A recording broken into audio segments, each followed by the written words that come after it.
Tomate Surf Shop, presentador oficial Arica Chilean Challenge 2013.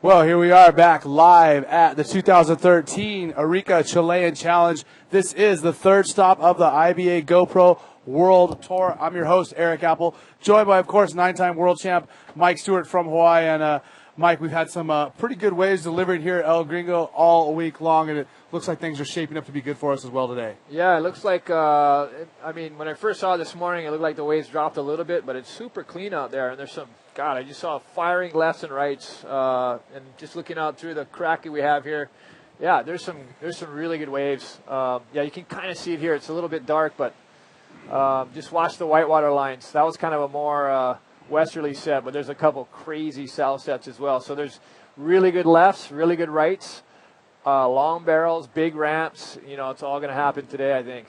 Well, I want everyone to know that we are very happy for the support we've been getting from the Municipalidad de Arica, as well as Tomate Surf Shop, and of course our presenting sponsors, Mike Stewart's Bodyboards, Movie Star, and Lawn Airlines. Without all those people, this event wouldn't be possible. So we're very thankful. And man, we had some pretty good action yesterday. Some very sizable surf, Mike.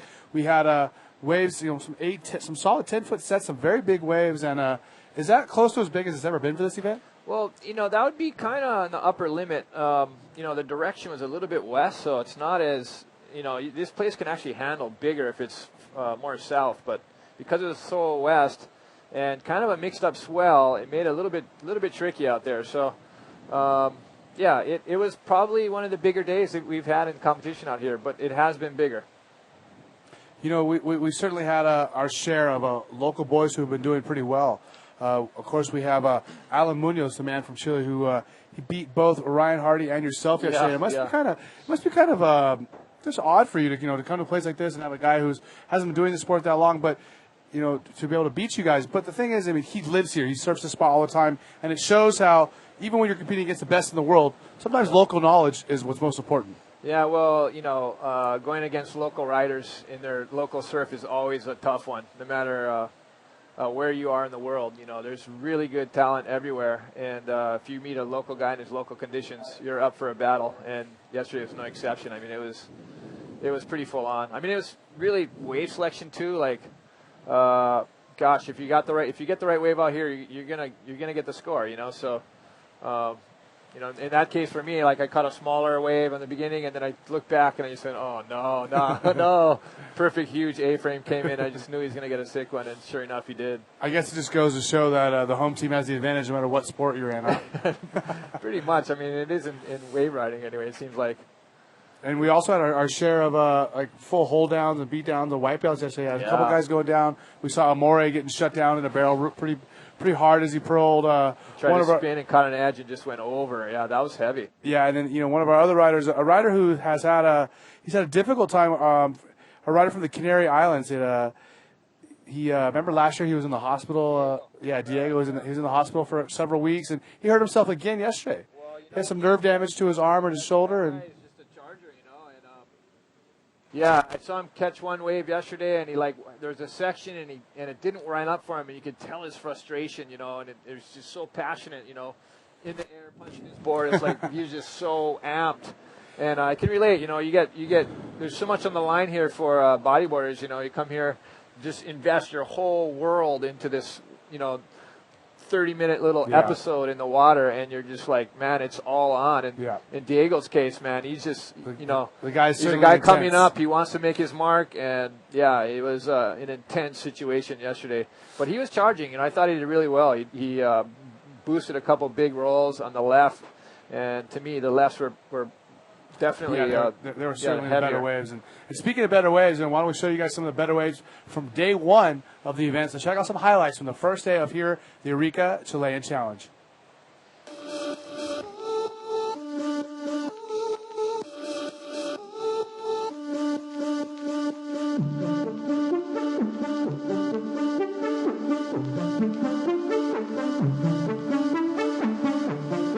Well, bodyboard fans, the day is finally here. That's right.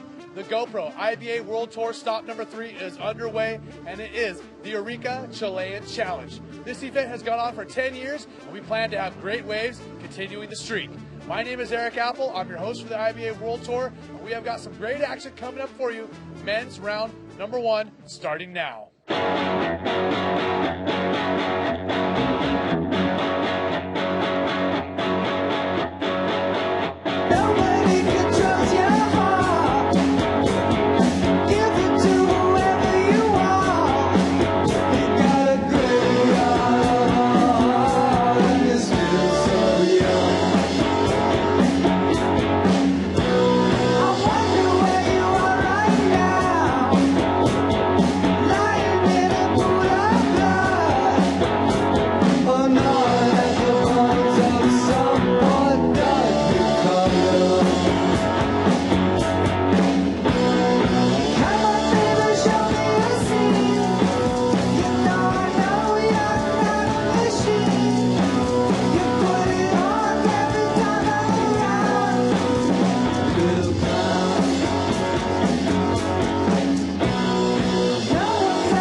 the 10th anniversary of this event, El Gringo delivers with some sizable surf, and we made it all the way through the first round. Make sure you come back and check us out tomorrow to see who went home and who advanced into the later rounds. Now also, make sure you're following us on all of our social media. That's Twitter, Instagram, and Facebook. Check out our website, ibaworldtour.com, and subscribe to our YouTube page if you haven't already. Again, I'm Eric Apple, and we're going to see you soon from El Gringo.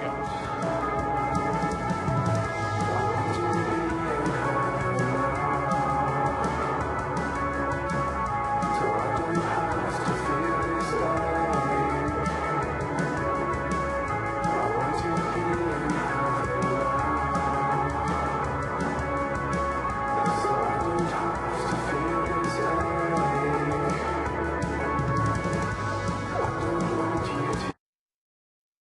that's our highlights from the first day of the event. And the first day, while it wasn't the biggest waves, very contestable, very clean, Mike, and some good surfing conditions to start the contest, correct? Yeah, it was. Not the perfect conditions, not the super long barrels, open barrels, little west in the direction, but there is definitely some crazy action. As you always see here, this place is just is such a great mecca for performance bodyboarding. Now, for those of you who don't have any experience seeing Arica or have never been here, which most people haven't, the left is kind of a shorter, more intense ride with a barrel. The right can barrel, but it doesn't barrel quite as much as the left. It's more of a long wave with more chance to do more maneuvers, correct? Yeah, left, generally speaking, is more of a wall with just a drainy barrel on it most of the way. I mean, when it's doing it, you can take off on the outside and ride it in the barrel the whole way through. The right has sometimes a barrel, but there's like different patches of the reef, and so what ends up happening is you get sections at the beginning that might hollow out, or it might be mushy, and then it will hollow out. So the right is really difficult to read, and it's really challenging to try to find the sections that you need on that wave. Sometimes you take off on a wave, you think it's going to be epic, and it just does nothing for you. Other times you take off and it just all lines up. And because Gringo is a little bit more west than we would normally like, it's making the wave selection ever more important. That's right, yeah. Especially for the lefts, because there's a lot of lefts that are closing out. But there's still, this morning I just saw a couple incredible runners that just started at the beginning and just fired. Now, and because of the wave selection is so important, it intensifies the fact that we have a priority system. And, talk about how the priority system works for the people who don't completely understand the IBA rules. Yeah, so, I've always wanted to try to implement a four-man priority because, there's always been these interferences and paddle battles and all these kinds of things that just interfere with actual wave riding. So the idea here is to create just a real simple system, just like if you're out with your friends surfing, and it's almost like an honor system, but there is rules to it, and that is, if you catch a wave, then you're in the back of the line. It's that simple. Or if you paddle for a wave, you're in the back of the line. So it's just like two-man priority, but just you add another guy, add two more guys. Mm-hmm. Or, you could have six-man priority if you wanted. So it's basically you catch a wave, you wait, you go to the back of the line.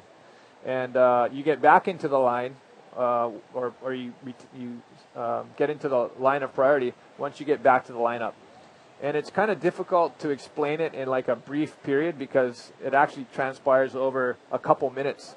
So while it seems kind of complicated, it's actually a pretty simple system that works well over the course of a heat. Well, the priority certainly came into play yesterday in our day two of the event. And like I said, wave selection, priority, all mattered, and it really played into how some of the heats ended up. And speaking of day two of the GSS event, let's take a look at the highlights from the second day before we get here into the third day.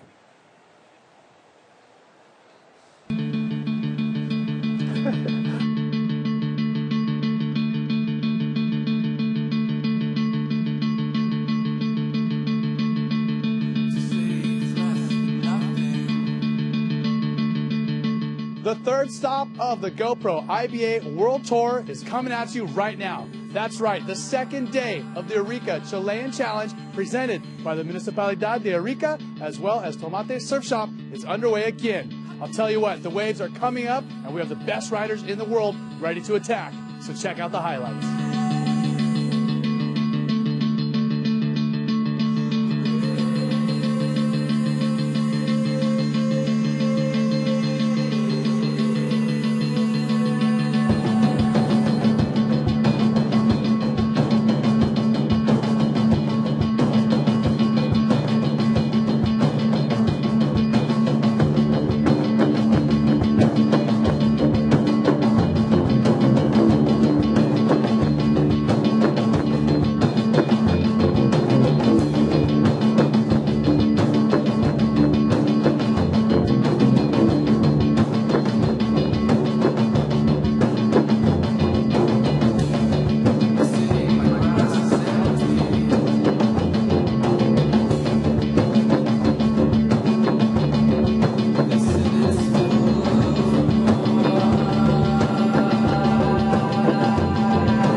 you saw today, IBA fans, when the surf grew, so did the intensity of the competition. It was heavy out there, and it was also sad to see fan favorites Lachlan Cramsey and Mike Stewart go down. But the local boy from here in Chile, Alan Munoz, did really good and dominated his heat in front of the hometown fans.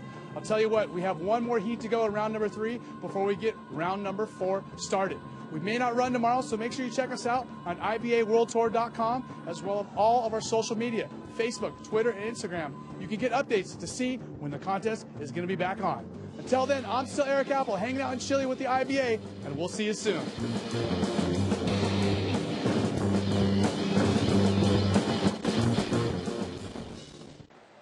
Well, there you have it, day 2. Highlights and the waves were certainly much bigger than they were the first day. Not quite as clean and perfect, but man, some serious conditions and some serious airs and some serious wipeouts, Mike. Yeah, a lot of action, as you saw. I mean, it's pretty much what went down. It was just chaos out there with bodyboarders going all over the place. Well, right now, you guys, we are getting ready to take our live call from our local promoter, Tomate, as well as our World Tour manager, Alex Leon. So we're going to throw it down to them. They're going to let us know if we're going to be running today or if it's going to be a lay day, and we're going to wait for tomorrow.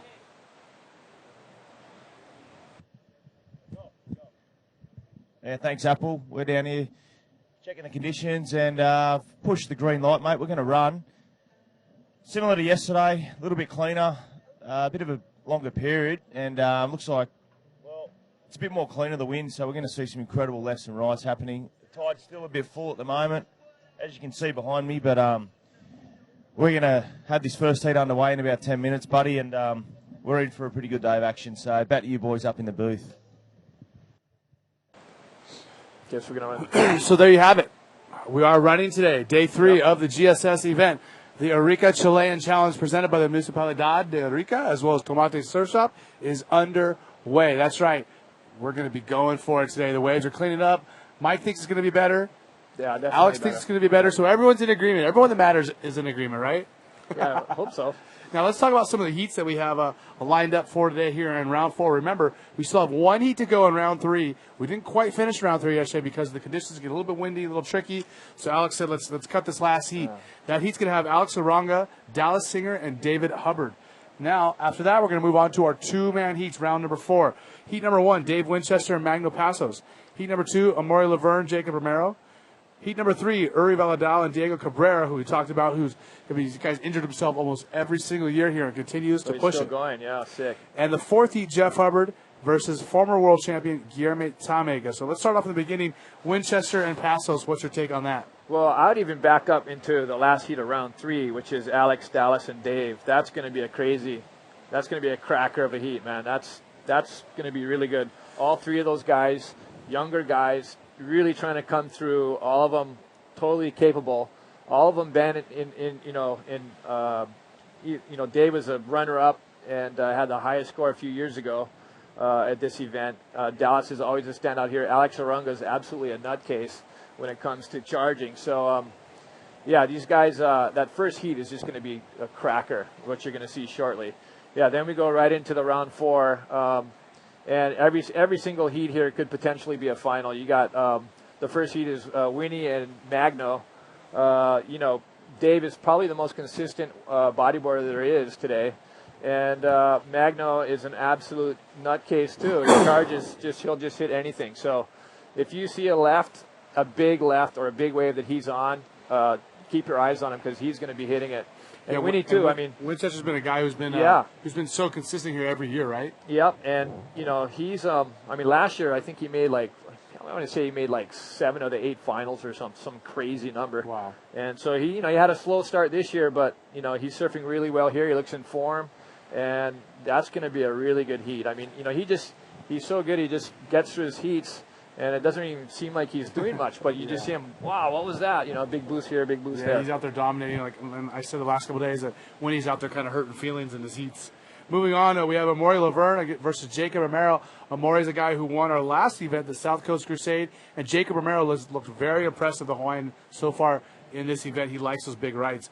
Uri Valadao versus Diego Cabrera. We talked about Cabrera just being willing to charge no matter what, risking life and limb.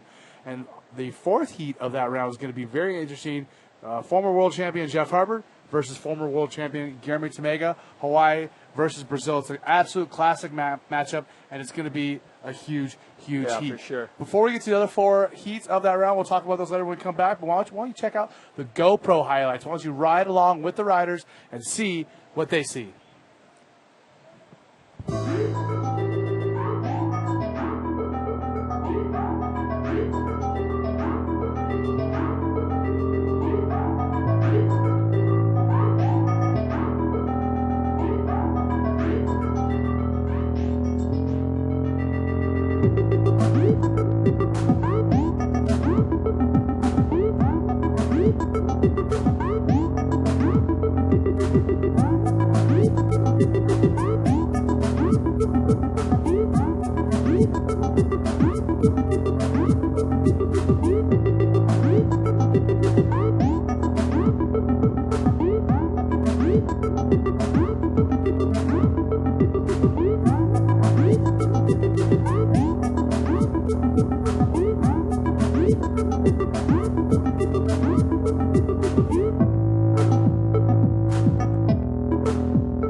So there you have it. Yeah, check out the GoPro highlights. And, of course, GoPro, our title sponsor for the IBA World Tour. This is the 3rd stop in the IBA World Tour. We already went to Hawaii at the beginning of the year. Then we had our South Coast Crusade, and now here we are in South America for the Arica Chilean Challenge. And we're getting ready to get that first heat underway. But let's move on to the other heats we have. We have Johan Florentine versus Ryan Hardy, as well as Alan Munoz and Ben Player. And, Mike, what's your take on those? Gosh, each one of these heats is crazy. You know, Johan Florentine versus Ryan Hardy, that's going to be another great heat to watch. Johan has just been surfing so well out here. Yesterday I just was paddling out of my heat, and I just heard him get like a 9 or something. So he's really surfing this well. And, you know, he's from Reunion Island. These waves are similar. You'll see kind of a similar approach like him and Omri, both very technical surfers.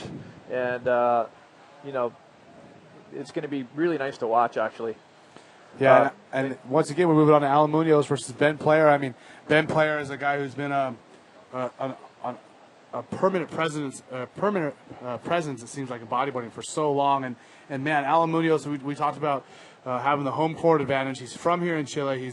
He has the fans behind him, and he's feeling confident. This is like one of the breaks he surfs most often, and we're going to see. That's a tough heat for Ben. Yeah, certainly. We're going to see someone who has been around the sport for years and years, has a great style and the biggest tricks in the game, versus someone who knows this spot better than anybody. So that's also going to be very interesting. And, you know, Mike, were you having fun yesterday with us? We had all people kind of asking all kinds of that was cool. questions. We had some good questions. We had some crazy questions. We had some goofy questions. And, well, I thought we had some pretty interesting ones. Yeah. I learned some stuff about you I didn't know. Oh, okay. Yeah, great. So I don't know if that's a good thing or not. well, we're going to see if we can keep that going on the IBA Facebook page. Well, if you guys want to ask some questions for Mike or myself or any of the other riders that we have on the show, we will try to pass those along. We get a lot of them, so we only get some of them in there. We know some of you guys might be upset you wrote any questions, didn't make it, but not everyone can do so because we literally have dozens and even upwards of 100 questions coming in. For sure. Also, make sure you guys are on Facebook following the IBA page, and make sure you check out the rest of our social media as well. We have Instagram, Twitter, and you need to be subscribed to our YouTube channel. Don't just watch those videos. You need to subscribe to them. And right now, it looks like we have our riders making their way out into the water. Alex Aronga, Dallas Singer, and David Hubbard. So we have an Australian versus a Hawaiian, as well as a man from the Basque Coast. Yeah, this is going to be a great lineup. It seems like some guys are paddling out on the other side, the left side. So it looks like you know, there might be a little bit of texture on the waves right now. Almost like morning sickness, yeah. Yeah, like you know, sometimes the wind picks up a little bit. Like when I first got here, I got here pretty early, and it was really clean. I even put a little Instagram shot up and it was really clean and just like peeling. And now it looks like there might be a little bit of a breeze or small little bump on it. So this will add to the complexity of this, is of these guys trying to better understand how the wave is going to shear as it run down the reef. Well, also see a little bit more to the south where you see those riders right there. We see Dallas Singer and looks like Alex Aranga paddling out over there. That for some reason also down there it's maybe a little bit more exposed to the wind. When we're closer to the peak up here, like the lefts will look more glassy while those rights are bumpier. Yeah, there's a lot. Yesterday there's actually quite a bit of current coming from El Buoy, which you can kind of see in the distance there, that white water in the top right of your screen. That's where El Buoy is, and actually you might see a pretty good wave coming there. There's been a couple good barrels coming through, so there was quite a bit of water that was moving in there, and then it was getting pushed out, and it kind of comes right past this little piece of rock out here in the water, and created quite a bit of texture on the wave, a lot of current. So it doesn't look like it's quite as bad today, like looking at these guys paddling.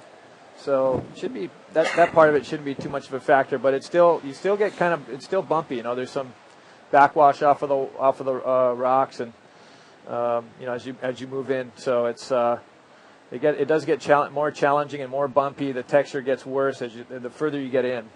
So you might start off, and the other thing too that I notice about hollow waves is that even with when there's a little bit of wind, it stretches the wave face. As a hollow wave comes in and lunges forward, it stretches the wave face and smooths it out. Yeah. So that's why you can ride chopo when it's on shore, because it's just it drains so hard that it just stretches out the face and smooths it out. Same with pipe, same with even jaws. Jaws does the same thing. Well, so anywhere that's big and hollow, that has that kind of effect. We just saw a shot right there of our priority boxes, and that kind of explains how things work. Now, the box on the top is who has first priority, correct? Whatever color that is? Yeah, and there's actually 4 priorities, but they only show the top 2. And so you can kind of make sense of 3 and 4 just based on who's first and second. But the first and second, that's the principal, things to concern yourself with while you're in a heat.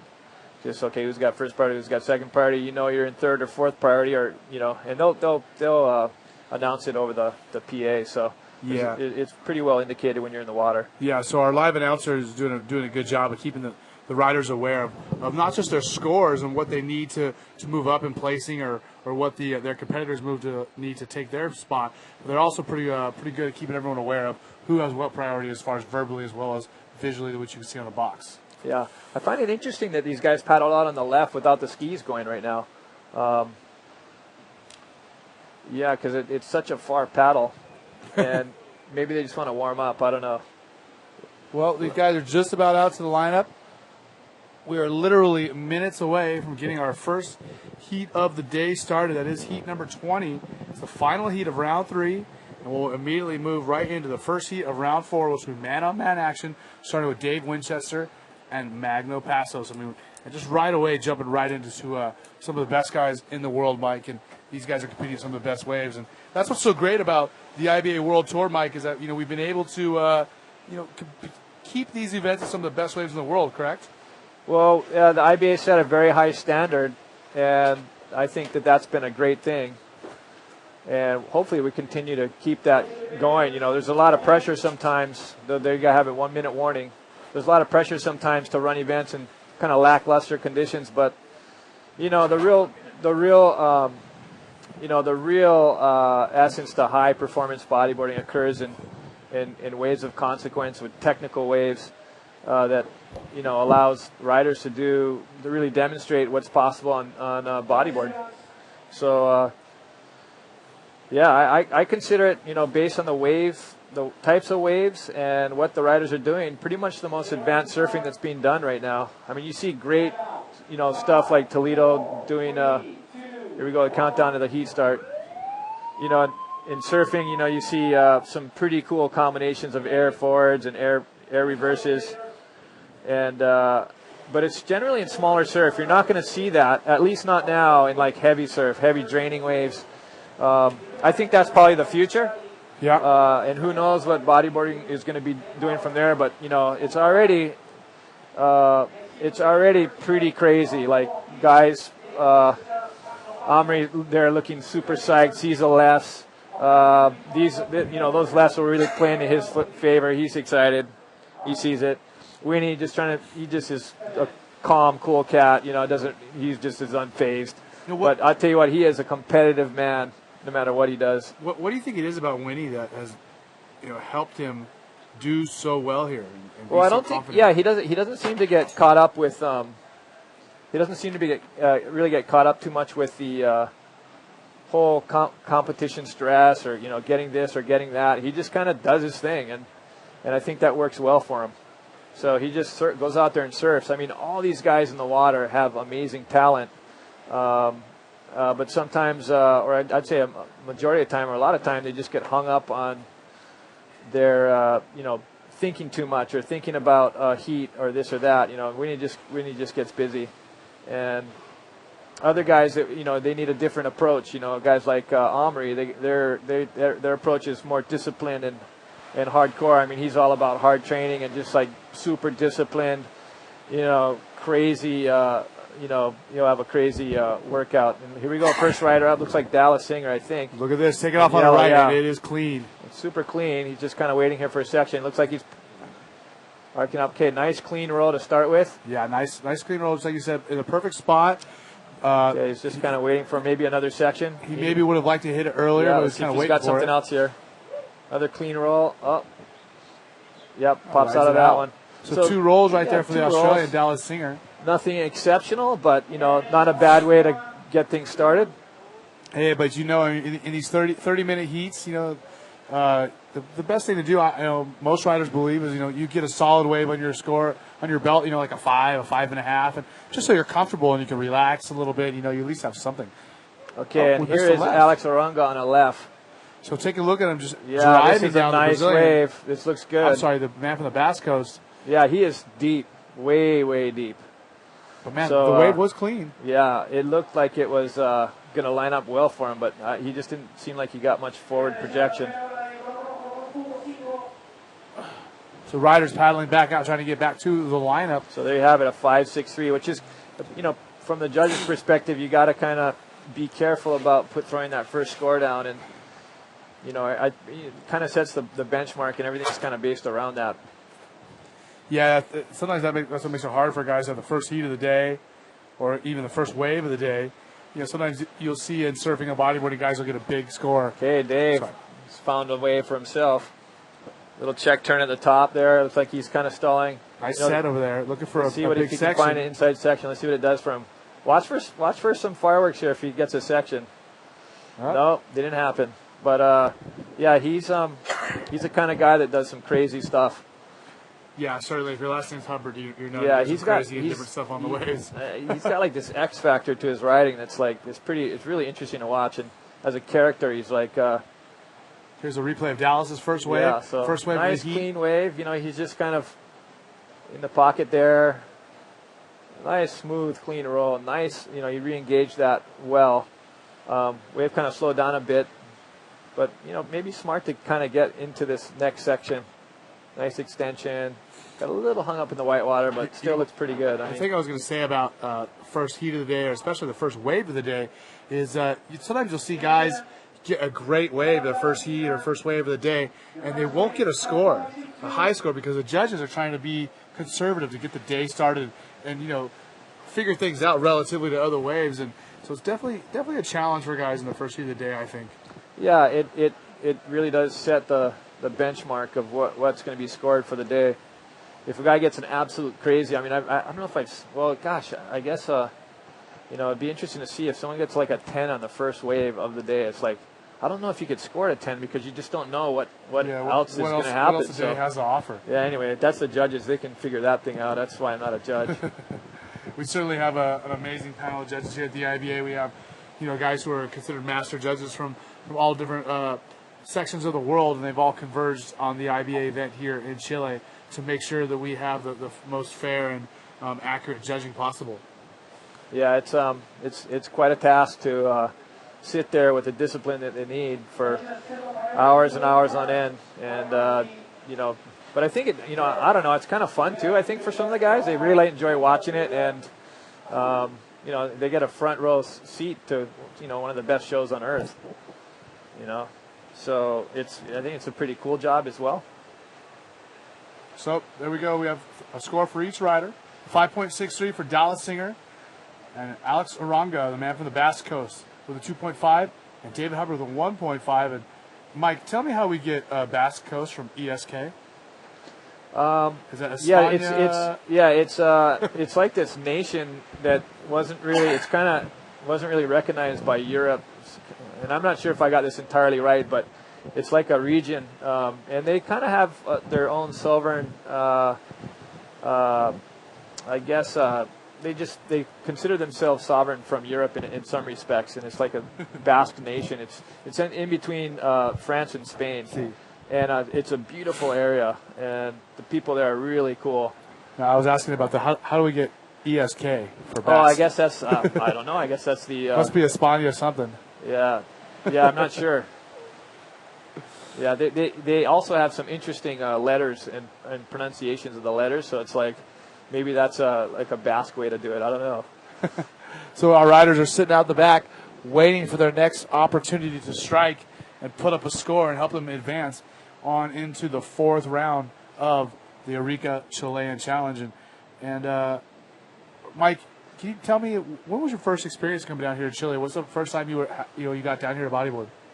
Gosh, it must have been about 8 years ago. And for the event here was your first time? Yeah, I came down for the event. It ran like as a test, and I think it was the first year. It was a World Tour event. And, yeah, it was pretty neat. Really fun. Up in blue, David Hubbard. Up, in and out. Okay. I'm not sure what his priority was, but he's in third priority now. So go on. So you said your first experience? Yeah, I mean, it's just really cool wave, and it's trying to figure it all out. In red, this Alex is Arango. Now he's in third priority. So your first experience was coming down here for the contest. I'm surprised to hear that. I thought you would have been down here before. No, I had never made it down here. I've been to Peru previously, but never down to Arica. I wish if I knew about it, I probably would have come a lot earlier because it's such a good wave.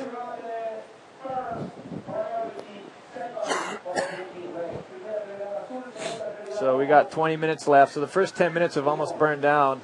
There hasn't been a lot of action. Okay, so we got Hubby up on the right. Yeah, Dave. Driving, okay. looking for some speed. He stalling wants to find a little barrel. bit. Stalling a little bit. Okay, nothing there. He hasn't seen anything there, but looks like something here. Very nice. Nice roll. See if we can find another section here. What do we got? It's steep over there. Nice little barrel. Oh. Pops out the back. So, David Hubbard with a relatively long ride right there. Got a clean roll. We were looking for a little barrel at the end, and it didn't look like he came out very clean, but nonetheless, it's a successful ride right now, and that's most likely going to put him up there towards the lead. He got pretty good air on this roll. I think, you can kind of see his head going back and forth there, looking for that first section. It never happened, but then he got pretty good height, pretty good air on that. And it's kind of, this wave, it looks easy to ride that right, but it's actually pretty hard to ride. And the other, bumpy right there. It looked like almost his fin came off. Maybe that was the problem. It looked like maybe his fin popped off. It looked like something's flopping around. But certainly it's bumpy over at the end of the rights. A lot of times you'll hit that right too, and it's Dallas on the left. This so here we go. I guess we missed this wave by Alex Arango. Oh, no, that's Look at Dallas Singer. Nice barrel. Oh, is he coming out of this?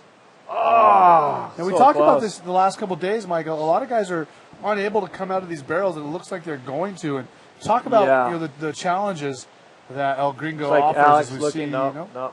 Talk about the challenges that El Gringo offers, and why are guys not coming out of barrels like that when it looks like they can? Well, I think in that case, a lot of times you're trying to extend your tube time in there, and I would say that was a perfect example where Dallas was like in there, probably wanting to come out, but then figured, okay, I'll just park it here a little bit longer so I can get, try to get my score higher. Longer you're in the barrel, generally you'll generate a higher score. So he's thinking, hey, if I can, if I can just get in the barrel a little bit longer, try to extend that tube time, I'll get a higher score. But, in that case, it didn't work out for him. And in a lot of cases, it doesn't, because sometimes this wave will run away from you at the end.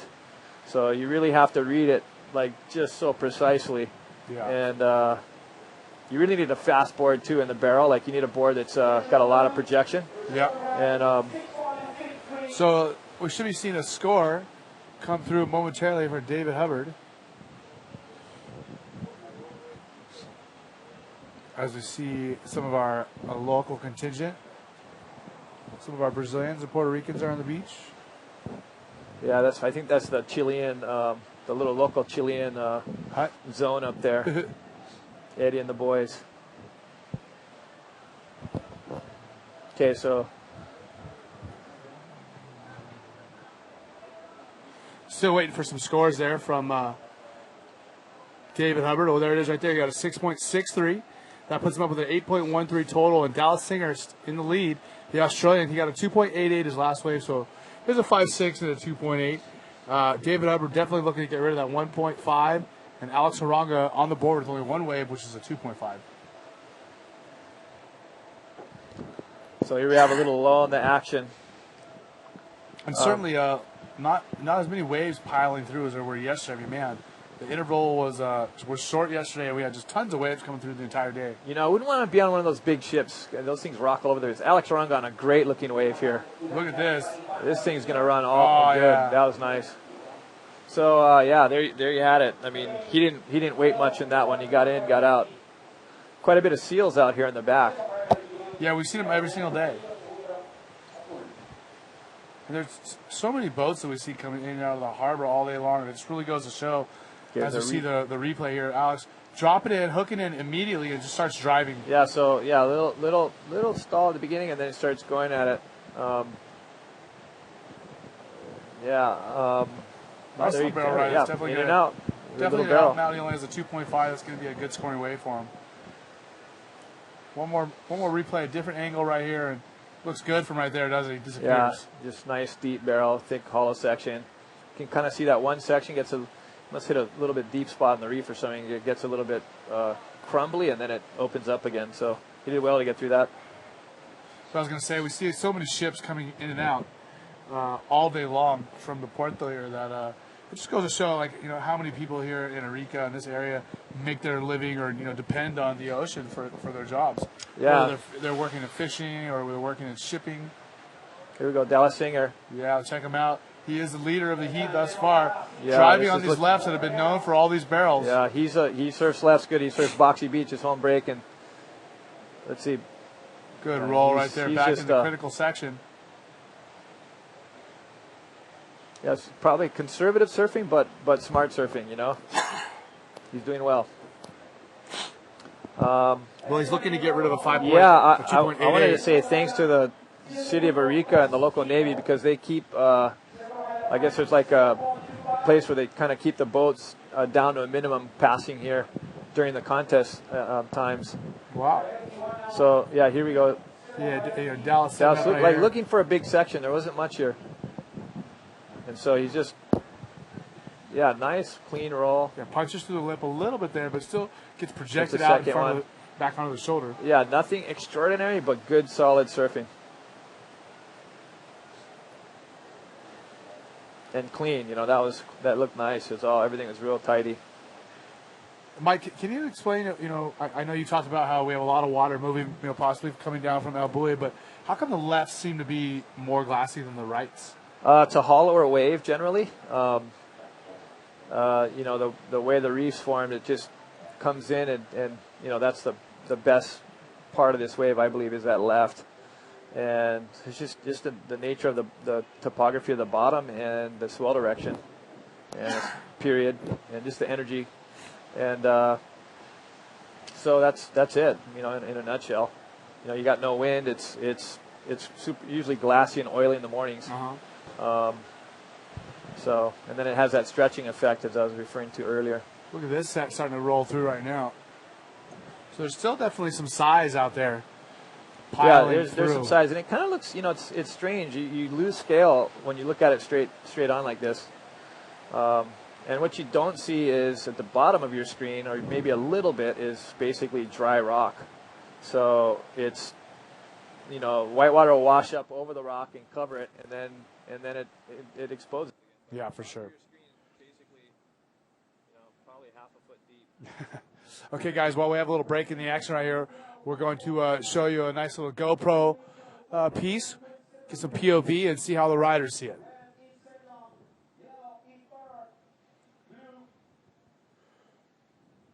This is Alex Arunga. Yeah, this is Alex Arunga. And, man, all the GoPro footage we've gotten has been absolutely amazing, from Pipeline to the South Coast in Australia, and now we're bringing it here to Chile and showing you what these athletes are seeing. Yeah, that was the air. Sick. Cool. That's pretty neat. Alex Arunga from the Basque Country. Okay, so let's give you an update. Dallas Singer got a 5.55 on his last wave, so it got rid of his 2.88 score. He is in the lead. Alex Arunga has a 2.5 and a 7.25, so a total of 9.75. And David Hubbard with only 8.13. He needs a better score to move up into second place, advancing position, but he still has a 1.5 he can get rid of, so it shouldn't be too difficult. Early days, he doesn't need much to advance. His heat is still wide open. Here we go. On the right. Dave looking for a big section here. Boom! Nice roll. Good section. Looks like this is going to have another section here. Spinning there in the open field, trying to get it covered up. Let's see if we can see. I'm waiting for the Dave Hub creative. He does these creative claims that are so classic to watch. They're just pure entertainment. I haven't seen one in a bit. I think he's getting serious. Driving on Anyway, this is a good, good. Rights. The judges like this, big section, big open air roll. That was pretty cool. This part's classic. Trying to get the butt stall. The butt stall. Trying to get in there. So there you go, David Hubbard. We just talking about needs to get rid of a 1.5, and he certainly did that. So he's going to move up in the rankings and put some pressure on Alex Arunga if Alex wants to make it into the next round, which is men's round number 4 and the man-on-man heats. So just over 12 minutes to go.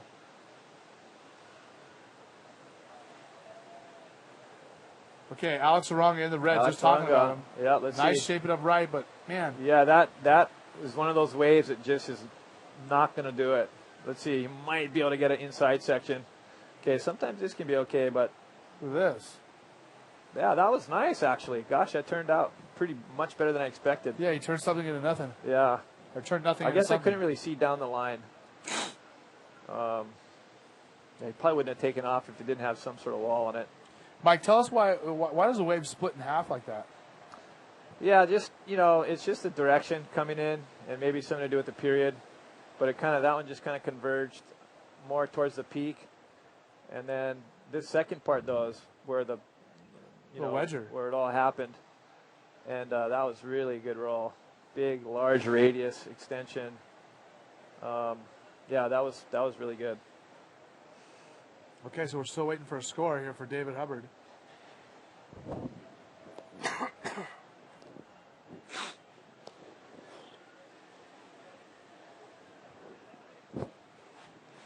All right.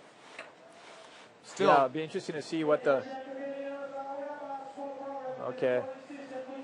No score still coming in right there yet. Dave's score is still not. Yeah, I think we're kind of out on a peninsula here, and it's a lot of salt spray and salt water over the course of the evenings.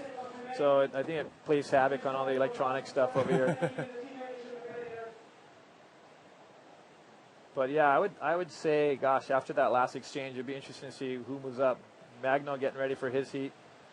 Magno, his wife came in yesterday afternoon, and so Magno's well grounded here now. He's got his family here, and it'll be, this is going to be a good heat coming up. Okay, he's going to have his work cut out for him though with Winnie in it. Okay, so I just got some info from our IBA fans that talked about their replying on Facebook, and ESK stands for Uscati. Okay. Which is something for the Basque Country. Yeah. Okay. So that's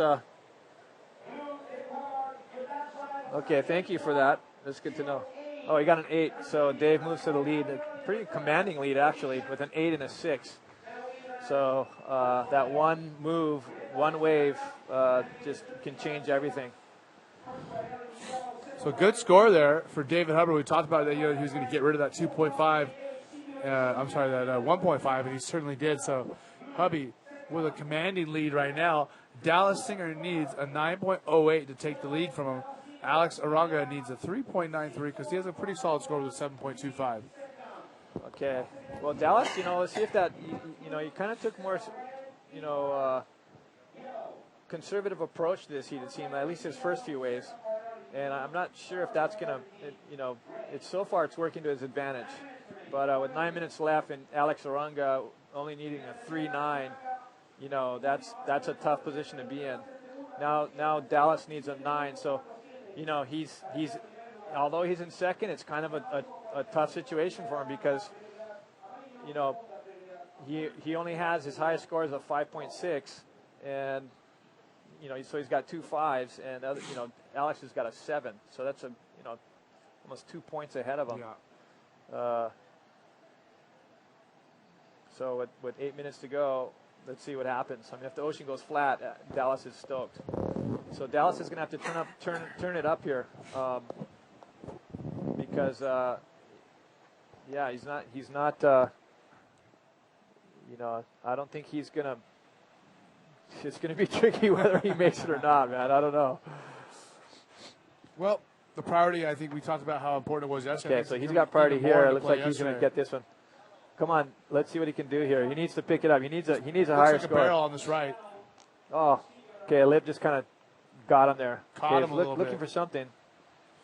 Okay, a little air. I don't know if that's going to better his. No, I don't think so. As we see got Hubby Dave on the left.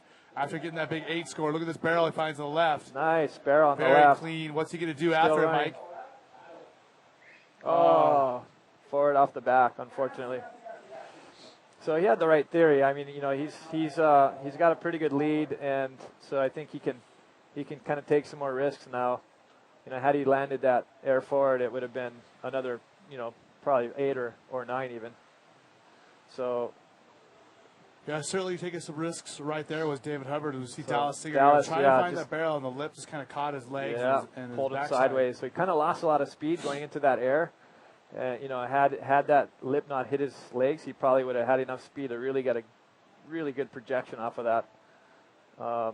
Look at this barrel on the left. Yeah, so Dave kind of using a kind of unconventional off the board style to stall for that, gets a good barrel out of it and finds a section. You can kind of see that lip kind of bends away from the beach, and sometimes it does that. As you can see, it's pretty not common for guys to go off the back of the wave when they're doing forward 360 airs. And tell us why that is, Mike. Well, if you don't have a thick lip that's really pushing you forward towards the beach, then it's going to be hard to make that. So even when it is like that, it's hard to make them. I mean, they're very difficult maneuvers. Yeah, we talked about it before. A lot of the athletes, and I think I agree that I think a forward 360 air is much more difficult than a reverse air, and probably one of the most difficult tricks in the sport. Yeah. I did reverse airs myself before I did forward airs. So, okay, so Alex Aranga moved ahead with a 4.88, and so now Dallas needs a 6.51. Now the highest score he's got so far is a 5.63, and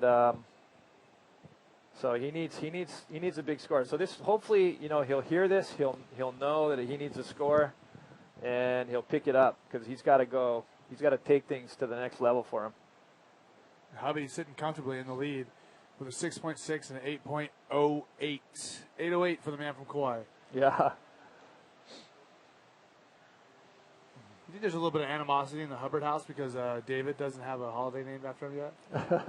I told Jeff, though, that there he is right there, speaking of the devil, I told Jeff the holiday will really be cool if kids get the day off. Yeah, that would be good. Kids don't have to go to school on I vote Jeff for that. Today. I vote for that. Then you know that he's really made it. Yeah, that'd be good. On Okay, the Dallas left, on a good Singer. wave. He needs good section. a 6.51. Nice Nice air right there. That was good. That'll definitely help his campaign. Landed and got shot. I'm not sure if pretty sure that's a MiG. We'll see what the judges think. Talk about how the judges work, Mike. Did you talk about if you complete a maneuver, if you don't complete a maneuver, you have to ride it out? Yeah, you basically got to ride it out. And here you'll see, he's basically just going for that lip. So nice projection, good style, everything's clean. Lands. Okay, he's got his arm up, so it's kind of like, yep, okay, he's made it. And then at that point, he'll, just get gobbled by the whitewater. Yeah. So, it's tricky. Like, sometimes even if you raise your hand up and you get clobbered, they're still not going to give it to you. So, let's see. So, yeah, that's a make 8. So now he's in second. So now Alex, it's exactly what Dallas needed. Kind of put things up. So. Pretty high score. Yeah, that's a high score. Especially for a one maneuver wave. Yeah, surprised. yeah, clean. It was clean. Maybe not the upward height, but the outward height. He got a lot of air. Especially the judges probably reviewed that front on shot as well. It was pretty good, pretty well done. So so now Alex needing a 6.59, and so now we get to see the man from the Basque Country really, and this is what he's good for. He loves this, get pressure cooker, and he'll just go absolutely crazy if he gets the section or the wave. So this will be really interesting to see how this last few minutes play out.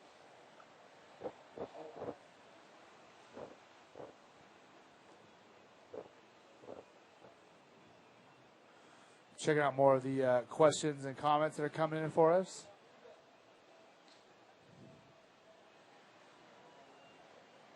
Okay, kind of the whitewater foam out there is kind of an interesting way to indicate waves too. Like if you're in the heat, you can kind of look at that and kind of tell sets are coming.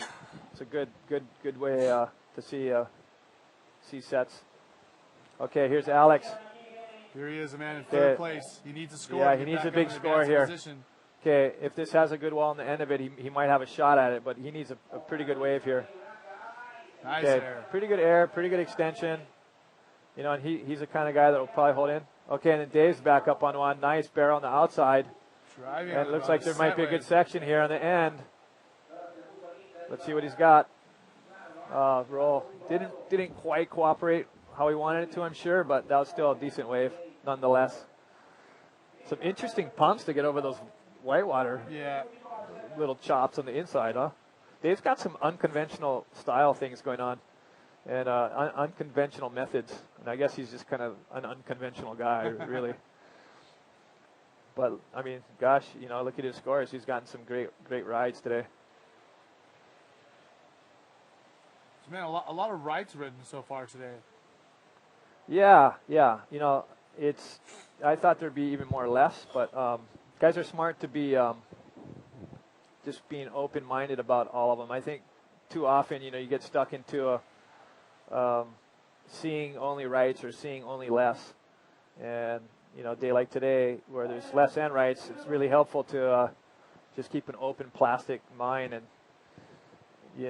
just be able to,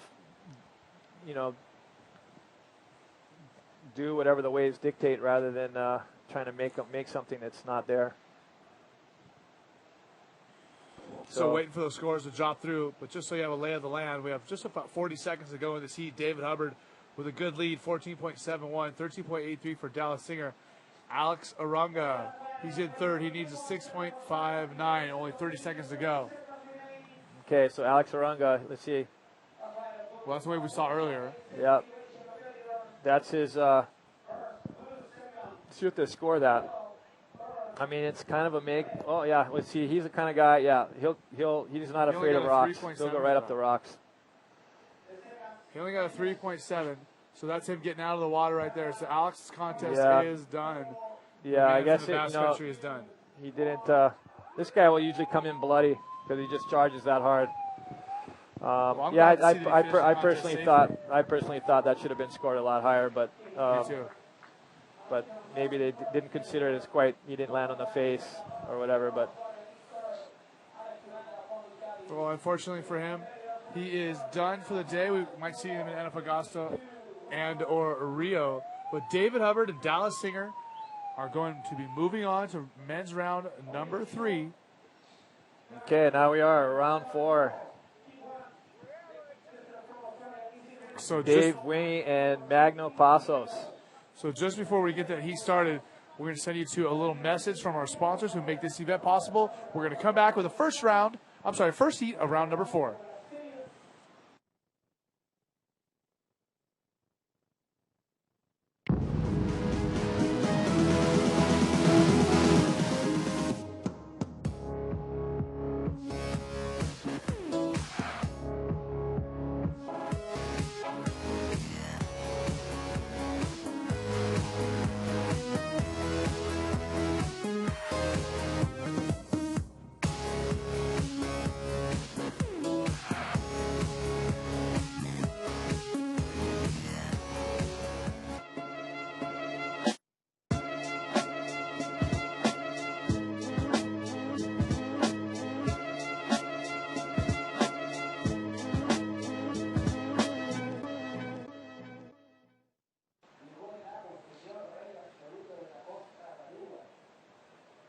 Okay, well, the heat has begun. Dave Winchester, Magno Passos, the first heat of round 4.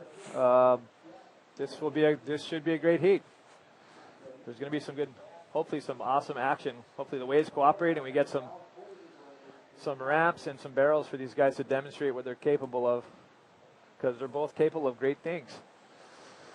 So again, in this heat, Winchester, Magno Passos, and Winchester has been a guy that has always done so well here. He's won here before. He's got second here before. Had a classic battle with GT as well. And he's going to draw first blood right here on this left, Mike. Yeah, so he kind of scoops down. This looks like a good wave for him. Oh, just classic. Looks like a pretty good long barrel. Let's see, can he get through the end? Oh, no. Seems like a lot of guys they're not really driving through that like you would expect them to with that end bit coming down. Maybe it just looks like it's more makeable from their perspective. But, man, that one, I think I would have just been on the gas the whole time. It seems like a lot of the riders are getting greedy out here. You know, I see these guys riding these barrels, and they're trying to just draw it out too long instead of trying to duck out the little doggy door or whatever. Yeah, here's Magno on his. Okay, Magno stalling. Looks like his one is a little bit, yeah, so. More successful. Yeah, so goes forward out of it and roll. He's definitely going to get a higher score for that. Obviously, he made the barrel and, did a couple moves to boot. So, good little opener for Magno. Hopefully these guys kind of warm up a little bit and get things rolling. There's that replay. Nice pocket ride. Nice pocket riding by Magno. Right into a roll. Just mixing it up at the end. Is that a Magno in your pocket? Are you happy to see it? No comment. Mike's getting reserved in his as an elder statesman. Little do you know. Okay. I can't believe you never made it down here before a couple years ago. What was? Well, 8 years. Tell me about your experience in Peru. Yeah, it was interesting. I came, I guess it was in the 90s, and we had a contest down there. It was awesome. Went to Machu Picchu. It was a great experience. Well, we're not that far. Like Lake Titicaca is only a few hundred miles away. What, from here? It's not very far. Machu Picchu? No, Titicaca. Oh. But that's still some of the same ruins and same civilizations up there. Oh, yeah. I haven't been there. Don't know much about that. Well, I had a chance to go to the... Alex Orunga checking out his battle wounds. I had a chance to go to the one of the local museums here yesterday afternoon. Oh, cool. Yeah. You got to it. And I got a chance to check out some of the mummies. Arica is an amazing place, man. It is really unique. I think I've said in the past. So they got official results. Dave Hubbard in first. Dallas Singer got second. Alex Orunga in third. Yeah, no, it's getting back to Arica. It's a really cool place. You know, it's so different from anywhere else I've ever been to. Yeah. Yeah, I mean, some of the civilizations here are the oldest in the world. Yeah. And they have some mummies and different stuff, and they actually don't do nearly as much processing. That's a puma right there. It's a mummified puma. So I'm showing Mike some of my pictures from the museum yesterday, but they actually have tons of mummies all over here, and they don't do nearly as much to set up to set up the mummies as, like, say, the Egyptians do, because the Atacama is so dry and there's so little salt in the air and the environment that they don't even really need to. Yeah, it's. I was talking to Ben Player, and he was telling me that they basically, the family members disorgan their other family members that have passed away. Oh, here we go. Dave Winnie up. Nice wave.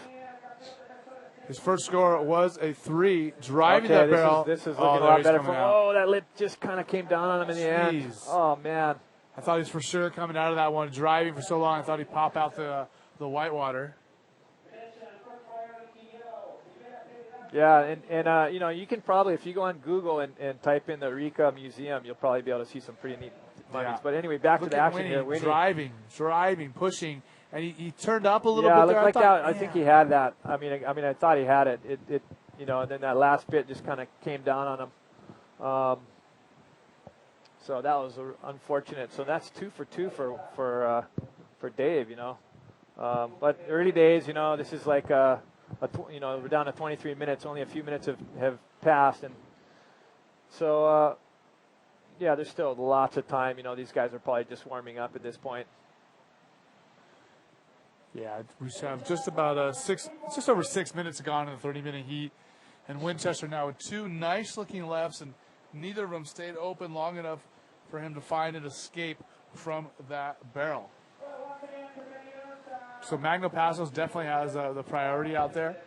He's sitting out the back waiting for a nice set wave to put up a good score.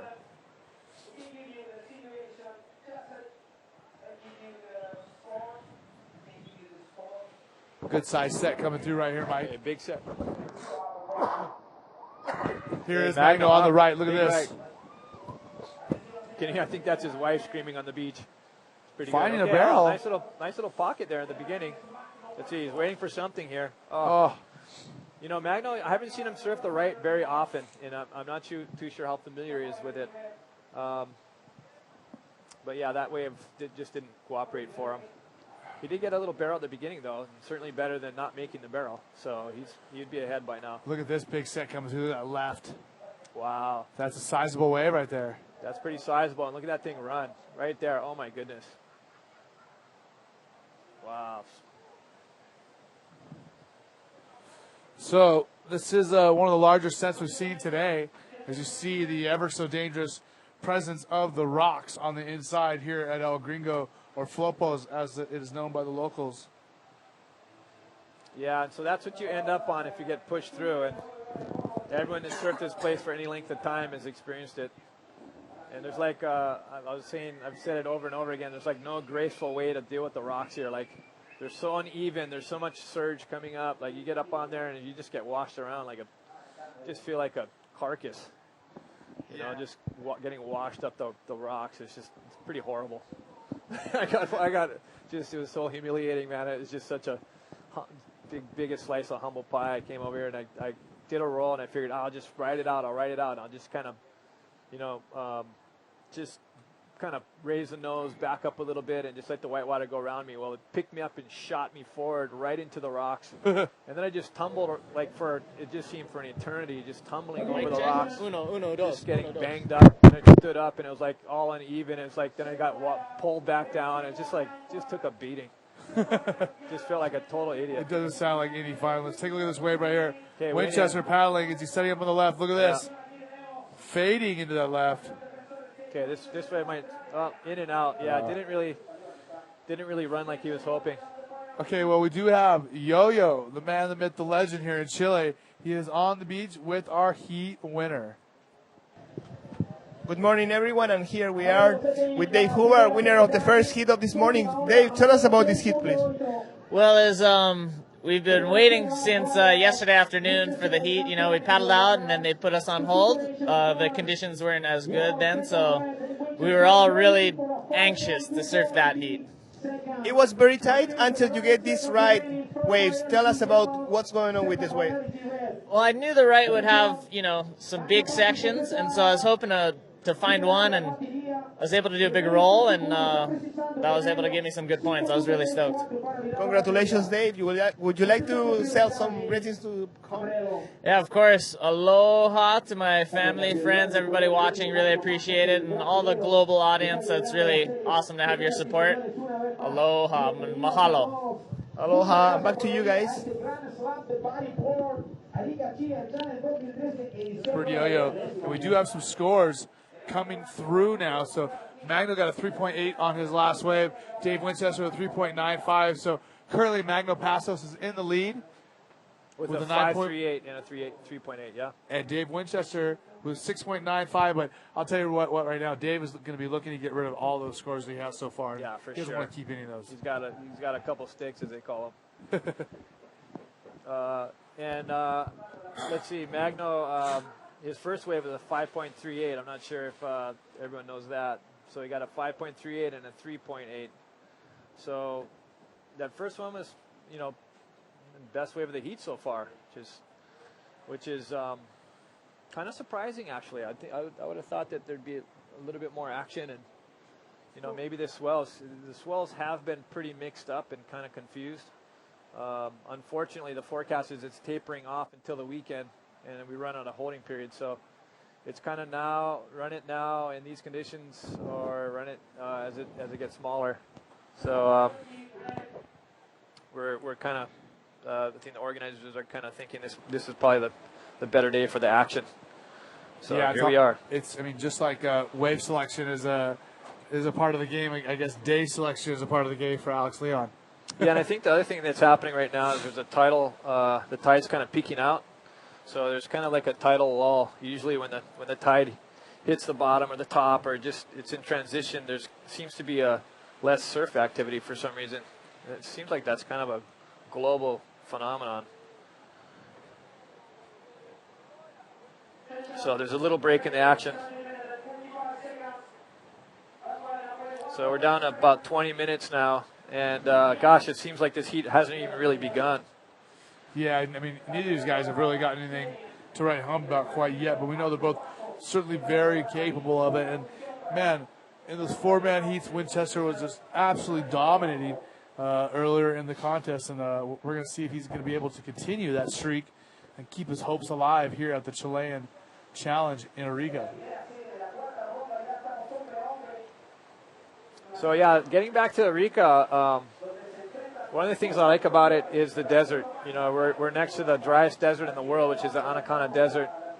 And, man, I just love the desert. I just love the solitude, and it's just so vast, and the open area. And it's just neat. It just seems otherworldly. And when Mike talks about the driest desert in the world, he means the driest desert in the world. There are some spots in this desert where it has not rained for over 300 years, not once. Okay, look at this wave. Magno taking off deep in the barrel. Look at that. Nice wave for Magno. Did a roll section, no? In and out before he goes onto the reef. So now David Winchester will have priority as Magno Passos got a decent left barrel there. With going to be a good score. Yeah, that should be a good score. That'll definitely help his. Whoa, nice barrel.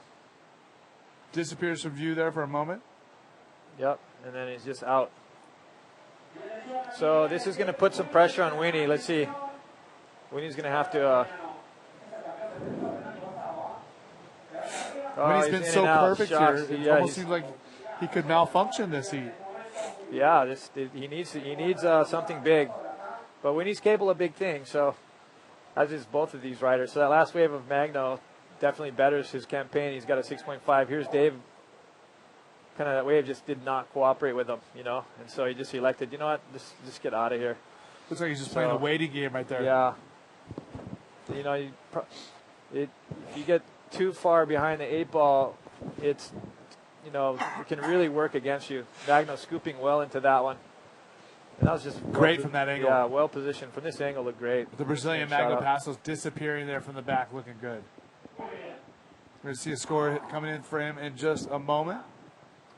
So, yeah, I think in Dave's case, because he doesn't really have any good scores, he just really has to think about building his score base instead of, just getting a 10 on the one wave, because you'll get to a point where you'll be in a heat and you need a big score and you start waiting and it's kind of a trap, so he only needs a 7.93, which it's a pretty high score, but, with winning the water, it's totally feasible.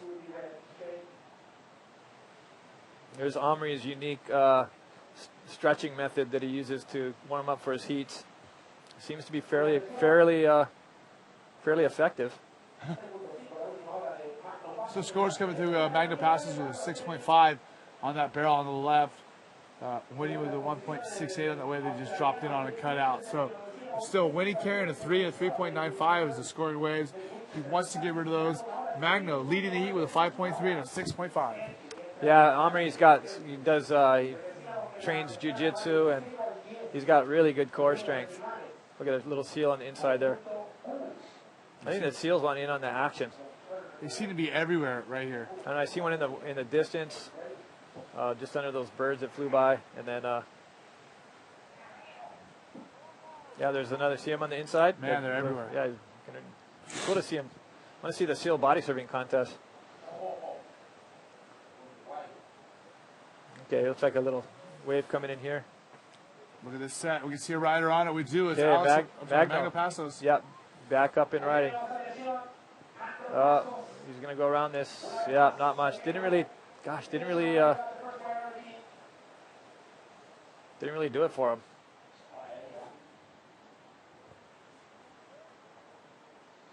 So I think that, the thing, Alec getting ready. He's going to be super excited to compete. And that's going to be another great heat between him and Benny. So, this should be some pretty good, pretty exciting to watch. You can see Omri kind of stretching in the back there.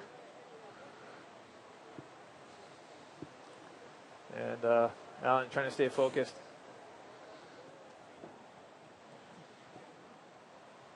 So definitely changing conditions throughout every day we've been here. I mean, the first day was clean and much smaller than yesterday.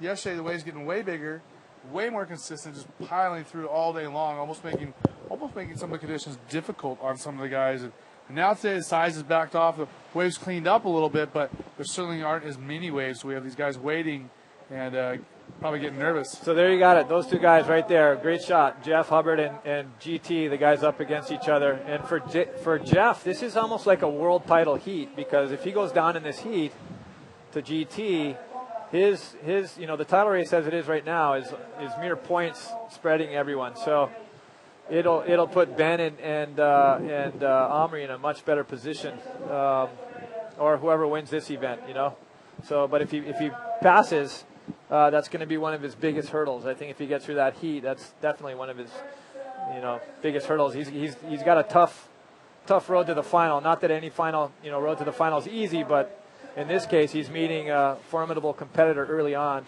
GT, a multiple winner out here. Jeff, a multiple winner out here. So sure. that's going to be cool. I was having dinner last night, and those guys were eating, and we were all sitting down together. It's pretty interesting to see the kind of the dynamic. But it's so cool. These guys everyone's pretty cool with each other outside of the heat.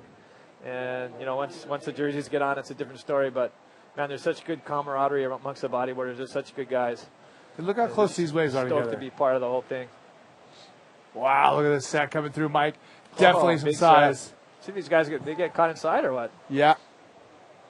Okay, wow. That was a big one that just closed out everything. So let's see. Man, I had to bail yesterday, and fortunately my leash held. But okay, so it looks like they maybe were just on the outside of that, or they got through that. So, but getting caught out here is pretty gnarly. It's like being at Porto or something. Big Porto and a big huge set will break, and A lot of times it'll be top to bottom, and the problem is it's not sand that you get washed up onto. It's reef. So it's really the end of your heat if you break your leash, snap your leash. And we saw that happen yesterday more than once. You're done. So there's always this line out there that you're thinking about. Okay, you don't want to be too far inside and get caught inside and potentially lose your board or get washed onto the reef.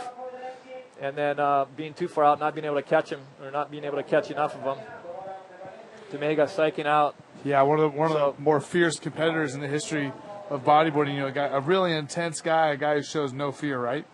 Yeah, GT is the competitor when it comes to bodyboarding. I mean, I know him well over the years and years of meeting up with him, and he's a formidable competitor. So it doesn't take much. Like, he doesn't need much practicing. He's got a strong will, and he's a tough guy to beat. So this heat is going to be. It's going to be sick to watch. I mean, Jeff's in form, GT's in form. It'll be a real high level heat, and there might be some interesting things you can learn from it as far as competition strategies and just how they approach different things. They're both very sophisticated when it comes to strategy, and they're going to use the priority and all the little facets of the rules to their total advantage, because at this level you pretty much need every little foothold that you can get to get ahead.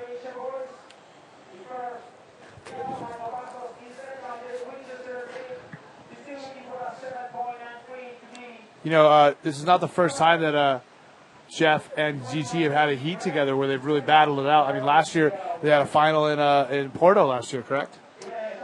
Yeah, I mean, these guys have gone up against each other quite a few times, so that's going to be a crazy heat. Hubby won that heat, and the tactics and the priority and all that stuff certainly played into it last year. Yeah.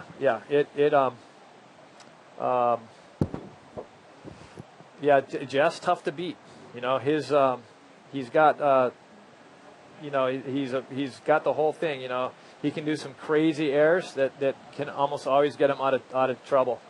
And he's such a small, compact guy that he only weighs like 140 pounds or something. So I look at him, I go, hey, here's a 50-pound bag of dog food. Here, put this on your board. This is what I deal with. Which works to my advantage when it's bigger, but man, he can fly on anything. Yeah, for sure. 100%. And the other night it was pretty classic. We were, Magno organized this kind of surprise party for me, and all the boys were there, and it was just so awesome. And I was hugging guys, and it was like, man, I hugged Jeff, and it was like somebody threw a cat at me. I was just like this small, wiry guy that was like, just hard little. It's like somebody threw a cat. It was pretty funny, but he's in really good shape, and very strong, great core strength. And do you know he got upset with me for calling him the flying squirrel last event? Oh, why is that? He said nobody calls him that anymore, so I call him that. Okay, I'm gonna call him that every time then. Here he is in red. Dave Winchester, maybe finally looking for that score he's looking for. Look at the barrel. Okay, this is what Dave's looking for. Nice barrel. In and out. Long barrel that time. Good long barrel, deep. He rode that very well. Okay, that'll put him back on the map. In fact, that might move him into the lead. That was a great wave by Dave. Good. I mean, he drove that barrel a long time. He's got the patience. That he waited a good 10 minutes, 12, 15 minutes for that wave, and it seemed like it paid off. That was a great wave. Probably the best barrel of the heat. Let's take a look at the replay here at the Arica Chilean Challenge. So deep right there. So yeah, kind of does like a little check stall there. Stalls again, gets back into another section, and comes out.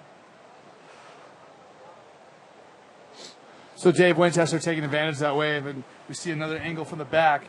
And man, he he did good to scoop into that. Speed a second time that barrel and adjusted again. Yeah, that was really good. So from the judge's perspective, which is this one. Wow, good score there for Dave Winchester. Oh wow! So he just has it.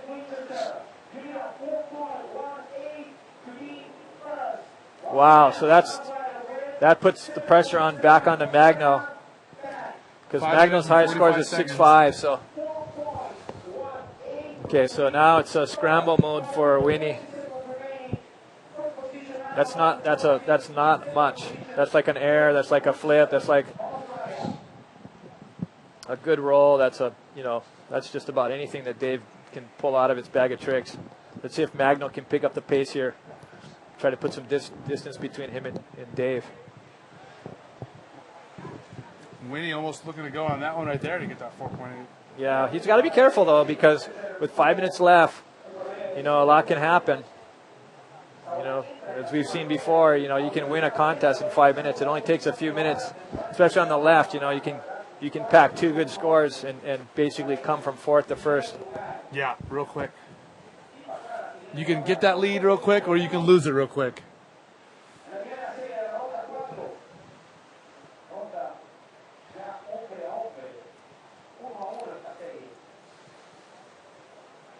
Here's Magno. Okay, so pressure's on Magno. He needs to find that wave, and he'd be. Let's see here. Looks like some lines coming out the back as well. Yep. It's strange that, this angle just makes it look so small. Looks like it's 2 feet out there. Yeah. Isn't that interesting? It's kind of strange. Well, I think it's the Maybe it's just the color of fact, the water, the and all that. gray watercolor, no contrast. Yeah, And, depth perception. And yeah. But the other thing, I guess, it's on your mind, too, when you're on these waves. Okay, here's the set. I can see it on the screen coming in. Look at that. See that whitewater pop up out there. Is the reef on the inside is always on your mind. Like, okay, where is that in relationship to where I'm at? And, how much latitude do I have? Am I going to smash this thing?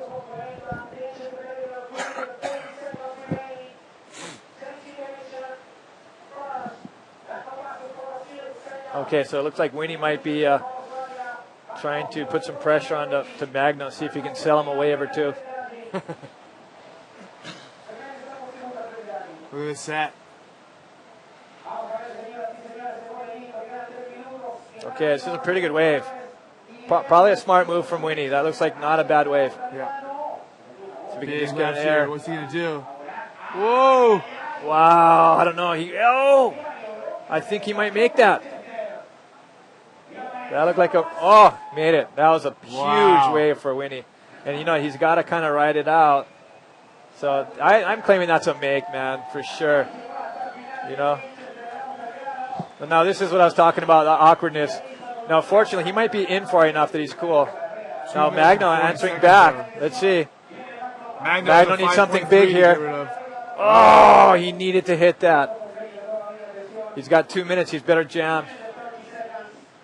So Winnie should actually jump back in the water, too. He's trying to figure it out. I would jump in, man. You got 2 minutes, buddy. 2 minutes to get all the way out there? Yeah. It'll take you about a minute. And you maybe get something on the inside.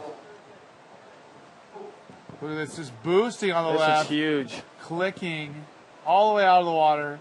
Projecting out in front as well. That was Good heavy. style. He landed right in the V, too. For him to... Yeah, that's going to pretty much seal it for Winnie. That was massive.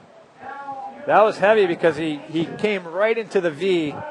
And, you'd expect that upward explosion to kind of just buckle him. But he somehow penetrated that and got right on the other side of it.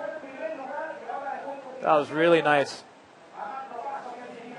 And so, he made it pretty smooth there. And you could kind of see him the whole time. And it's definitely a make. Wow, That was so a Dave Winchester, absolutely massive score for a big one move. Yeah, handling the pressure, coming through with a big invert on that left. And, man, it's going to be tough. I mean, Magno Passos he's in combo There, land. you're going to see Magno, if the wave happens, he's going to go absolutely cuckoo. He's comboed, though. Is he comboed? Yes. Oh, my gosh, it's impossible. He's in combo land. Oh, he is comboed. Well, I think you'll still see him go cuckoo.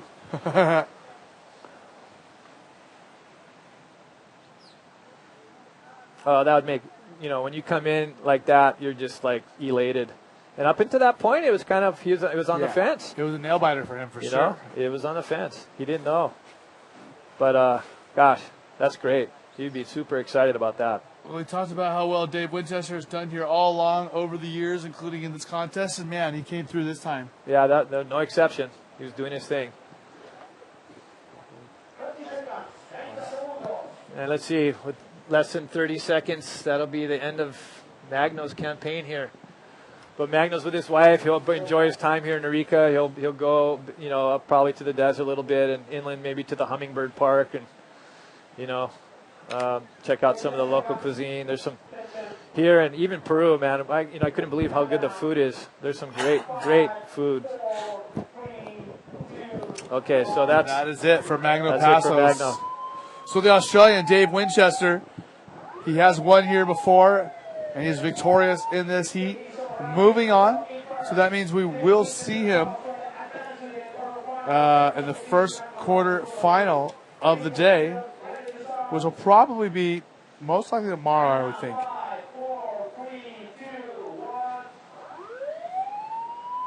Before we get to the second heat, which is Jacob Romero and Amore Laverne, let's throw to a little word from our sponsors. We'll let you know what's going on before we get that started.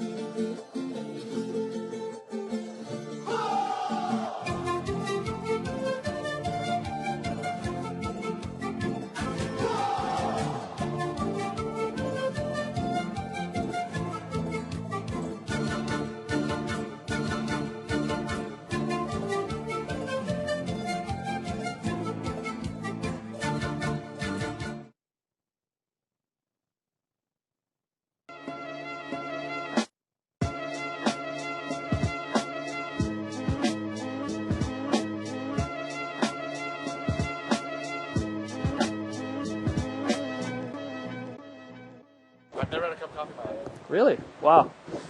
We were just talking about the time change and both the riders and all the staff has to adjust to.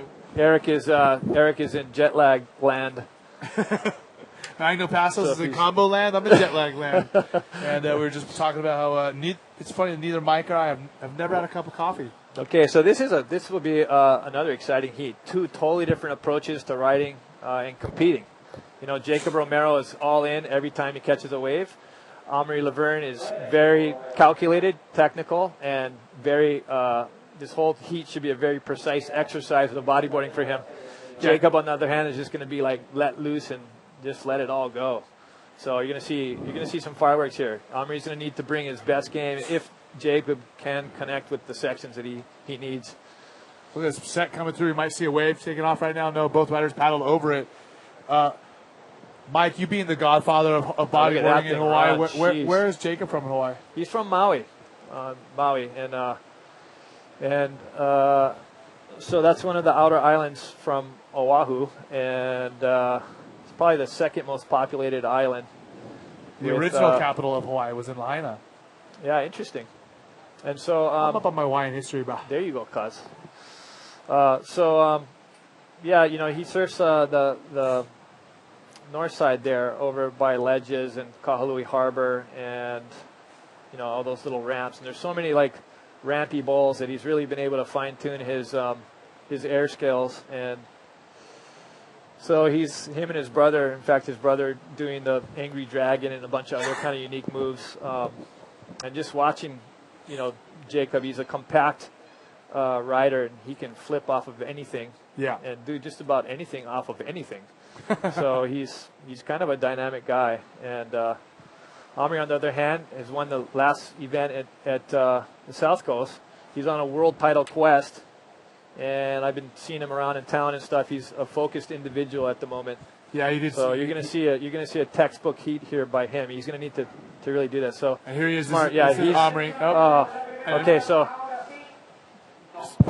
right now, before we get to the first wave of this heat, which we almost saw right there, why don't we throw it down to Yo-Yo with Dave Winchester, who came through in the last minute to win that first heat of the round.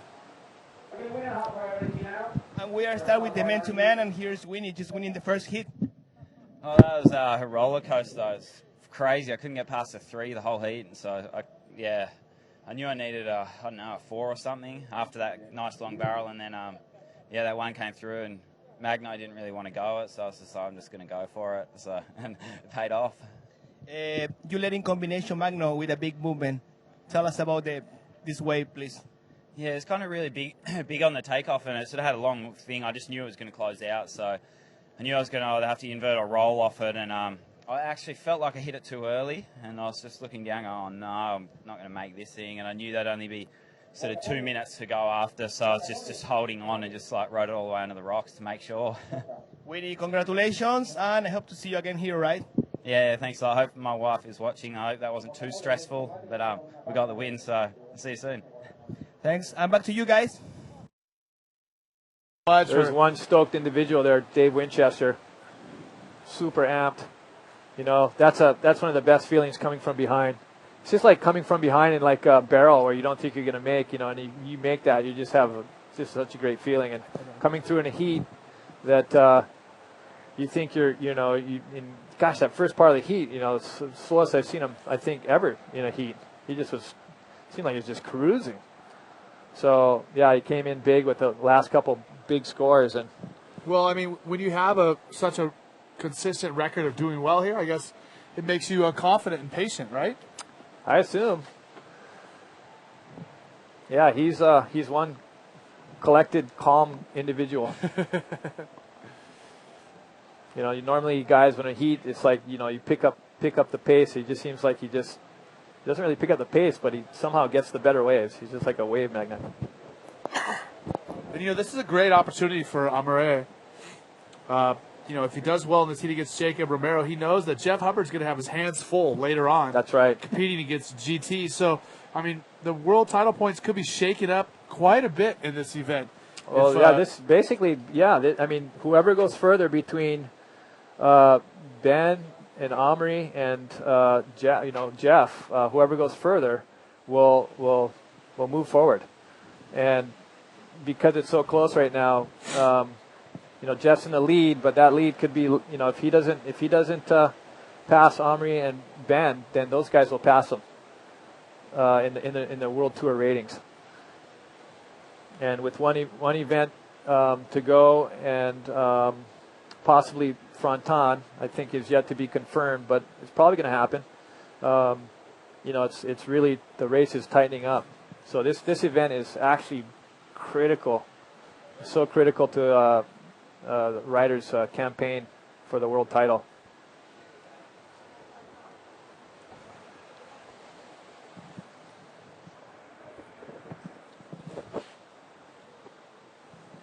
So a little bit slow action here. Yeah, we're 7 minutes into the heat, not one wave ridden yet. So have you checked out anywhere else in Arica? Any other places? There's a few places you got to check. Like, yesterday was the first time I got to see museum. I haven't got a chance to go up on top of the Morro. What else do I need to check out, Mike? If you go to the end of the road here, that's kind of interesting. There's these huge caves. And I guess I mean, you know, there's not much interesting about bird poo, but I guess they go there and they collect it for fertilizer. Wow. Yeah. Oh, that's bad. Well, it's at the very end of this, and there's these huge caves. So those caves, the geographic features are pretty interesting. And so you can go through those caves, and you know, you're basically at the edge of the desert where it comes into the water. So there's actually some pretty interesting landscape towards the end of the road here. Well, and like we said, I mean, Chile is so rich in history, and some of the oldest civilizations of man in the world are here. Talk about all the mummies that are here, the museums and stuff like that. And I guess if you go down here to the south, there's like all different caves and stuff in the cliffs. And there's literally there's thousands of mummies, and you can just find them pretty much anywhere. Like they're everywhere. Yeah, I've never found one, but I maybe you're right. You know, I don't know how many there are. There's Benny psyched up. Yeah, yeah, he's out. He's got his game face on. He knows what's up. And he's got a tough heat. You know, Alan's coming up. Yeah, he does. You know, and I got a little bit of information about you know, how it works here with people who live in Chile, and you know, if they find mummies or any significant archaeological items on their land, you know, the museum will buy them from them. Oh, interesting. However, if the government is interested enough in it, they come and take your land. And then they'll take the land. And then they'll come and do like a real archaeological dig and bring out all the Well, scientists. that's not and see good. what's So you're going probably on. better to leave those mummies buried. So a lot of people don't want to know what's Yeah, on their land because they have their Interesting. farms or they're Sure. called pintas here or parcels, and sometimes they'll find stuff and they'll put it back. Yeah. Which is pretty funny to me. Oh, I found this 10,000-year-old mummy. Well, quick, hide it. I don't want anyone to know because I don't want them to come take our farm. Here's Magno taking care of some of his fans. Yeah, sometimes it's he's got such a great personality and he's such a kind person. He's always got time for his fans, and it's sometimes it's tough. You come in from a heat and it's disappointing. Like I was saying earlier, you put your whole world into these little 30-minute segments of your life that help you on your quest, and if you don't succeed in that, it's pretty it's disheartening. You're it's really, crushing. Yeah, you get pretty bummed. Like I was pretty disappointed yesterday. I just had such a shocker. I was disappointed for you. Yeah. I was. Yeah, thanks, Eric. It makes me feel a little bit better. Good. That's what I'm here for. It's frustrating. It was frustrating. But anyways, yeah, so it's kind of a slow start, actually. There's no waves ready, and it's 10 minutes in. That's bad. And There's a second I think they're all being super selective. They know that it's going to be pretty, that they need that. They can't make too many mistakes in this heat. And I think as long as both of them aren't catching waves, and at least they know that where the other guy's at. Yeah, for sure. And with over a third of this heat already gone, it's going to make it rather difficult. I mean, what that means is these guys are going to, at this point, they have to be even more picky and make sure the few waves they do get are high scoring. It's not like where you can get a couple waves and maybe that one wasn't very good, but I can get another one. But now it's like a 20-minute heat. Yeah, and so I think Omri, he's a well-seasoned competitor. I mean, he's been a runner-up. Actually, he was a runner-up to me here a few years ago. And he surfs this place as good as anyone. He's one of my favorite riders to watch out here. He just really has it wired, and he surfs it so well. And so I think for him, this is going to be he knows how to kind of compress his strategy in a 20-minute block or a 10-minute block or a 5-minute block. He's very disciplined.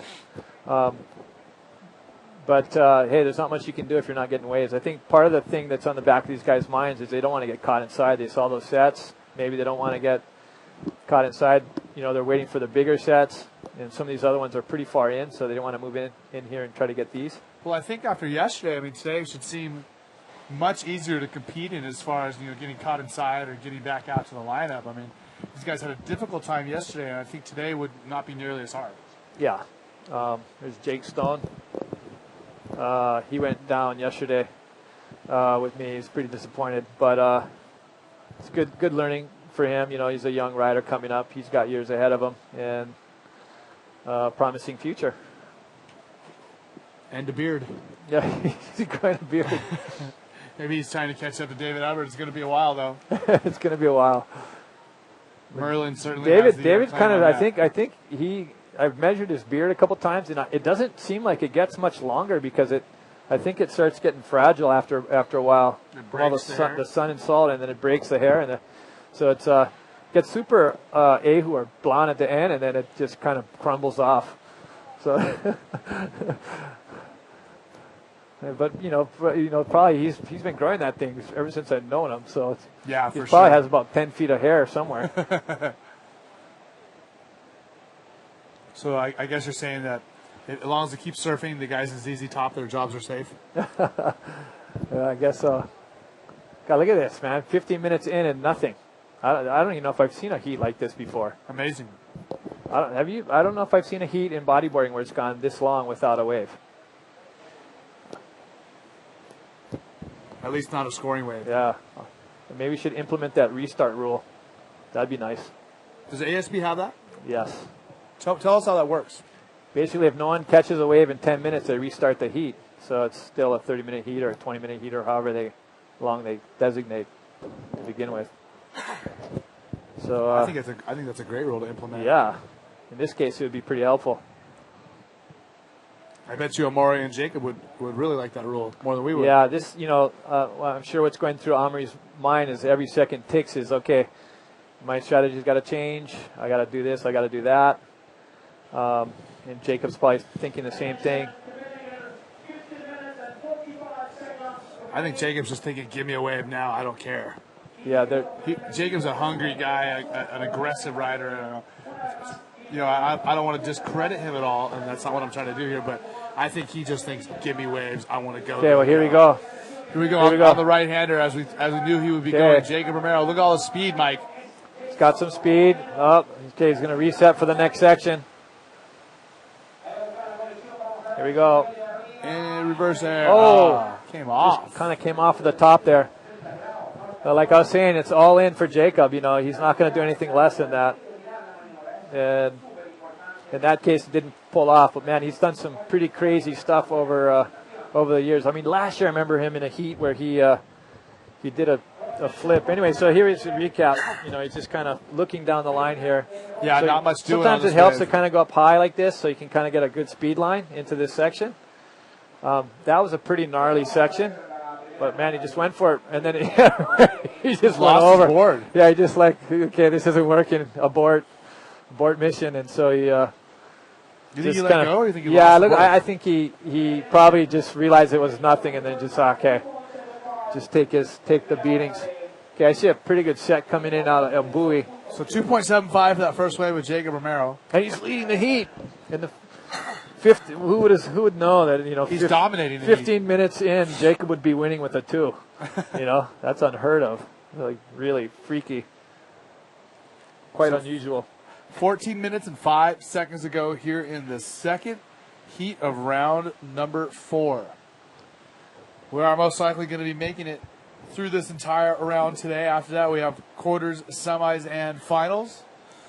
So I think in a perfect world, we would finish the 4th round today and come back for quarters, semis, and finals tomorrow. Correct, Mike? Yep, that's right. Tomorrow's probably going to be the final day because I think the swell drops off a little bit. And they're probably going to want to run it in the best ways they can, in the biggest surf they can. But if the winds are onshore, the conditions aren't that great, of course they'll postpone it. They got a couple days left in the holding period that we'll take advantage of.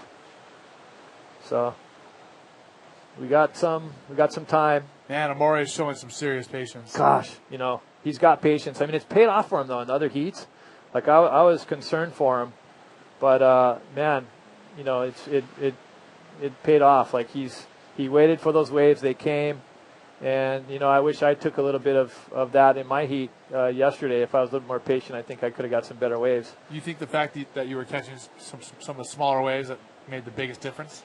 Yeah. Well, that last one was really too small. And the other ones were just like, I was just trying to get something going, But, yeah, for sure, if I had waited just a little bit longer, maybe I could have got a better wave. That's the one Alan got. I looked at paddling back. I saw that. And I just went, oh gosh, oh man. I just was like, okay, well, he's gonna get a good wave there. It just goes to show how your wave knowledge and your ability to judge the waves plays into the bodyboard contest just as much as your ability to ride the wave. Yeah, that's right. I mean, you really want to be on the best waves for sure. I mean, there's winning waves in heats, and if you're on them. Okay, this looks like something here. Yeah. Finally, okay, this could be a good one. Now watch how he does 18 this. minutes into the heat before his first wave. Big roll. Big roll. He's got it. He's going to hold on. He's got crazy core strength. He'll try to hold on through that. Oh man. So he's pretty much getting worked right now. So he's got a GoPro on. So this is.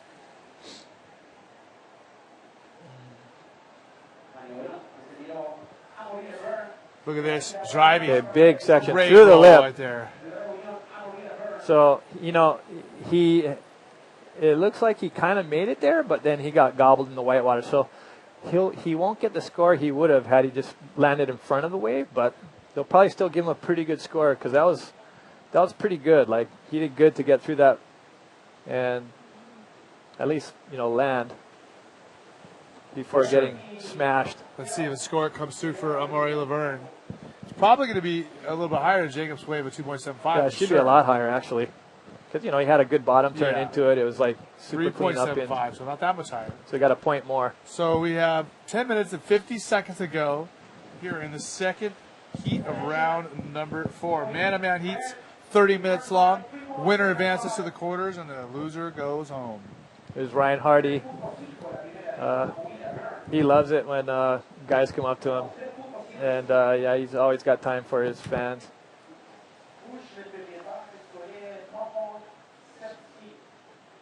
So next heat is going to be Yuri and Diego.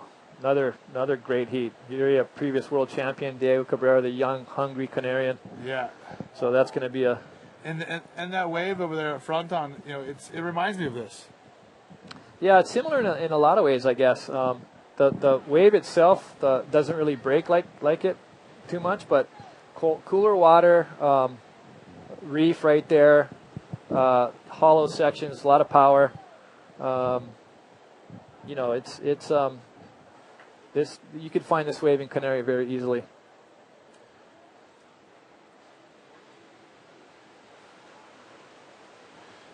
Speaking of Diego Cabrera, he did get second at the very first Fronton event. So, doing as well as he has there and all his knowledge of that wave and that wave being similar to this, it really must help him out here as he competes. Yeah, he likes to go after. He charges. He'll go after a lip, and he's the kind of guy that if he needs a score, he's just going to get it. He'll go big. I've had some crazy heats against him where he needs a high score, and he'll get it just because he'll just go absolutely crazy. He'll do whatever it takes.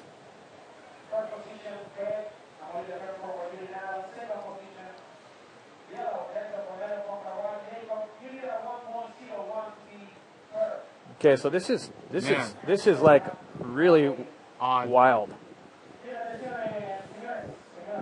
We've gone almost 25 minutes in, and these guys have caught basically a total of 5 points. Which is just, I've never seen this before. Okay, they're gonna have to start. So this is gonna be like a one-wave heat. Based on the present course, this is like the next wave will win. Determine who gets through. This could be one right here. Nope. Yeah, it looks like that. Maybe because of the period, it seems like it's kind of walled up. There's a set out the back as well.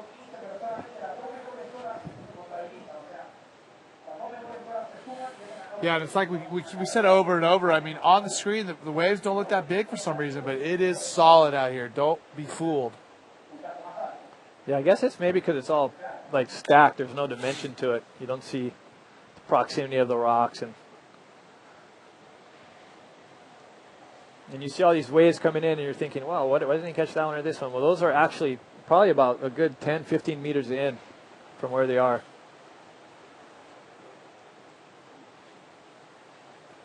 I wonder if they're out there talking, laughing about it, like, man, can you believe this? Like, what are we doing? I don't know. I'm not sure. Omri's a pretty serious competitor. He wants nothing more than to get through this heat, and he'll do whatever it takes to do that.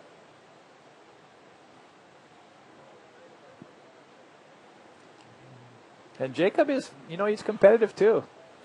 He's real competitive. That's kind of silly comment. I mean, obviously he's competitive. He's in this contest, but you meet guys that kind of have a different approach to the heat.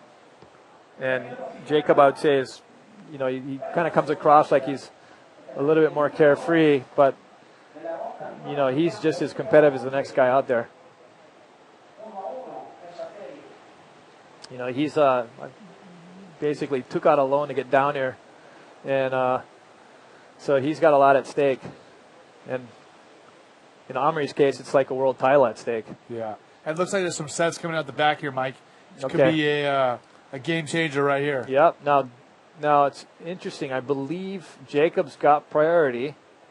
He's waiting on the inside. So he's going to kind of control it. We'll see see what happens here. You're going to see some Here he pretty is. interesting antics here. Amore Okay, Omri. on the left, the winner of the South Coast Crusade. In and out again. Just didn't do it for him. As Jacob can be out the back on the right.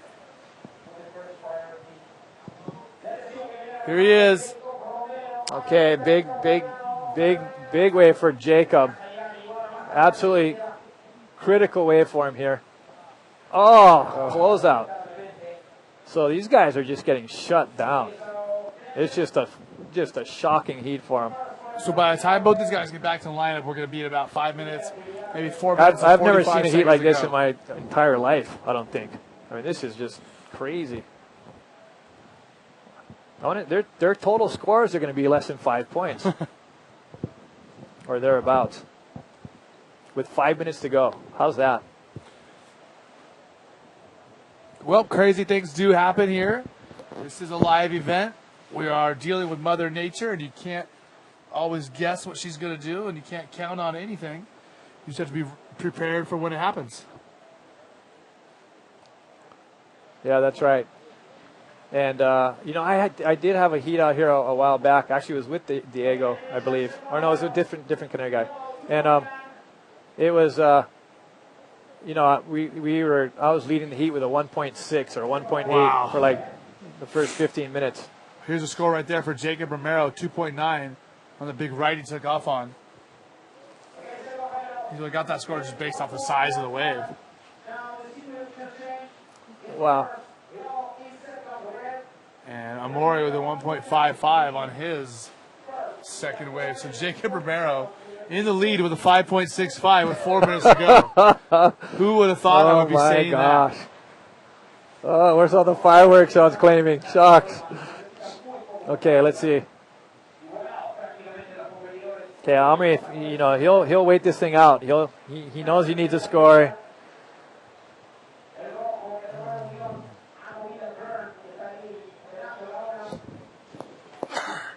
Okay, here's Omri. Now he's got to do something here. Man, nice open face. There's a barrel. Nice barrel. Oh, there. Catches pearls. an edge. Oh, and goes over.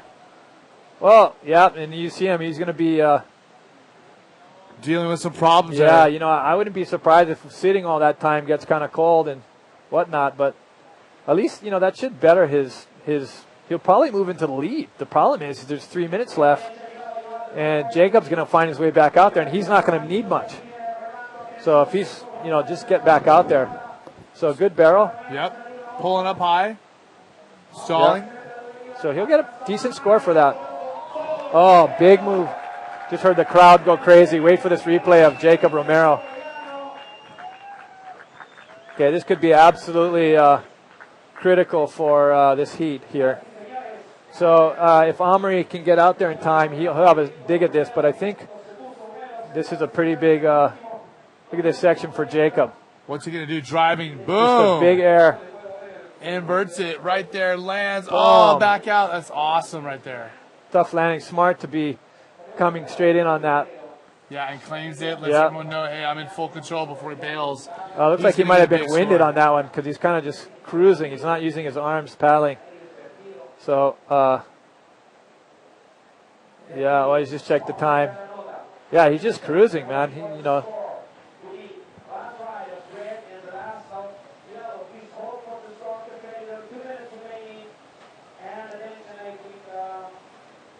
So this is interesting because, let's see, big air for Jacob.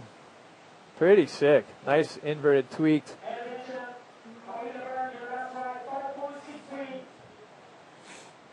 Okay, we're waiting for. So Omri's last score is a 5.63 with a 3.75. That's a point total of 9.38. Romero got a 9.2 for that. Wow. So that's going to make it. If with minute 28, if Omri can make his way out there, he doesn't need much. He needs a 6.48 to pass him, but it's going to be hard now. So look at these scores, a 2.7, a 2.9, and a 9. Well, Omri was up on the rocks not that long ago. So is Omri back out there, or is that the next heat? I'm having a hard time viewing it from here. Yeah, I see a man in red, but I don't know if that's Omri or the next heat, which would make it Uri Valadao. Yeah, I don't know. I think it is Omri. Yeah. Nope, there's two guys in red out in the lineup, so they're both out there. So Omri is in the lineup.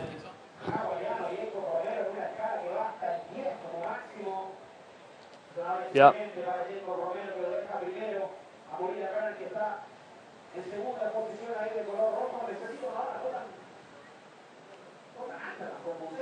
.30 seconds to go.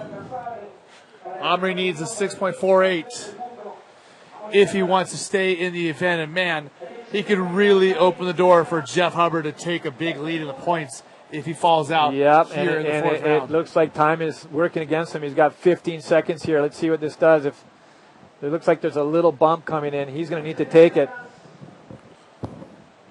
Wow, that's it's not going to be. It doesn't look like it's going to happen for Omri. Yeah. Boy, what a crusher! You know, he made a couple mistakes in this heat, which is uncharacteristic of him. Sure. Yeah. So there you have it, your winner, Jacob Romero, the young man from Maui, with a total score of 12.1. Man, he had nothing but a 2.9 until 2 minutes to go in that heat. Murray Laverne, nothing better than a 5.63. And the man from Reunion Island is done for the event. We will see him at the next one. And right now we're going to throw you to a message from our sponsors who make the Arica Chilean Challenge possible. We'll see you in a minute. I'm going to pass you over.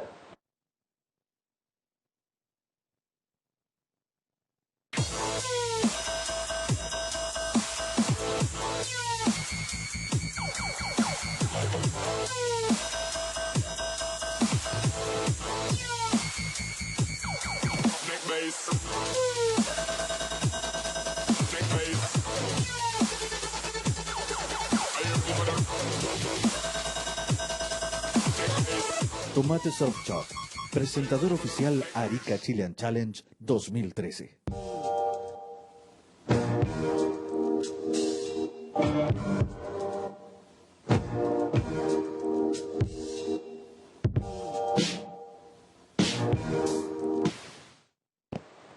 So we are back, and I am joined by none other than our advancer. Yeah. I would say the winner, but you didn't win, but you advanced. Felt like I won. I got through at the end there, so I was pretty stoked. So Dallas Singer joining me here in the studio, live, at the third stop of the GoPro IBA World Tour. This is the Arica Chilean Challenge presented by the Municipalidad de Arica, as well as Tomate Surf Shop. Of course, Mike Stewart's Bodyboards Science helping us out, as well as Movie Star and Lawn Airlines. And, man, what a heat that was. I mean, to see guys with nothing but 2s and 3s until 2 minutes ago. No, it seems as though everyone just pulls the trigger like in the last 3 minutes. You've seen Dave's heat as well. And crazy.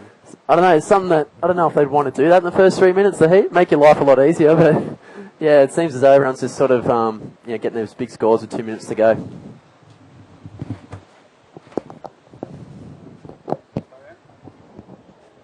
So 2 minutes are already underway in this heat. We have yet to see a wave. Uri Valadao, as well as Diego Cabrera. And Diego is a rider from the Canary Islands. And we were talking about, this wave really does remind me of Fronton. Do you feel the same way? Yeah, I mean, the same sort of kind of raw ocean, sort of heavy, shallow reef. I guess it's pretty well the same thing. Difference between here and there is that the water's really cold, pretty much. So, it's a pretty amazing place, really. Every time I come here, it's big and it's offshore every morning. And it's got to be like, if you're into heavy reefs, it's probably the best place in the world to come to, really. Have you had a chance to check out much of the surrounding areas or the sites that Arica has to offer? Yeah. Actually, I was talking to someone last night about it, and I kind of did a lot of that stuff in the first few years I was here, and it was really fun and stuff. But you come here for the 5th time, and you're really just coming here for the waves, more or less. So yeah. So there's seals. There's a bunch of other stuff. There's heaps of stuff to do, I'm sure. I was going to show you. I took some pretty awesome pictures of the mummies yesterday. Oh, you getting to see them? Yeah, I went to the museum. I like to enjoy what Arica has to offer. Arica really has a rich history, and we were just talking about with Mike. Whether it's a culture, the civilization, geographically. I mean, there's a lot to offer here, and not many people know about it.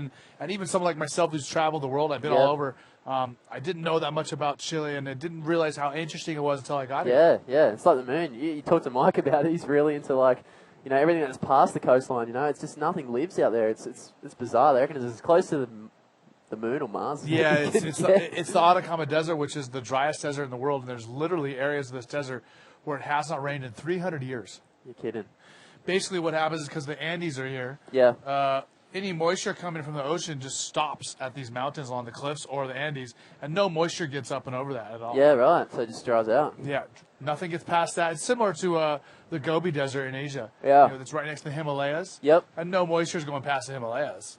Wow. It's a wall. So I guess after you can build your house square, no gutters. Yeah. You don't even need a roof because it's not going to rain. Yeah. There's no gutters in town at all. I haven't seen one, so it's pretty funny. But it's an awesome place, and I have seen a few bits and pieces around here. There's stuff like mummies would be pretty cool. But if you're thinking about coming to South America, Chile's one of the top 3 places to come, in my opinion. And like I said, we've been coming here for a few years now, and if you're a bodyboarder, this is one of the best. I took these yesterday. Oh wow, they're like heads, huh? Yeah. And the teeth don't rot away. That's crazy. Well, the teeth actually are what last the longest on the mummies. Right. Yeah, because it's the hardest part of your body. Yeah, okay. So even when your bones are gone, your teeth will still be there. That's wild, isn't it? Are they really small? They have infants. They have newborns that they turn into mummies. They almost look like dolls. Yeah, that's wild. Pretty crazy. Get away with. Is that a real person? Yeah. Oh shit. Yeah, And right. they cover them with clay. Yeah, that's pretty wild. So it's very interesting. Those babies, and you can see their little fingers and toes. Yeah. Pretty Did cool. you get there yesterday, did you? Yeah. Yeah, right, after the contest. Yes.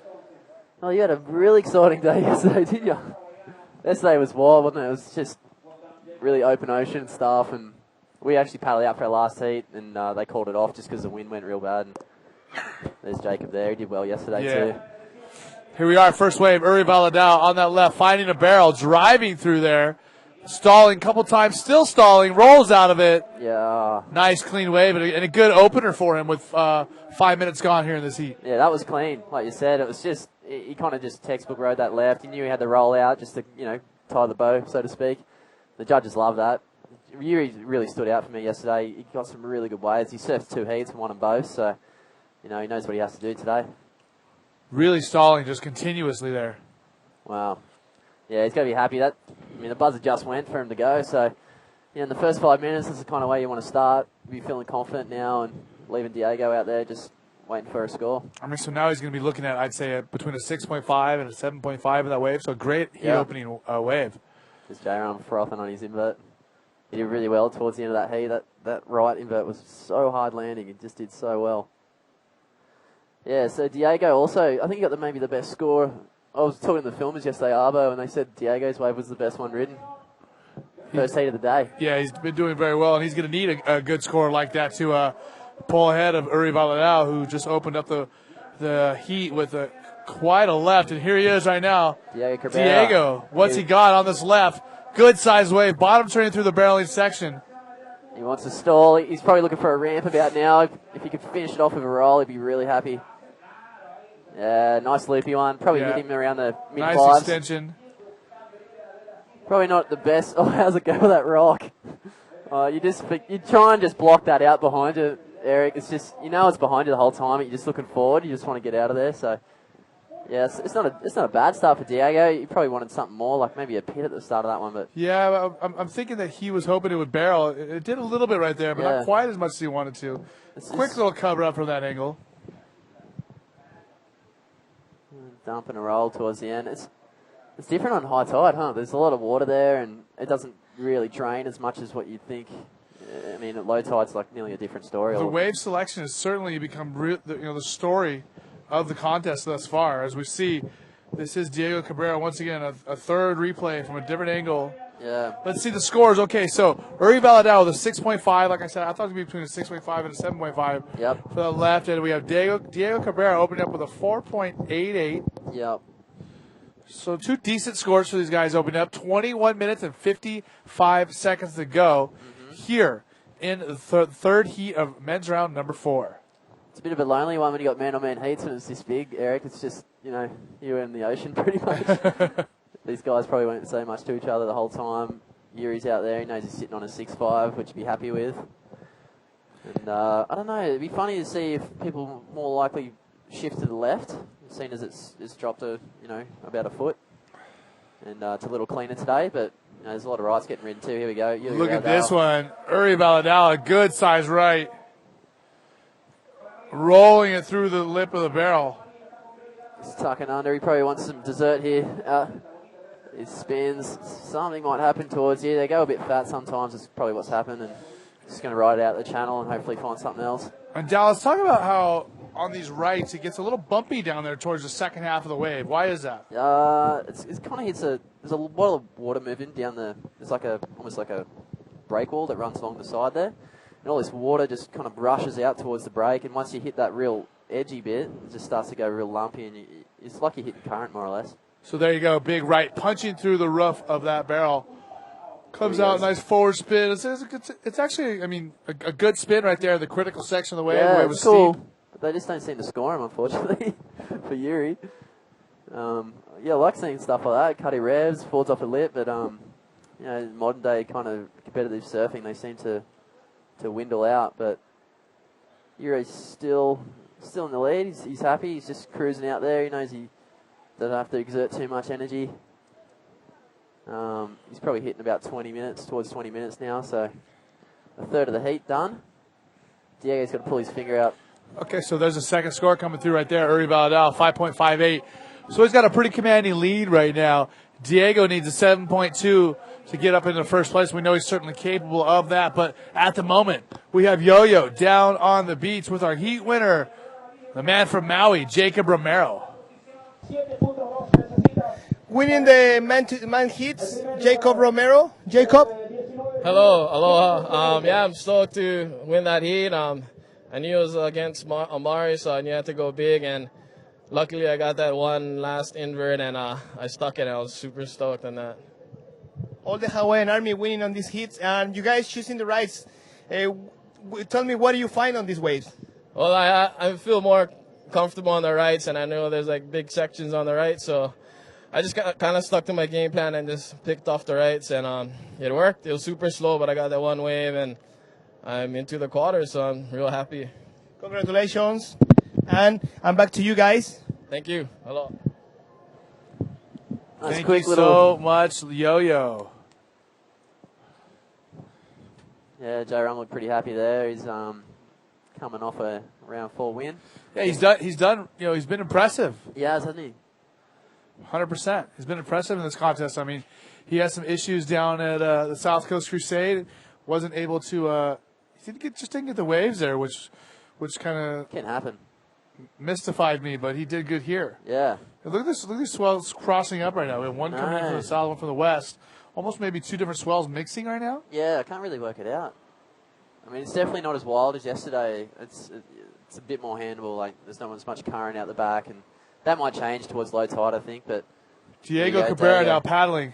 Look at that thing. It looks perfect, doesn't it? Very glassy, oily face. It looked perfect. He faded too much there for the takeoff. Yeah, he might have been a bit too deep there. It seemed as though it looked good from the start. He knows how to pick him. I've seen him out here before. He actually came off an injury last year that he copped. He actually headbutted his board real hard and bruised himself. So he's come back firing. He's in round 4. He's got plenty of time left to come back from this. He's in a shocking position right now, right in front of these bombs. That is a classic 8-footer on the head. There you go. Dry rocks bueno. Oh, look at the wave out the back, too. He's going to get another one. There you go. Yuri's just chilling. Yeah. Diego Cabrera, look at once again. It's funny. You don't know where to go. You don't have to punch to the left or the right from here. Should be all right now. After the first one, it gets kind of fluffy, so you can just sort of bounce around there. So he'll be right. And 17 minutes remaining. The boys are still pretty much 2 apiece. Diego's sitting on a 6.26 combined. Yuri Baladeo, 12.08. Well, Uri Baladao once again is looking to extend that lead, while Diego just wants to get back out in the lineup. I think Diego's getting mummified right now on the inside. So much wildlife here. It's, really is beautiful here. Yeah. There's so many seals out in the water. Yeah, it actually makes you, I don't know, it makes me feel like a little bit more calm. No, it's just having a seal bobbing up and down, he can handle it. He was out there all day yesterday copping the bombs on the head. So There's several of them. Yeah, right. There's actually a break around the corner from Gringo that a lot of the surfers surf, like just down there. I couldn't see him until I paddled out yesterday. And to the left? Yeah, there must have been 7 or 8 guys out there. Yeah. I saw them yesterday as well. Yeah. It breaks right there off the rocks. Off the rocks, yeah. It looks kind of looks serious when it's coming from this direction, but I don't know what it looks like from there. There's also a bommy to the left of your screen. It's called El Boy. There was a few big waves out there yesterday, a few tow teams giving it a go. There's plenty of waves here in Arica. Yeah. You guys know, well, we're going to show you a little update, a little highlight package of the second day of this contest while we're sitting here in a lull. Check out the highlights for our GoPro event from day 2.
From our tour title sponsor, remember this is the GoPro IBA World Tour. This is stop number 3, the Arica Chilean Challenge presented by the Municipalidad de Arica and Tomate Surf Shop. And we've got some sets coming in now, don't we? That is a rogue one. I think the boys might have even got caught inside.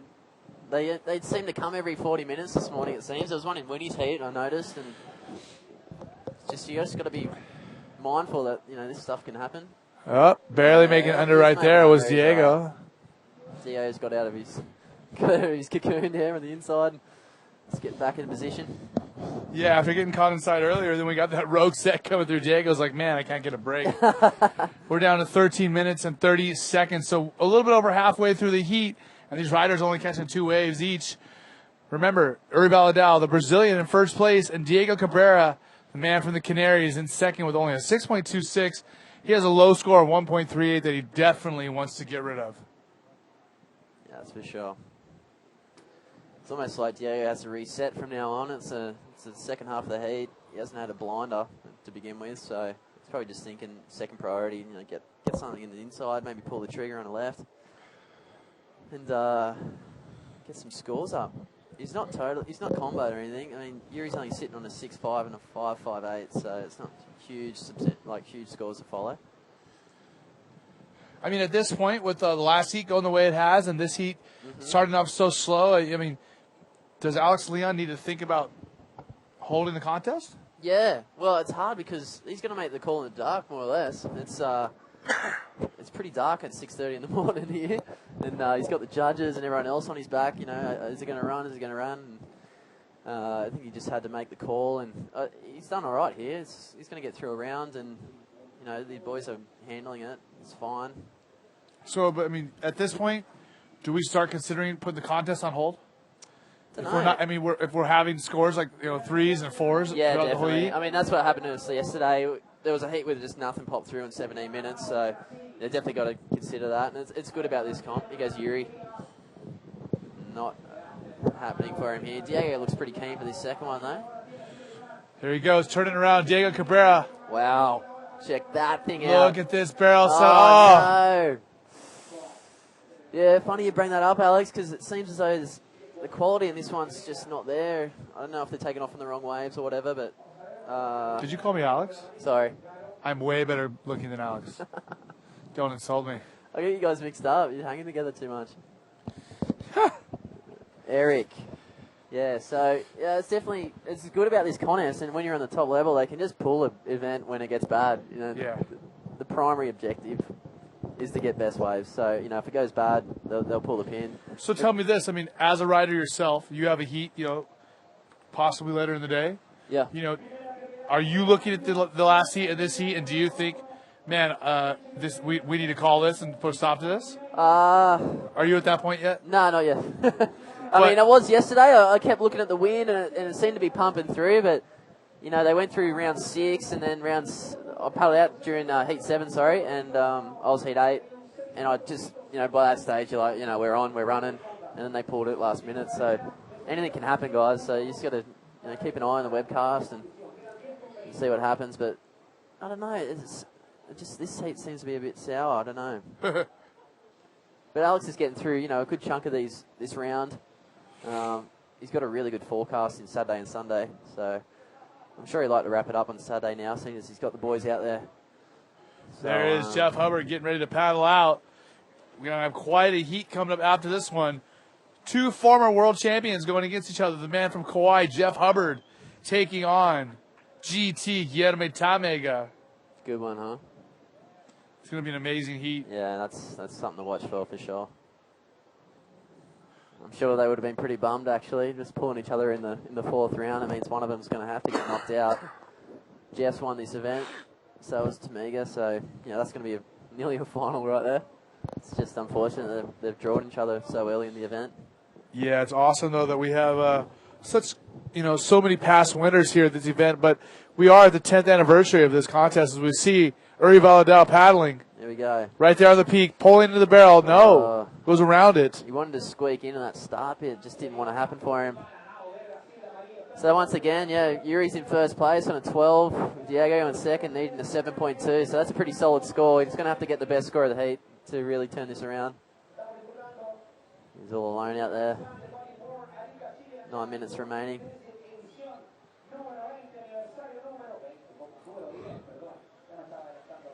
So Diego Cabrera out the back all by himself, looking to take off on a nice set wave. Is this going to be it? It is. It is. So Diego Cabrera, the man from Canary Islands, bottom turning into that barreling section. He's going to roll it. What's he going to do? Into the barrel he lands.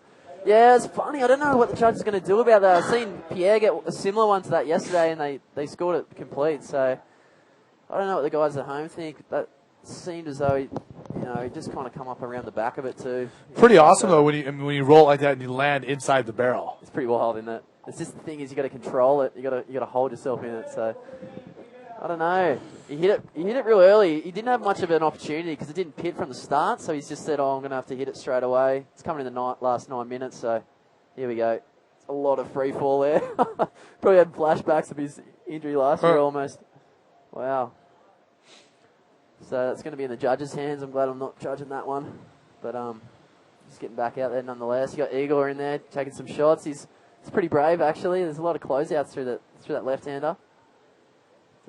So I'm sure you guys will see plenty of that this afternoon on all the social media pages.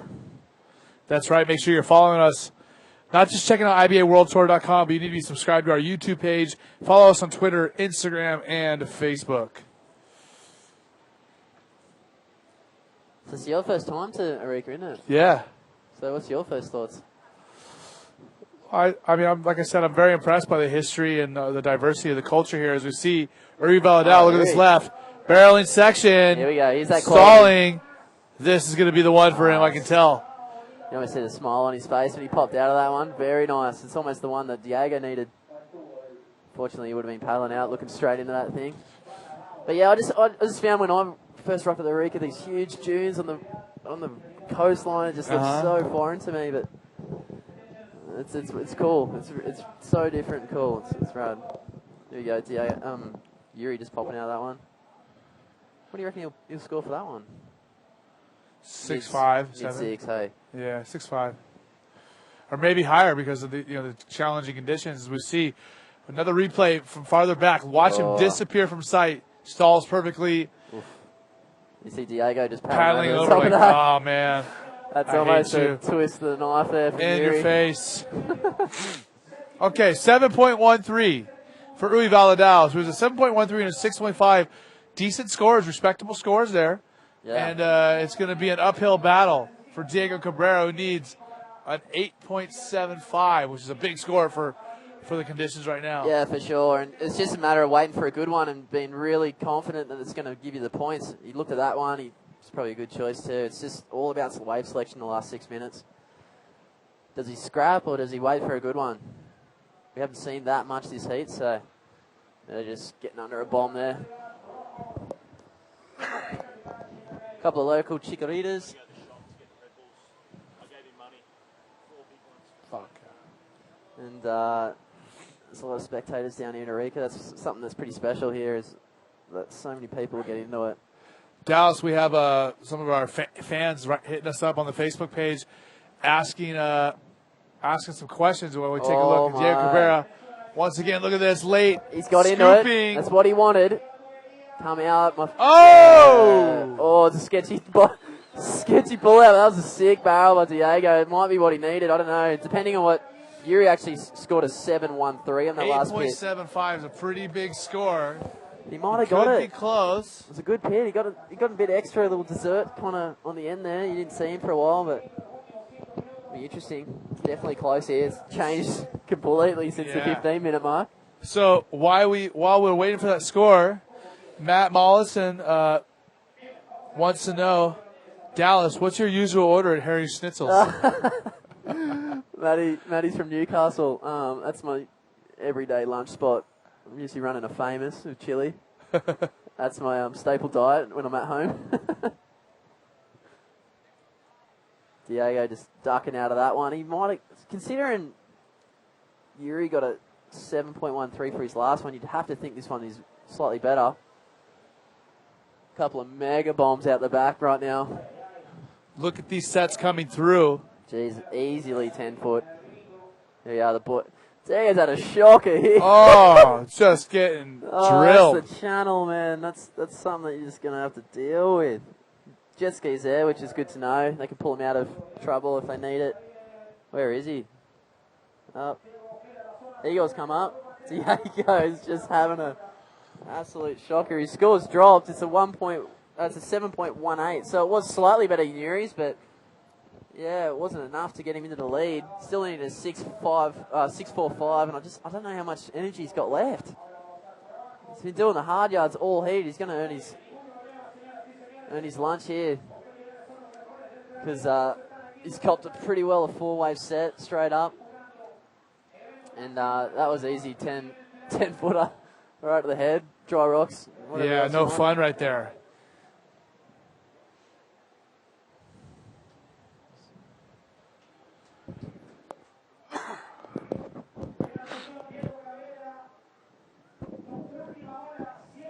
Man, these guys really took it right there. 3 minutes to go. And what happened with those scores coming through? 7.18. He needed a big 8. So Diego didn't quite get the score he needed, but he's closer. He needs only a 6.45 to take away that lead from Uri Valadao. 3 minutes. He's probably going to be looking at closeouts now to hit. It's kind of what the general thing to do is. I just don't know how much fuel he's got left in the tank. Yeah. And, man, IBA fans, this heat is getting tight right here, and you guys have got to be excited about the fact that we have Guillermo Tamega and Jeff Hubbard coming up next. Huge heat.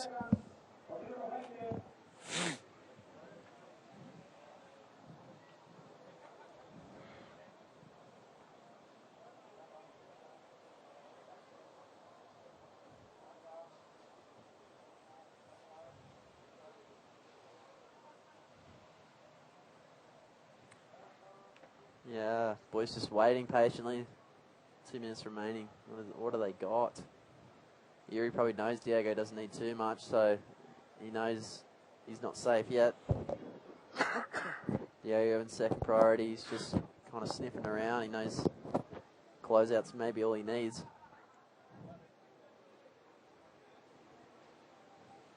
I've seen Rolls even score higher than 6.45, so. 90 seconds to go here in the third heat of round number 4. Remember, the winner's moving on to the quarterfinals. The loser is going home. We might be seeing him in Antofagasta. We might be seeing him in Rio. But he's done for the day. Here we go. Uri Valadao, look at this. Use his priority. Fading. Almost doesn't matter if he doesn't make that, He just blocked pretty well. Blocked Diego from a potential scorer, so that's the end of the heat, it seems.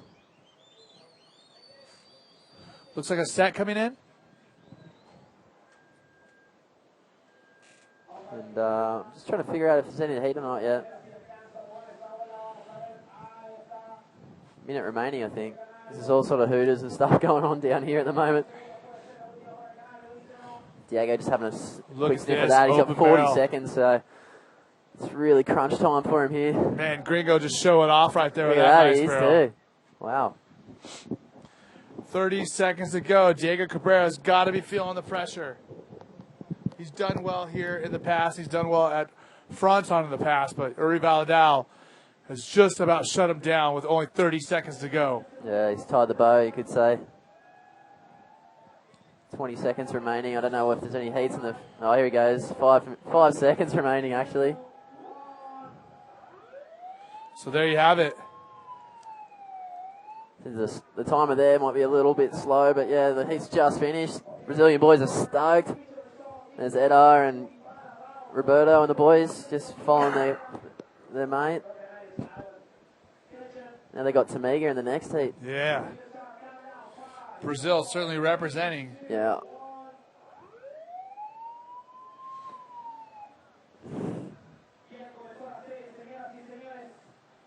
Okay, guys, so we're fresh out of heat number 3. Diego Cabrera going down to Uri Valadao. Here we are with Jeff Hubbard and Gary Tamega. Stay tuned. Check out some messages from our sponsors. We're going to come back with this mega heat right here. Woo!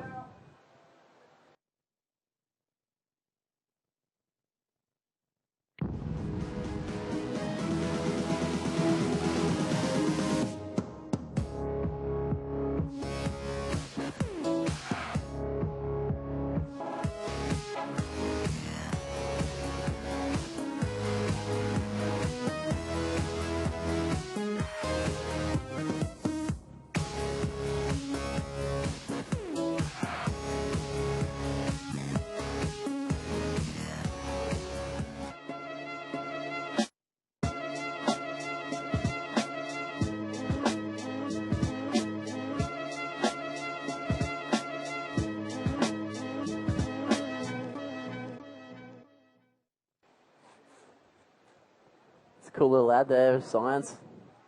I've seen one of the riders just 900% stoked, which is cool to see. And yeah, the mega heat's about to start. It already has started. It's 2 minutes in. No waves caught yet. The Brazilian and the Hawaiian just sitting out there patiently, trying to probably put their feelers out, see how it's actually breaking. Yeah. What the ocean's doing and how to get under the bombs. So once again, if you didn't know, you just joined us. Eric Apple joined by none other than Dallas Singer. We are here at the third stop of the GoPro IBA World Tour, the Arica Chilean Challenge, the 10th anniversary of this event. And it is presented by Municipalidad de Arica and Tomate Surf Shop. And here we go. Oh, yeah. Jeff Hubbard taking off. What is he going to do on this big ride, Dallas? Check him out. He's just tucking up high. I don't know what's coming at him, but it looks like he's got a good line. He's looking at it. Coming up. Good invert, textbook. That's what you'd expect from Jeff. Landing right back there in the pocket. Pretty well spin. A high 7 to 8 in his first wave, so is he getting any dessert? No. Whoa. Don't be a judge. We already talked about this. Righto. I'll refrain that. I'll wait for the judges' score. You're going to start jinxing people. Yeah. Calling out scores.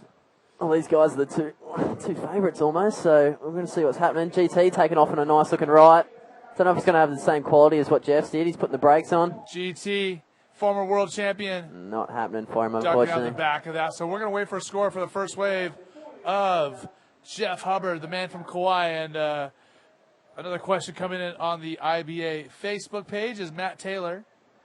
And before we get to that, we'll take a look at Hubby dropping in right here. Look Awesome. at the speed. Awesome looking wave, huh? It's just nice and clean. It's kind of exactly what you want.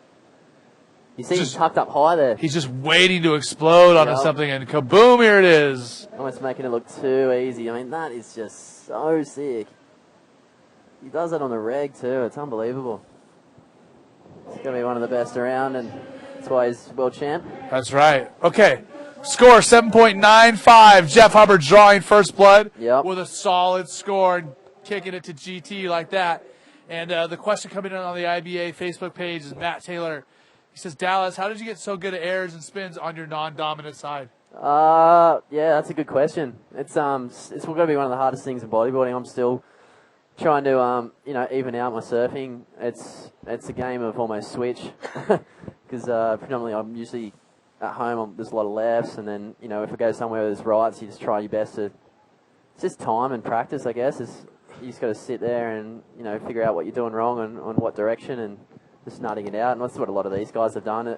They probably see points in their surfing where they're not happy with, and they watch someone else and maybe think they're doing better than I am. So you just got to work at it. And I'm the same way you are. Yeah. Going right for me is like I feel like I'm going backwards. Yeah, it's weird. It's almost like it's because in surfing you got backhand and forehand. There's no one doing switch. In bodyboarding, there's no backhand prone position. It's just you're switching. Well, and JP using the other Patterson. side. Oh, there you go, JP Patterson. He goes a couple of old school exceptions there. Maybe even Coddy. Pat Colwell is one of the ex judges for the IBA. He rides switch on the. So you can just take that approach there. So Matt, you can either just work at it and just put the time in, or just keep, or you can just keep your hands the same way. There you go.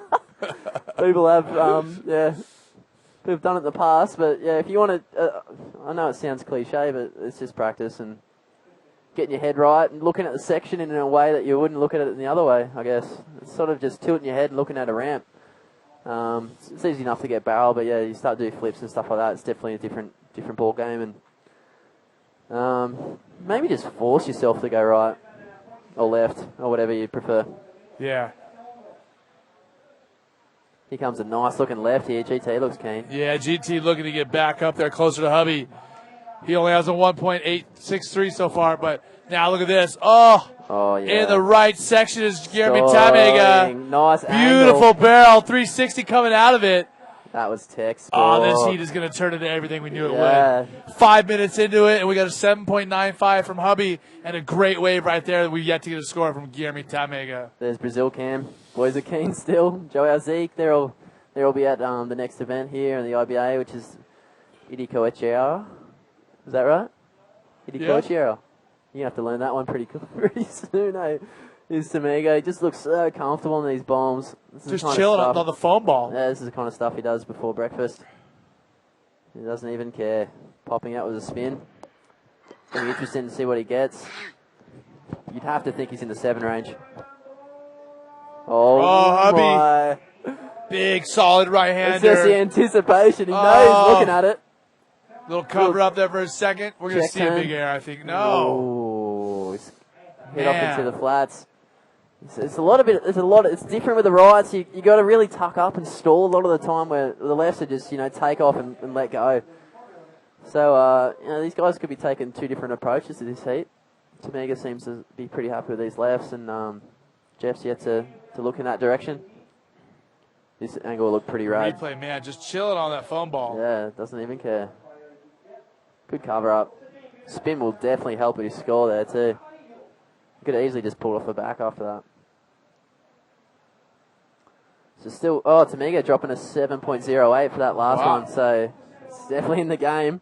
The boys are sitting on a pair of 7s really.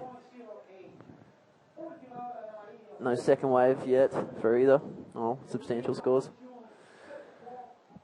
It's a lot of foam. Look at all that foam. Usually you don't see any of that when you're here on a normal day. It's just a lot of swell moving around, large swell period. I see a set out there at El Bui. That's one of the bigger sets I've seen at El Bui today. Yeah, that's solid, isn't it? So I would imagine we got a good size set getting hit in here in a minute. Woo! That's that foam come off. That's a run. So, yeah, man-on-man heats, you probably wouldn't have seen that unridden in a 4-man or even a 3-man heat, but man, it's a different story. Hombre or hombre.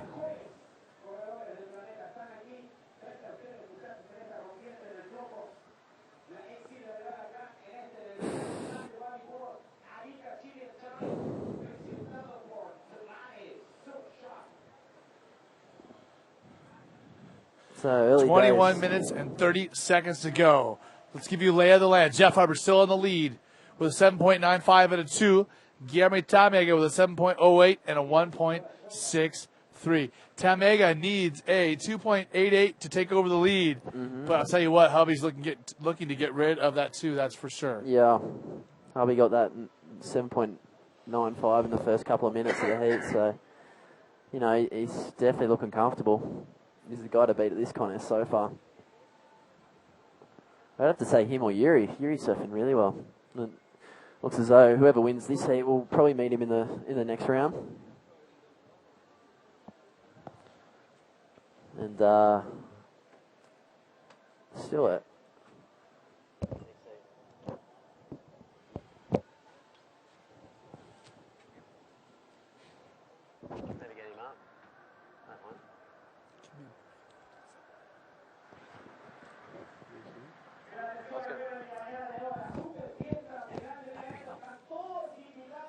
So quite a lull here once again in the action. What's going on today? Are we running everything? You running everything? Cut it off. As we sit and watch GT and Jeff Hubbard wait for their next wave. I'll talk to you later. So 20 minutes remaining here. Round 4, heat 24, which would be heat number 4. This is the 4th heat of the round, correct. Sometimes it's a little confusing there with heat 24, but there has been a lot of heats run. We got through some psycho heats yesterday. I don't know if you guys tuned in, but yeah, we've had some decent progression, and we got through a lot of the rounds already. So it's been dished up. And we still have all day tomorrow and all day Sunday to run. Yeah, so we've got if we want it, plenty to roll with here at El Gringo. Arica Chilean Challenge. And if you look at the map, you know, geographically, Arica, the way it's set up, I mean, any swell that's in the Pacific Ocean is going to end up here sometime. Yeah. I think anywhere with the West Coast, it seems like it gets heaps. They say that this is the most consistent spot in the world. Yeah, right. I wouldn't question them either. It seems to be 12 foot every day. It's one of those places where you're booking your ticket and you're just like, oh, okay, I know what I'm going to expect here. And it's happened again. Yesterday was 12 foot bombing. Today, slightly smaller, but still bombing. And the next day actually looks similar to the first day we ran. Yeah. Which was, you know, awesome too. You might see a few more moves and a couple of flips go down, but not to say today isn't good either. It's a couple of little dodgy boats out the back. Dodgy boats? Yeah, I don't know if I'd be going out this swell and that thing. Couldn't pay me enough. It's bad enough. Oh, I'm sure it's flat out there. So it's heading towards the buoy. So 18 minutes remaining this one. The boys taking it slow. You know, they only need 2 waves. It's a game of 2 waves here. Possible 20 points on offer. Jeff sitting on 9.95 and Tamega on an 8.71. So, man, even still at this point, I mean, with the guys sitting like this, it's got to be, you know, nerve-wracking. Yeah.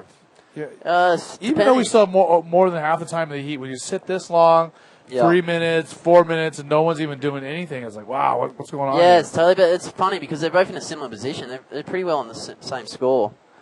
Both needing a second wave. Yeah, it's definitely that case if you're behind, and even if you're in front, time just seems to go twice as slow. Which is always the case. But yeah, just thinking about the kind of free surf sessions that went on before the comp started. Jeff's always the one that you just, you know, always thinking, wow, he's really shredding, and that's always a good kind of thing to go on, actually, when you go into the main event. You know, when you're looking at the people in your heat, Yep. you know, the guys that, you know, how they surf, and you can almost, use a different tactic than them, and sometimes that works. Sometimes the waves go flat even, so yeah. Well, these guys know the game. While we have this flat spell here for a moment, why don't we take this opportunity to let Yo-Yo talk to Uri Valadao, the winner of the last heat. Yo-Yo, take it away. Just winning the third heat of man-to-man round, and this Uri Valadao. Yuri, ganando a terceira bateria de round octavos finais. Como que foi essa bateria? Pode me falar? You can tell me about this hit, please, Uri? Foi incrível. Competir com o Diego sempre é muito duro. Somos da mesma geração, então conhecemos muito bem e eu sei o grande talento que tem o Dieguito. É um grande amigo fora, mas dentro sabe, cada por si e tem que fazer meu trabalho. He said that it was really complicated because him and Diego, they are from the same generation, but they are good friends, but on the water there is no friendship, so that's why it was really hard. And Uri, como que vem a seguinte bateria para Uri Valadao? Como que vai ser? Tem alguma estratégia, alguma carta? Como que vai ser essa parada? Eu creio que a estratégia é ela mesma. Aqui sempre há olas grandes, então escolher muito bem. Porque se eu venho na ola mala, lá detrás vem meu adversário numa grande e maior. E todo pode ser uma nota muito grande. Todos são incríveis aqui, o nível é muito alto. Então estou muito contente de estar na quarta de final. Agora manter o foco, porque eu quero mais. I was asking about what's going to be his next plan for, and he said that it's really important to him be concentrate to be him finding the right waves and to be choosing to pass to the next hit. Yuri, gostaria de aí deixar algumas palavras para a gente lá em Brasil, falar alguma coisa mais? Eu queria agradecer a todos do Brasil mais uma vez. Eu estou muito focado nesse campeonato. Eu vim para tentar fazer um grande resultado. É meu sonho fazer um grande resultado aqui em Arica. E não só as pessoas do Brasil, mas todos que torcem por mim. Eu recebo muito carinho de todo mundo e entrar na água com essa energia é gratificante para mim. Muito obrigado a todos, minha família, minha namorada, todos que estão aí no Brasil. Valeu. Obrigado. He was giving thanks to everybody that support him, to his family and everyone there. I'd like to back to you guys. Back to you. Okay, thanks so much, Yo-Yo. Yo-Yo is the local just legend here in Chile. The guy's showing us around, taking care of us, taking care of anything we need. You must want to take him home with you, don't you? Definitely dialing us in. And still, these guys sitting out the back waiting for the opportunity. Here we go. Here, a bit of priority discussion there. Today you're getting the best of it, and he's almost been sold here, it seems. But Jeff, this thing's actually this could little bowl bowl up. section. Is he going to be able to stall enough? Propping up. Nice. Look at that. Textbook. That was cool. He might even get something else here. Yeah. Man. That's just goes to show there wasn't anything happening at the start of that wave, and he's turned around and just nailed it completely. Yeah, the fact that he's able to turn that wave into something, and the fact he's able to pop a little ARS there. Yeah, it looked pretty solid actually. It was a perfect ARS, but I don't even know how he was able to find that section. It was right down the reef, it seemed. See, these parts where a few of the guys have been inverting off, which Jeff did earlier in the heat. And he's nice just little section. Thumped it, didn't he? He had no room for error as far as being a foot farther forward, a foot farther back. Yeah, he would not have been in position to do that. Not at all. It is GT. He's a former world champion. He's been one of the best in the world, and he's pulled it out. Yeah, GT's been a legend in the sport, you could say, for nearly 20 years, it seems. He's won it all, and he's still here competing like an absolute madman. So, anyway, we've got someone else who's an absolute legend. It's Mike Stewart himself. He's going to come back in the booth and talk about these guys, I'm sure. We'll catch you later.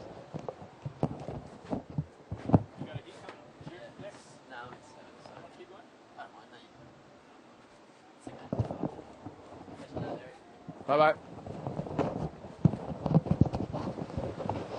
I guess Dallas got a heat coming up. Wow, pretty epic exchange right there. Yeah, welcome back, Mike Stewart, to the broadcast. Yeah, good to be back. What a heat to be commentating on. Gosh. Okay, so that was interesting. Okay, here's Jeff on the wave. Look at this. Hubby finding the barrel, coming out, still driving. Now he's going to stall a little bit, see if he can find a spin section or a little air section. He does, of course. Look at that ARS. Yeah, clean. Kind of full rotation, gets it up, and then just kind frothy of on the inside on the rocks. Pretty hectic. So, I was up there with all the competitors, and one of the things that Ben mentioned. Okay, here's a recap of Jeff's. Take a look at the replay. Cool. Pretty nice little barrel. Cover up for a second, stalls, waits, and finds this little section of Mike. Yeah, nice above. You can see his head there, so I don't know if they consider that a make or a no make. Maybe a brief make. So he'll definitely get scored for the barrel and for getting up there. And then let's talk about the wave before that, 6.75 for Guillermo Tamega. Yeah, he kind of went into that inside section, and that's that they want to see the big moves on the outside, kind of closer to the peak, and that's the bigger part of the wave. And when you come into that inside, you don't seem to score as high. But I looked at that. I'm, oh man, that was two pretty good combinations he did. I thought it might have gone a little bit higher than that, but what we're talking about amongst the competitors is they got to keep the scale kind of low on this. So okay, so once again, Guillermo Tamega is in the lead, but we're waiting for a score from Jeff Hubbard.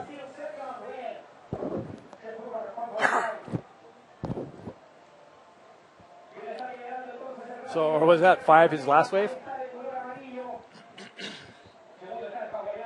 Okay, so we're waiting. I guess we're waiting on scores. Okay, so that is Jeff's score on that wave. So he got a 5 on that. He got a 5 on that barrel right in the ARS, which is, Yeah, they realize who's the caliber riders in the water, so they're going to keep it low because these guys are both capable of doing bigger and better things, and they know that. They don't want to, max it out and then no room to go at the end of the scale. So, that's pretty competitive heat right here. Really tight. Look at this in yellow, Guillermo Tamega. This looks like a good wave for GT. He's going to stall right off the bat like he has done in the past, Mike, and he's just driving through now. Is he going to make it out, Mike? It looks like he's going to make this wave pretty easily. Wow, look at the roll. Okay, that's a good wave for GT. And now the pressure is on Mr. Hubbard, the two-time world champion. Yeah, now Jeff, this is a massive heat for Jeff because he's leading the tour. He needs to win here to keep his title. Well, we saw Amaury Laverne go down also in this round. That's right. Okay, now, Hubby, Jeff. look at this on the right. Big air section. Oh, gets caught at the top. Jeff, it seems like Jeff might be getting a little bit caught up with the pressure here, which is not something that's common. You don't commonly see that from Jeff. He usually just goes.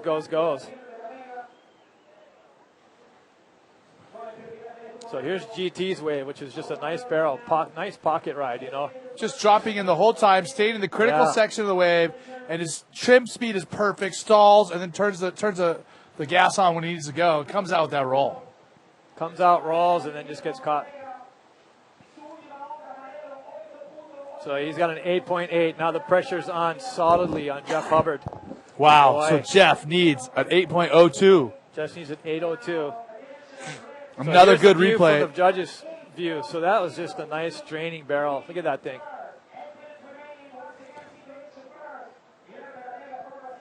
Gets his roll just long enough so he's got it. He shows control, and then he's out. Okay, so Jeff needs an 8. This is something that he does in his sleep. Well, his first wave was a 7.95, so he just needs to settle his nerves down, kind of get back into the lineup, and just wait for that one opportunity, that one good wave.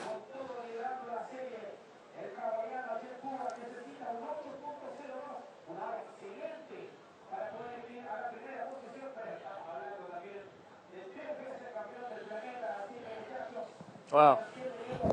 So I'm just kind of like... Unreal. Yeah, heavy action here. We have so many comments and questions coming in, Mike. Every time you're in the booth, we get a lot of questions. People want to pick the master's brain. Okay, well, let's make it relevant to this heat, and everyone will benefit. Well, none of people just want to talk to you, Mike. Well, we'll try not to take the focus off of GT and Jeff Hubbard too much, but it's going to be hard to take the focus off of these guys. Yeah, these guys are definitely put on a show. I mean, man, I love this. When these guys battle, they've been in the finals before. So many times, and even out here, they've mixed it up in the finals twice, I think. On both these waves that GT has scoring those lefts, I mean, he is so in control of his speed and positioning on the wave. It's very masterful. I mean, the guy's been around for so long, he's been at the top of the game for so long, and it certainly shows in the at the critical moments of the sport. Yeah, this is. These conditions really fall into his hand realm here. In that those lefts, but then again you got those rights that kind of fall into Jeff's hands. So it really is it's kind of an even matchup. It just depends on how these waves are coming in, and don't forget Jeff's like a multiple winner at pipe, and which kind of similar to this left barrel. So it's not like he can't go left. So remember, this is the GoPro IBA World Tour stop number 3. The 10th anniversary of the Arica Chilean Challenge presented by Municipalidad de Arica, Tomate Surf Shop, and we also have to thank Mike Stewart, Science Bodyboards, Movie Star, and Lawn Airlines. And like we said yesterday, it's so good to have support from within our industry. Mike Stewart stepping up and helping cover the costs of the event, and we thank him for that. And stoked to do it. We're stoked when you pay money to come work on the TV broadcast. I know. That's awesome. How does that work? How does that work? Who tricked you is what I want to know. Goodness. Sucker. I know. We love having Mike on the broadcast, though, and obviously all of our bodyboard fans do all over the world as well, because we see so many questions and comments coming in. And like Mike said, we want to try to keep it, relative to the heat that we have going on out here with Guillermo Tamega and Jeff Hubbard. 5 minutes remaining, 5 minutes to go here in this heat. Wow, this is going to be a crunch time. Now, let me explain to you what happens in some of the past matchups of these guys. The first year that Jeff won from GT in the final, it wasn't the first year of the event, of course, it was another year, but the first year that Jeff won it, or at least one of the years that he won it from GT. Basically, GT had it in the bag. Jeff went out to congratulate him, and he's all, yeah, cool, thanks. A wave came in just inside of him. Jeff swung around, caught it within it must have been 10 seconds or 30 seconds of the heat.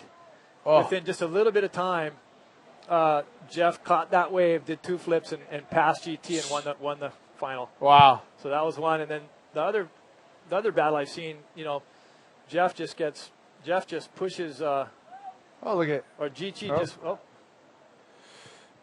That could be a change in priority if he had priority. I think GT's got priority. Yeah, and now with the tide's starting to drop, we should be looking for waves, like GT's, like those 2 left barrels. We should be seeing more and more of those now as the high tide's already passed us. Okay, this is a huge heat. Yeah, 100% for the whole sport. And this is gnarly. And you got to remember, do you think is it possible that Guillermo Tamega is going to throw a roll on the inside on the rocks like he did before? Is he willing to risk it again? We'll find out about that. He should have on that first wave that he went left on him. Oh man, he needs to be at that level. He needs to be pushing it that hard.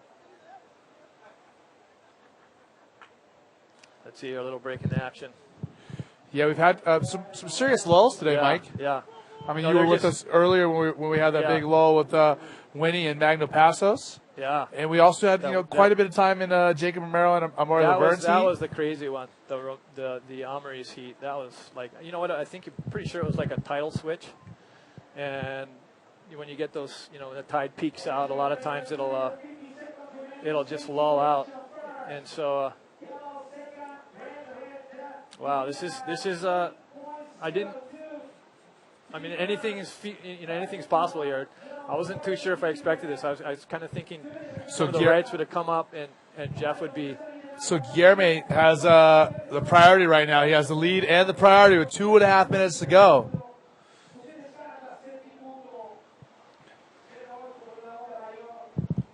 But GT is such a fierce competitor and he's been in this situation 100 times. So he knows what he's doing. He knows how to hold up, manage that peak so that no one else can, get the better wave. But if a winning wave comes in, here he goes. So that was it. He knew that Jeff could probably get the score on that. He had to go. So this will probably have a pretty good inside section. Looks like it's walling up pretty good here. Steep right here for GT.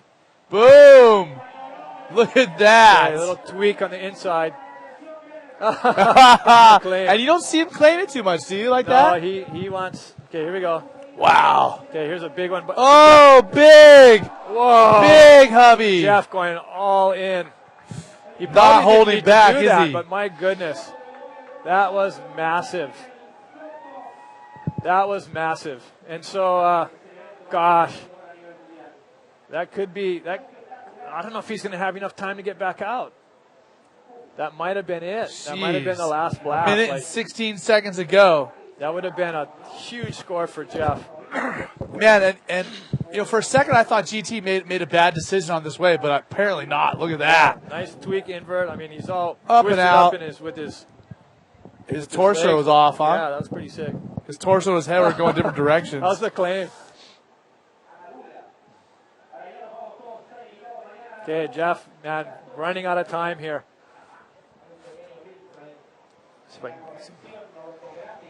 Man, is Hubby going to make battle. it back out? Well, I'll tell you what, this potentially could be an absolutely massive break for Ben Player, who is the only other rider that's remained in the top. Like he's tied for second, I believe, for 30 seconds ago, and you see Hubby paddling hard. Look at these sets. Omri's out. So. Look at these sets, Mike. Oh, big set. And you see replay on. Look at this. Look at this. Big reverse air. This was massive. And you know what? He didn't hold back at all. No, I mean, he could have made that. Like that. He landed on the board. Here he is live right now. This is Hubby. Or no, is this a replay again? This is it. Okay. This is him on the inside. This might be it. He needs a big score. He needs an 8.42, and there's no way he's going to get it off of that. It's definitely over. not. That's it. It's over. GT prevails. My goodness. Man, so the mega heat of the day, two of the biggest names, former world champions of sport of bodyboarding. The heat is over. Guillermo Tamega is victorious over the Hawaiian GT. Jeff Hubbard. Fantastic victory for him. What great heat though, all the way around.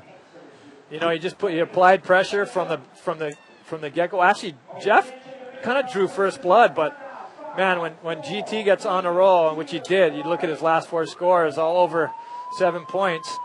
It's hard to get that momentum switched. Yeah, for sure. Okay, guys, we're going to send us off to a commercial. When we come back, we will be on to our fifth heat of the round. Johan Florentine and Ryan Hardy. Stay tuned for that in a minute.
Okay, we are back live. The GoPro IBA World Tour stop number 3, the 10th annual Arica Chilean Challenge. I'm Eric Apple, and I'm just blessed to be joined by 9-time world champion and Hawaiian waterman to the extreme, Mike Stewart, next to me. What's up, guys? We're here in the studio, man. And I just got pretty livened up after watching that heat. That was insane. That was an exciting. We've been watching some great bodyboarding the last several days, but Jeff Hubbard and Guillermo Tamega are really going for it. You can hear the guys down there screaming for GT. Watch when you're going to see some pictures of GT just amping out, man. You get so excited in these things. That was a pretty big heat for both of them, and congratulations to GT for prevailing. Massive upset in a sense in that Jeff, current world champion, and winning the current ratings. now GT opens the door wide open for a number of riders. Well, here's the thing. Here's what we're going to talk about right now. Yeah. So we just saw some great bodyboarding, some of the best in a while. I mean, we've been seeing good riding all week, but this really got us going. And here's some of the new questions. Amaury Laverne lost to Jacob Romero. Jeff Hubbard lost to Guillermo Tamega, who's not even in it for the points because he didn't go to the South Coast Crusade. The other name that comes up now is who? Ben Player. But Ben Player is competing against the man who was in your heat, Alan Munoz, who is from Chile and who knows this spot better than anybody. Alan was able to defeat you and Ryan Hardy in his heat. So it's going to be a tough heat. That's not easy for Ben Player to beat that guy. No, it's tough. That guy has got this place dialed. Yeah, you know, of all the guys you're going to draw, Alan's probably one of the guys you don't want to draw. Yeah. There's always the local wild cards that are just that. They call them wild cards for a reason, you know. Here he is. He's not even a wild card. He's a top 24 guy. Here's Ryan Hardy driving on the left. Look at this barrel. Nice barrel from Fast, full speed. Still going. Oh, he's going to make it. He's got to make it. No, maybe he gets shut down. He might come out the bottom. He traveled so far, Mike. I thought he had to come out. He's got a little bit too greedy like some of the other riders have been, but he's already paddling back out. Yeah, he seemed to rode that. He was riding that just perfect. And actually, I thought he had enough speed, and just towards the end there, just kind of gobbled him. It's just too much, a little bit too much power that wave the lip has. Just shut him down. You know, sometimes you can fight against that lip and beat it, but in this case, wow, pretty deep. Look at all the running pretty quick. He slows down a little bit, and he drives. So this is good. He's in a good position, like he's driving. He's still there, all the way to the end. There. You can just see where he traveled quite a bit. So let's go back to the story. Amaury Laverna's out. Yep. And now Jeff Hubbard's out.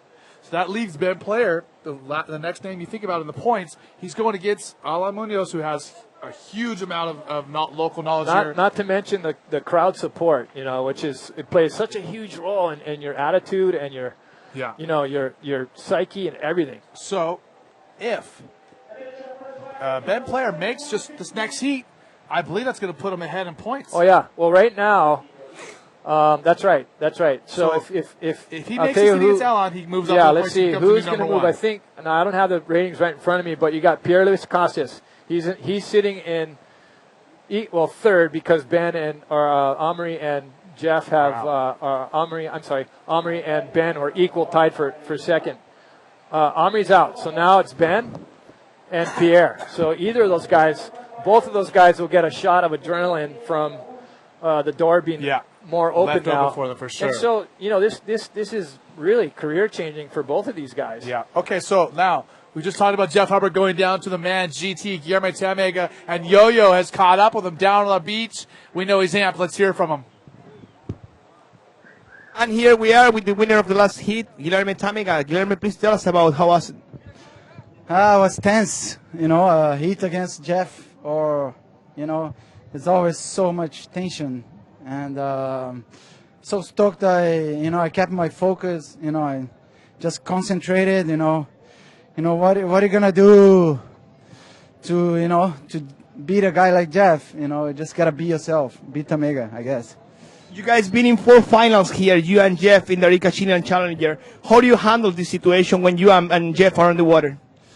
Yeah, it's just super hard. I think, Jeff proved he's the rider to beat, one of the riders to beat in this place or any other place, but here especially, he's an expert of Gringo, and you just gotta charge, you just gotta go for it, choose the right wave, and be really calm. If you lose yourself, everything's gonna go down the drain. Guillermo, congratulations for this winning, and I would like to say, you like to say something to your wife and someone at home? Yeah, amor, te amo, meus filhos, amo vocês, minha mãe, meu pai, meus irmãos, minha família, minha sogra, todo mundo, amo vocês. Valeu! Thanks very much, Guillermo, and back to you guys. Thanks. Okay, wow. So great interview there from Yo-Yo with the man Guillermo Tamega, former multi-time world champion, defeating Jeff Hubbard in a great heat. And you just saw, and we'll probably show you a replay, Ryan Hardy on his first wave got a 7.63 on that long barrel that he didn't make it out of. And now look at this, an even better wave, a huge set on the right, driving in that barrel. Yeah, very clean and stalling on the way out. Yeah, not quite as deep as the one on the left. He's kind of just in the pocket there the whole time. But he did get a barrel at the beginning, and now he's going to get a second barrel here. So he gets a second barrel, and then 2 great covers up, nice and a roll roll out of it. to Man, boot. that's going to be amazing. It's got to be a big score. Yeah, that's going to be a good score for Ryan. I mean, we were just talking about how huge of a score he got in that first wave for a barrel he didn't come out of. Yeah, and this is really going to test Johan, who has just had an amazing. He serves. He's been serving so good out here. I'd say Johan's been surfing as good as anyone at this place, and so this is going to really put some pressure on him. So there you go, an 8.18, a 7.63, and an 8.18. So that's a commanding start for Ryan Hardy. A great way to start his campaign, and we'll see how Johan answers back. But it's going to really test his nerves.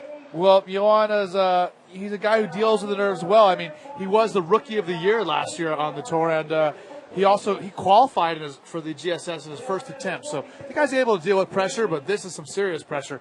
And Mike, try to explain to me that there was a huge difference in those 2 waves for Ryan Hardy. The first one, it was just a barrel. He didn't come out. And the second one was a double barrel and a roll. But the scores are within half a point of each other. Okay, my thought is that yesterday maybe some conversations have gone down like, hey, if guys are getting long barrels, really long barrels, you got to kind of score them for the length of the barrel ride in there. Even if they don't come out, you got to maybe score for the ones, for the length of ride that they do get. That's the only thing I can think about. He didn't make the barrel, so I was a little surprised as well that the score came out as high as it did. But he did get a really long barrel, just he didn't come on at the very, very end. So he kind of traveled through the most part of it and then didn't make that last one. But it's just hard for me, certainly I'm not a judge, and we're not here to second guess the judges. But if I'm thinking this thing, then I know our viewers are thinking the same question. How are those 2 rides within a half point of each other when it seems like the second one was so much better? As we see another good set coming in. Yeah, well, that's a good point. Okay, here we go. Okay, Johan. Oh, what a kick. Wow. What a kick. That thing's going to run. He's got to really pick up his pace here. Not going to happen.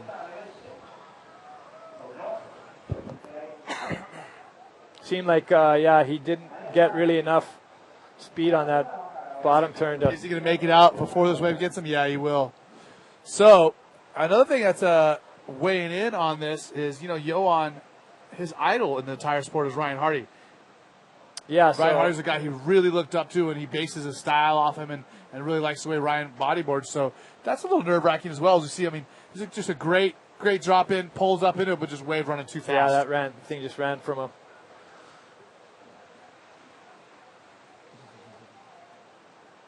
So he gets a 3.7 for that. And, so Ryan's got a pretty good lead with 20 minutes to go and with priority. So he's in a great spot. And Hardy had a slow start. To the contest. I mean, he made it through his heats. He actually had to go to round number 2. He got 3rd or 4th in his first heat, but he's been making it through, but hasn't really shown a true Ryan Hardy. Yeah, I would agree. But remember, he did win this event before, the first time they ever had it. Yeah, that's right. And he knows this wave pretty well.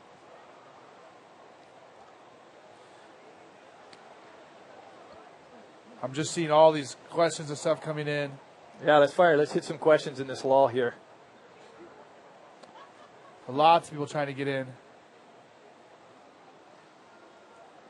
Yeah, so I would say right now, Pierre, the door's pretty open. And even if GT was to say he was to win this, he still might have an outside chance if he wins Brazil, and other guys falter. He could actually win another title. So it's not inconceivable that would happen. And in the case of these other guys like Pierre and Ben Player, who are the guys that kind of closest in contention, it just opens the door right up for these guys. And Winnie too. I mean, Winnie is could be right there as well. So anyone left in the event right now still has a pretty good shot at pretty darn good shot at high ratings and possibly titles. Yeah, for sure. All or high rankings, I should say. I guess that's the right thing to say. They all are rated epic, so. Okay, what kind of questions we got over there, Eric? I see a list of. Well, of course, we have so many IBA fans in Australia who are sending in questions asking about, different places that you've surfed in Newcastle and other places in Oz. I'm trying to find some questions that are more, directed towards this event. Hey, here's Benny getting ready. Big heat for Ben coming up. For Ben, this will be a world title heat, If he wants to win a title, it will be getting through this heat. So if he can't get through this heat, his title campaign will probably. Yeah, he's got to be feeling the pressure for sure. It's going to come to not a screeching halt, but it's going to be compromised for sure. So we have some people asking Mike if you're going to make the next event here in Chile, and I know I asked you that already. Yeah, I'm not. Didn't seem like you're going to. Unfortunately, I'm not going to make it to Antofagasta. I'm heading back. I got lots of work to do and get back to the family. Here's Alan preparing for his heat. Okay, this is cool. You got just look at even everyone's like in such support of this guy here, and he's got such a great following in Chile. He's kind of their hope, and it's great to see a rider like Alan come on to the tour and give it a dig, and it gives a lot of local riders here look at the crowd cheering them an on. idea that they can pull it off, and not just from Chile but all of South America. For sure. Anything's possible, you guys, if you put your mind to it and you focus on it and you work not only hard but smart. You can get great results. Okay, here's Johan. This wave's forming up really good. Look at this big roll through that lip. Johan doing Probably well. A smart move. He saw that thing was starting to run from him, and he just said, "Okay, I'm just going to smash it." So he just went to the lip. So nice big roll.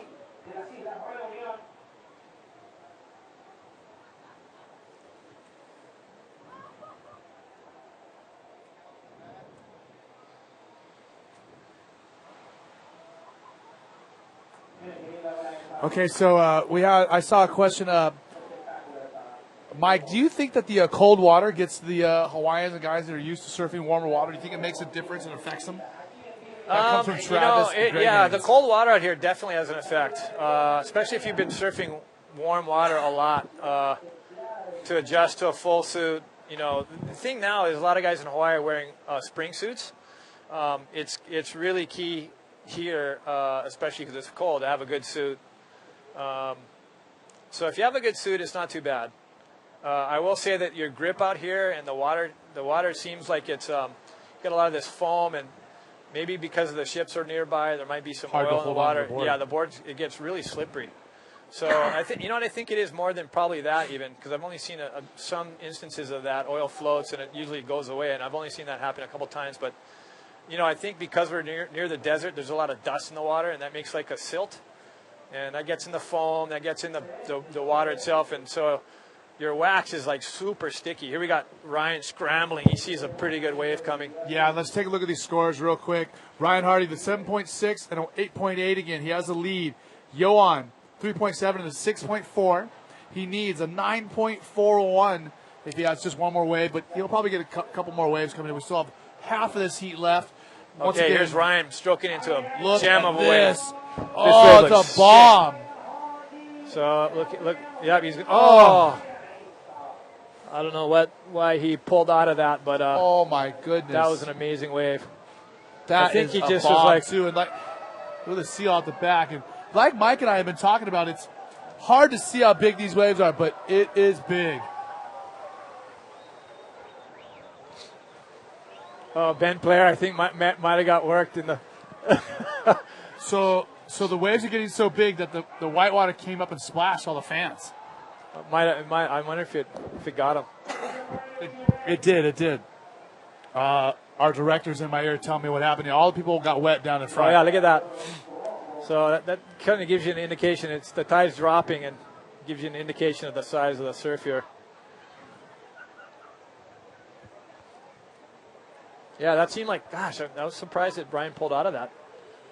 Because that looked like a smoker of a wave. But you know what? It probably, from his perspective, it looked like it probably just ran right up onto the dry rocks. Yeah.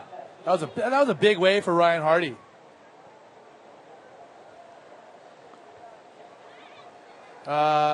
Mike, are you regular foot or goofy? People see you said something about dropping the other day, and now I see. I'm a goofy foot. You're a goofy footer. Yeah. That makes sense. Goofy surf, goofy drop knee. What about the people? What do you think about? You ever see athletes who skateboard one way? Oh yeah, gosh, surf another. yeah. Snowboard one way, surf another. I've seen guys who drop knee one way but stand up to the next. Yeah, see, I don't get it. Which makes no sense to me. Yeah, like what? Guys are talented, ambidextrous. So a 2.2 for Ryan Hardy on that wave that he pulled out of does not change the situation. Still needed a 9.41 as Johan Florentine with over 12 minutes to go. Yeah, there's not a lot of time. That's a big score. It's almost like he needs a combination of waves, but he can do it. He's got enough time. If he looks at it like, he's got to build up on it. Then, that'll be a lot more functional way, I think, to attain there. Unless he waits and he finds that one. I mean, he is capable of getting that score. He got that yesterday in the heat before mine, and he knows how to ride a barrel. If he gets the wave, it's going to happen. Yeah, there's another set coming I through. cringe waiting. You wait for that wave, and if it doesn't come, it's almost like just becomes insurmountable. Looks like a peak here. Are we going to see one of the stuck two in that riders trap. get a hold of this? No. Okay, so while we have a break, I have a question from Liam Brady asking me what's cooler, boogie boarding or fighting. And I'll say that it's two totally different things, but I will say that the feeling of relief is the same. Like when you get a big, mean pit pipe and you come out at the end and you're okay and you're safe and you have that sense of like, oh, I made it, yeah. That's kind of the same feeling like when I win a fight, but intensify that by about 100 times when you win a fight. And intensify it 100 times when you lose a fight. Yeah. You get a beating. Well, because when you're training for a fight, you're training for 8-10 weeks. So that feeling of relief is you're tense for 2 months thinking about your fight. Am I going to make it? Am I going to win? And after that, you're like, oh man, I finally won. Thank you, God. It's kind of the same thing. Imagine, a big mean barrel when you come out and you have that good feeling. Oh yeah, I was good. It was worth it. Same type of thing, but it's very very much intensified. People are asking you, Mike, about your shark encounters. You talked about a whale shark at Jaws that you saw. Yeah. You have any other good shark stories? Yeah, I got a good one. For my son's birthday, we went over and we're on the Big Island, we went diving, and I took my kids out diving, and I was trying to get my daughter into skin diving because I wanted her to enjoy the waves, and it was just a beautiful day, sunny day, and we were diving down, looking at the beautiful fish, and it was just perfect. My kids she was just starting to get into it, my daughter, and then I look up, and right in front of me was a 15-foot tiger shark, and I'm thinking, okay, well, I got kids scattered about here. I got my wife next to me, and I just like grabbed her immediately and said, hey, grab the kids, big shark. And how far were you from the beach or the boat? Well, we were away from the beach quite a ways, but we were on a rock point. We're diving around this point, this rock point, and this lava point, and so we weren't too far away. We were probably about maybe 10 yards to get to the safety. And I grabbed her. I said, "Big shark." I mean, that thing could have easily eaten us. And you see Dave and Jeff discussing it. Dave's still in the event. Jeff, if you just tuned in, just got knocked in a pretty intense battle with Tamega. So it was pretty frightening. And so anyway, I grabbed her, and we just like instantly scrambled in. And the kids are like, "What's going on? What's going on?" I'm like, "Oh, there's a big shark, and we don't want to scare it." I was trying to make it so it wasn't. No one panicked and freaked out and created more attention. Yeah. But it was, man, just the massive size of the thing was so scary. It was huge. It was long, but the thing that freaked me out. How round it was. It was just the girth of the thing was like a car. It was so thick, like you couldn't wrap your arms around it.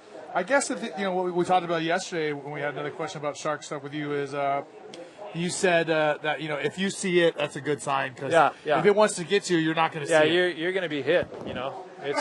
I can imagine not very many people who have been attacked by sharks saw the shark cruise around for a while, then it decided to come bite them. If it was hungry, it snuck up on you. Although I heard a story recently with Jeff Booth, a bodyboarder who's a lifeguard now on the North Shore. He said he was out surfing this wave on the North Shore, and this little tiger came in and kept hassling him, kept coming back for him, kept bumping his board, and he had to like push it. Like he was in full defense mode for like a few minutes while this thing would round, go away, come back, and like try to get at him again. Really? Yeah, and that was a pretty Where hectic was this story. at? That was out at by Jocko's. Yeah, that side. Chun's Reef It is seems actually like the left off of that. on the Pidley's, I North think. Shore, all the sharks are west of Waimea, and I was told that's because of the run out from Waimea, and everything drifts that way. I don't know. I mean, those sharks move a lot. I mean, they've tagged sharks. One day they're in one island, the next day they're in another island. So they move a lot. I'm just talking about as far as on that stretch. Well, there they has seem to been all some. be Yeah, there's concentrated. been some attacks there on that side. They seem to all be concentrated more towards Haleiwa. Yeah. Well, I don't know of any attacks in Haleiwa, but definitely Chun's area. It seems like they're Chun's, Jocko's line. He's that little stretch in there as they come in closer. Maybe that's where all the turtles are, and so they kind of chase them in there. That would make sense for sure. Yeah. But the reality is that it's not. It's such a low probability, and I mean I've been surfing for a better part of my life, which is almost a century now. It's almost an eternity. And I've only encountered sharks on a handful of occasions, and none of them have been negative. Fortunately, knock on wood. And I've been in some pretty shark-infested waters, like surfing up in Oregon by myself, and all around Australia, South Australia. Reunion Islands, which is having a really significant problem there, and probably something that they should address somehow. But it's a significant issue. Looks like we got guys paddling. Hardy still in the lead. No score change. It's been quite a while. Just under 6 minutes to go. Remember, Johan Florentine needs a 9.41 if he wants to take the lead away from Ryan Hardy. And we're seeing Johan is kind of getting into the press into the corner here. He's going to have to. He now needs close to a perfect score in order to get through this heat, and he's not going to have time to do two waves if he doesn't get onto something quick. What about one of the more well-known sharks in the world of surfing and bodyboarding is Tony the Tiger at Ala Moana? You seen him much? No, I don't know. I've never seen that shark there. I seen him in the channel. Have you? Yeah. And for those of you guys who don't know, in Hawaii, in the South Shore, Ala Moana Bowls, maybe the most popular spot on the South Shore. I certainly love the wave. It's like a smaller version of pipe, and maybe even better and cleaner on its best days. When that place gets good, you get 3 good solid barrels there in a row. But there's a shark that's lived there for 15, 20 years, Tony the Tiger, and it cruises the Ala Moana, where the channel, where the river comes out right I've there. never seen it. I've heard about it. I've never seen it. And he's there consistently cruising up and down the South Shore, and he'll chase you around. Here we go. It's been seen many times. Some of the local Arican fans down here. Must be the spot to be today. Yeah, the beach here really gets packed. When the final rounds start happening. So some good stories right there from Mike. Thank you. Yeah, no worries. I can't believe you haven't ever had an interaction with Tony the Tiger, but you don't get to surf like bowls very often. Yeah, do you? I mean, I'll surf panics and bowls now and then, but that tiger's not just cruising there. I think it probably cruises to other islands and then comes there. That's a good spot. I got some good bowls the last. Yeah, it's a pretty good wave. I never really got it good in earlier stages of my life, but the last 2 years I got some. Okay, here we go, Johan. This is it. Here we go. This is a essential wave for Johan. Okay, he's in a good spot here. He's going to ride this thing pretty well. See what else has he got. He needs something else here. He's got to capitalize on it. Oh, that's not going to do it. And Ryan backing it up on a bigger and better wave. Look at this. Just slotted.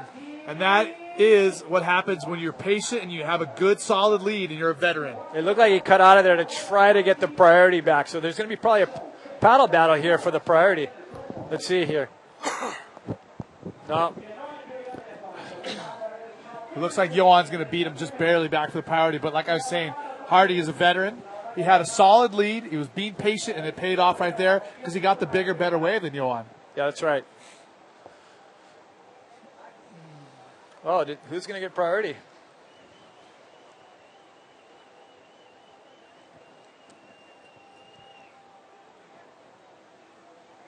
Okay, now they realize. Johan just realized that Ryan's right there, and Ryan's just paddling his butt off to try to get that priority. 45 seconds to go. 2 minutes and 45 seconds to go.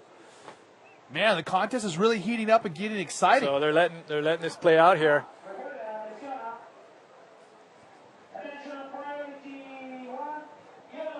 Wow, they gave it to Ryan. So Ryan is further over. So that's gonna seal things for Ryan. He's got priority, 2 minutes to go, and Johan needs a 9. So man, I mean, that was really a Johan dropping the ball right there, huh? Yeah, he needed a big score there. So, this wave kind of lined up okay. He got a pretty good barrel. But, after it barreled, he didn't really do much with it, Mike, tell me about the who does the call as far as a priority. Is it just a judgment call by the head judge? Yeah, it's a judgment call. It's not only is it the furthest guy or the closest guy to the peak, the furthest guy out or the fastest guy out. So sometimes you can just paddle straight out and get priority, especially at a beach break. But here you got to get over to at the peak. At a peak here, it's more to do with who's at the peak. I think had Johan demonstrated more interest in getting priority, I don't know if he realized that Ryan was so close to him on that wave to get priority. But had he realized that, I think he would have paddled a lot harder to get that. Yeah, and just like I said, geez, Johan just dropped the ball there, kind of let that one slip through his fingers. Yeah, you got 2 minutes to go, and this was actually he should have priority right now. And we're waiting for the scores to come through. He got a 7.43, so that's not going to count for one of his better. And Hardy got a great wave at 6.43, but it's not even going to count. Well, you got 7.43. Yeah. So Johan still needs a high score. Needs a 9, 40 seconds to go without priority. Yeah. So possible, not probable.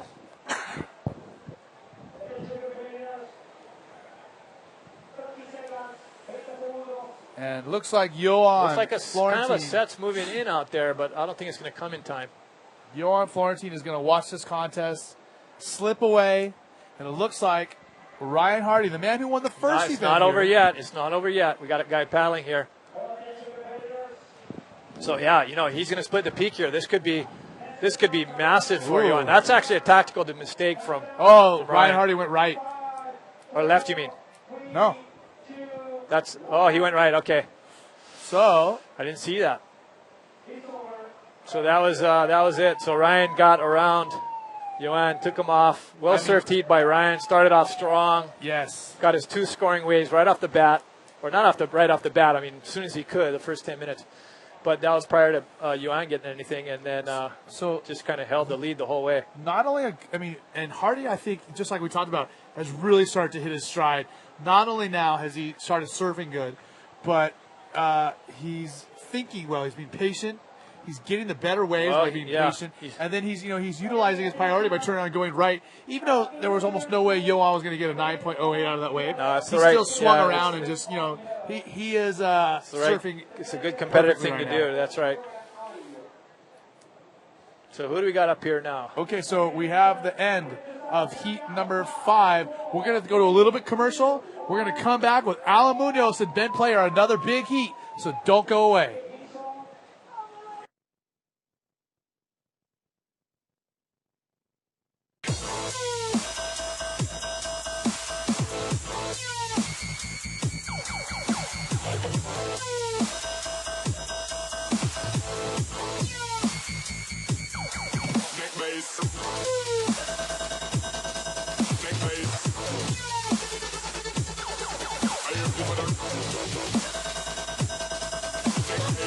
Tomate Surf Shop, presentador oficial Arica Chilean Challenge 2013.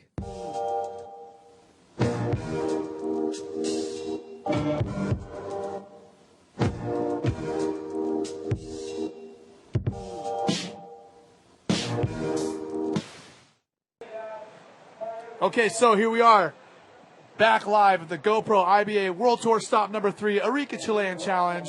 We are presented by Municipalidad de Arica and Tomate Surf Shop. And of course, Mike Stewart's Science Bodyboards, Movie Star, and Lawn Airlines. And I'm Eric Apple, joined by 9-time world champ Mike Stewart, the perennial contender at any time. The guy wants to show up at a bodyboard contest anytime when he decides he is going to be in contention for the win. And Mike, you were surfing so good, weren't able to find the waves yesterday, and the man who took you out is in this heat right in front of us. He is none other than the Chilean Alan Munoz, who has the support of the crowd and the local knowledge, surfing against another great in bodyboarding, Australia's Ben Player. And let's take a look at the first wave of the season. This is Ben Player, nice strike, nice bottom turn. He drew that out really nicely. You'll have retaining speed through this whole ride.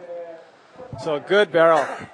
Just a good opening move. And so he gets a 7.38 on his opening wave, and Ben Player drawing first blood, as did Jeff Hubbard earlier in a mega heat with GT, but GT was able to come back. But a great angle right there.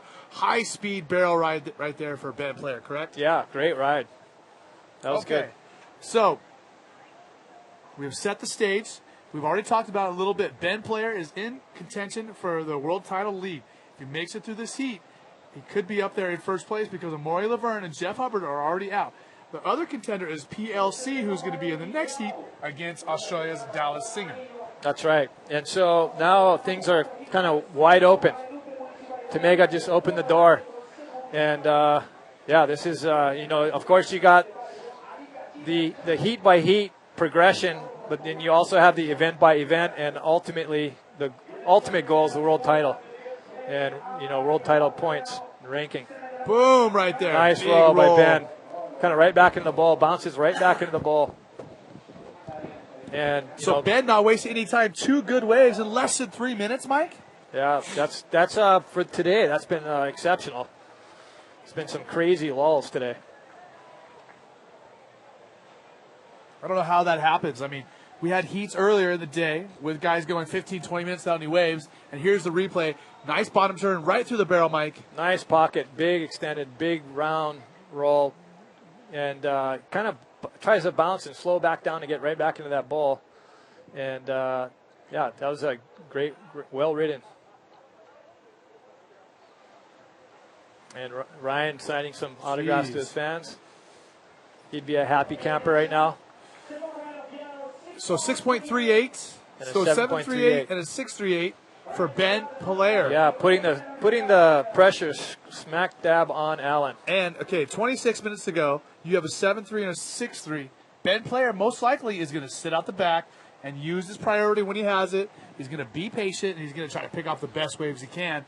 And on the other side of that, Alan Munoz, I believe, he's going to have to sit there and try to wait for Ben to make a mistake, let a wave go by, correct? Well, he's going to catch what he can catch at this point. I mean, he's got priority. He's just going to wait for a good one. And, he'll probably get a pretty good score on his first wave. This looks like him paddling here. So he was looking right, which was kind of strange, and then he decided to go left. This one, I think, is a deep one. See what it's going to do. Nice roll on the big inside roll there. That was very clean. We executed a lot of time in that bottom turn set up. It was a lot of anticipation. I'm sure the judges will like that.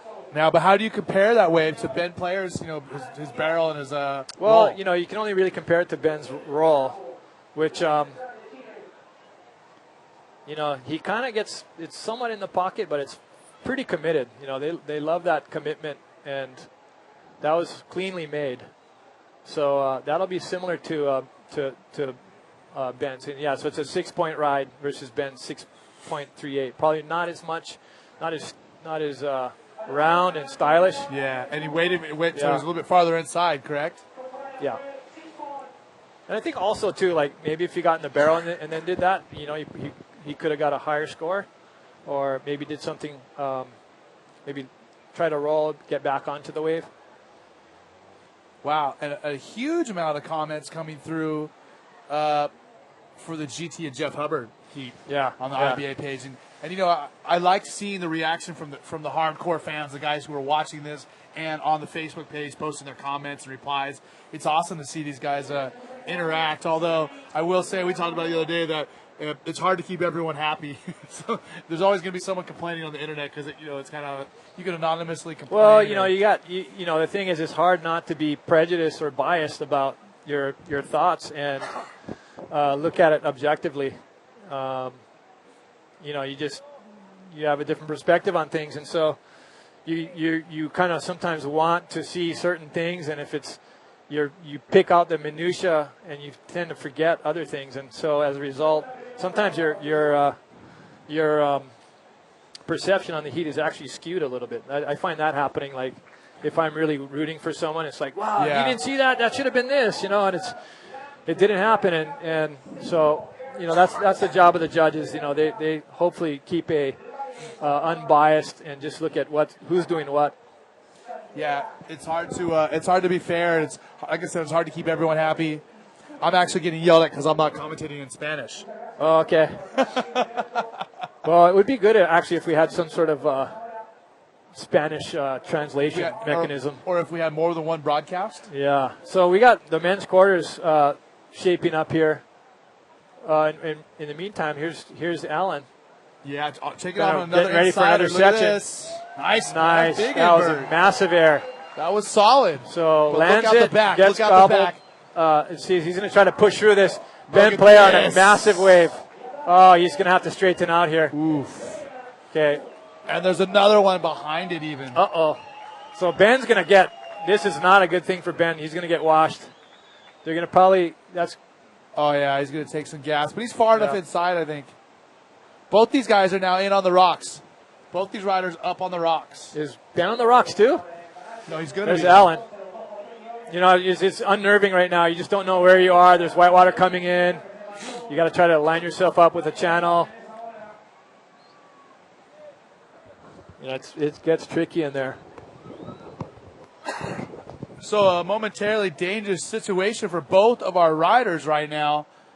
Alan Munoz and Ben Player.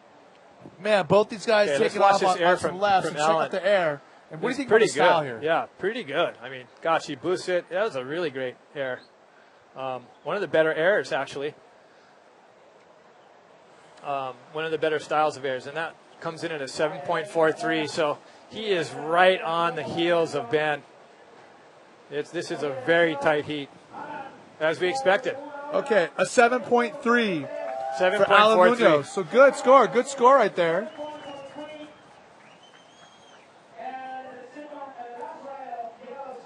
The last one for yellow is not really going to matter for Ben Player. Obviously, it's not going to be anywhere near his other scores. It's not. That was a solid size wave, though, buddy.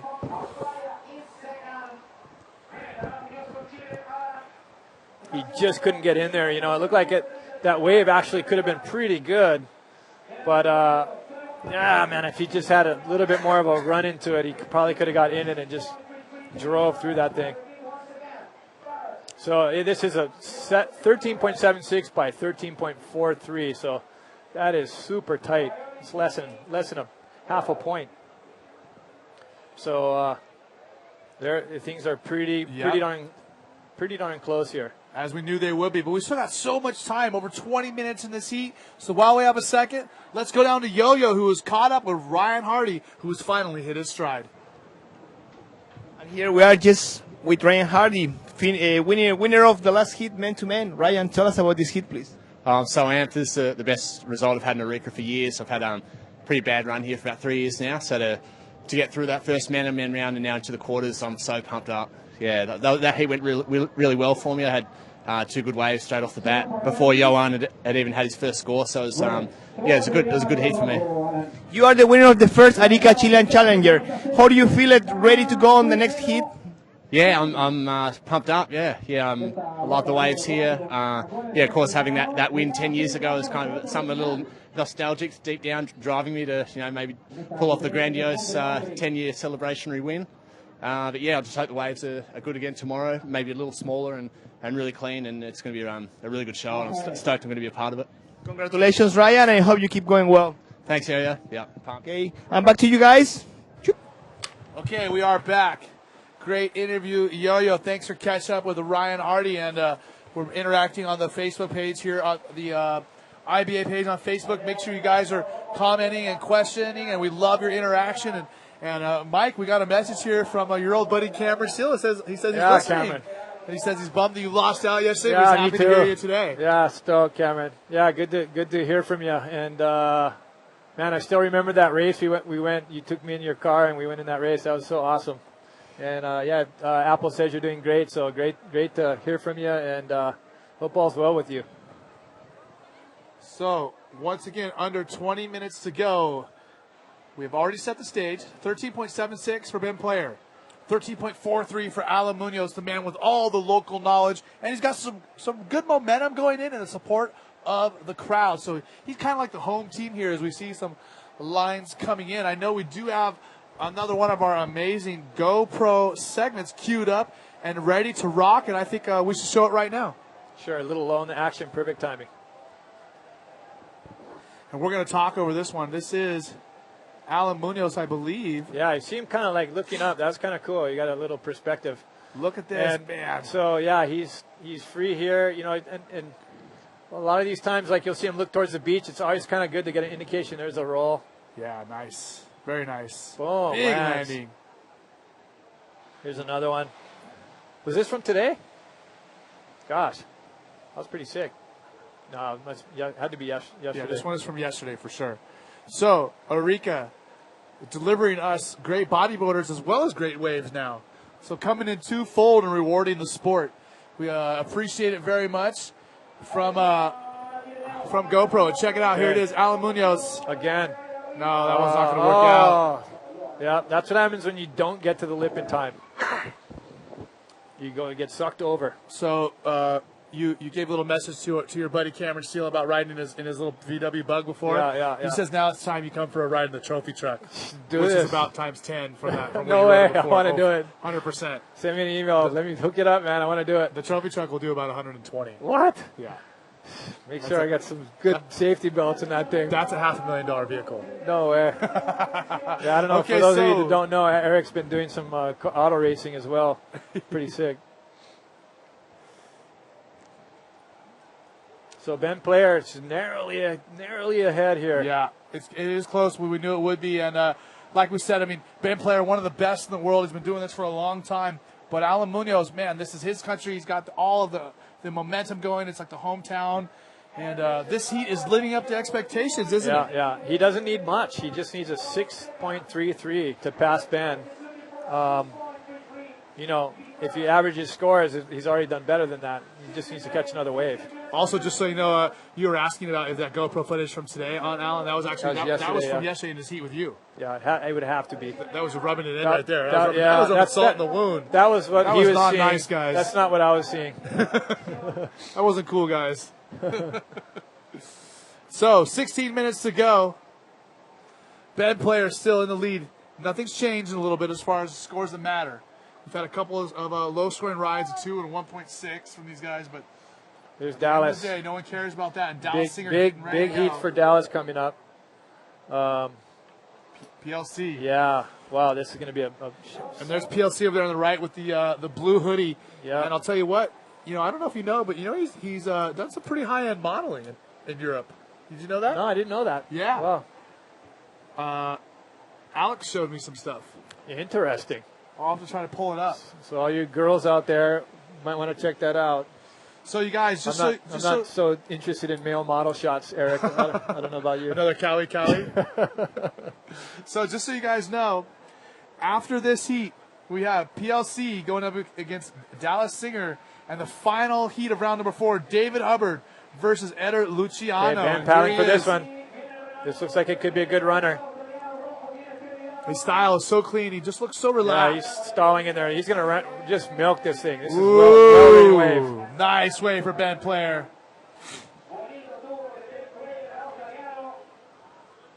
So that was a good long barrel. You rode that well. Just had just the right speed through the whole thing.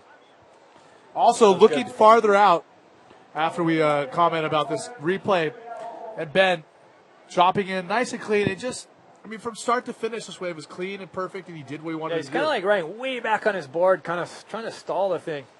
And then once he gets in there, he just can just make those subtle adjustments. Yeah, and he just rides out well. You're right. I do notice Ben Player, he looks farther back on his board than a lot of guys. Yeah, he rides a real narrow board, and it's really quick. So he's just kind of like way back in the tail of that thing, trying to keep the slow it down, and then that whole thing is just basing out and coming out relatively clean too. Yeah, came out clean. Okay, so he got a 7.83, so extending his lead as Ben Player. Okay, so putting now, on more pressure, but still 14 minutes to go. This heat is a long one. And Allen needs a 7.79 now to pass him. Okay, so let's look farther out. Our first quarterfinal looks like this: Dave Winchester and Jacob Romero. Our second quarterfinal will be Uri Valadao and Guilherme Tamega. That's going to be good. The two Brazilians, the two lone Brazilians, are going to battle it out. And then Ryan Hardy will take on the winner of this heat. And man, things are shaping up good here. Are we just missing Mike Stewart in the quarters? Yeah, shucks. I'm stuck here in the booth. Let me out there. Well, your loss and the contest loss is my gain. I'm happy to have you here, buddy. Thanks. Always good to have somebody who knows what they're talking about and someone who's confident on camera and a friend in the booth with me. Yeah, cool.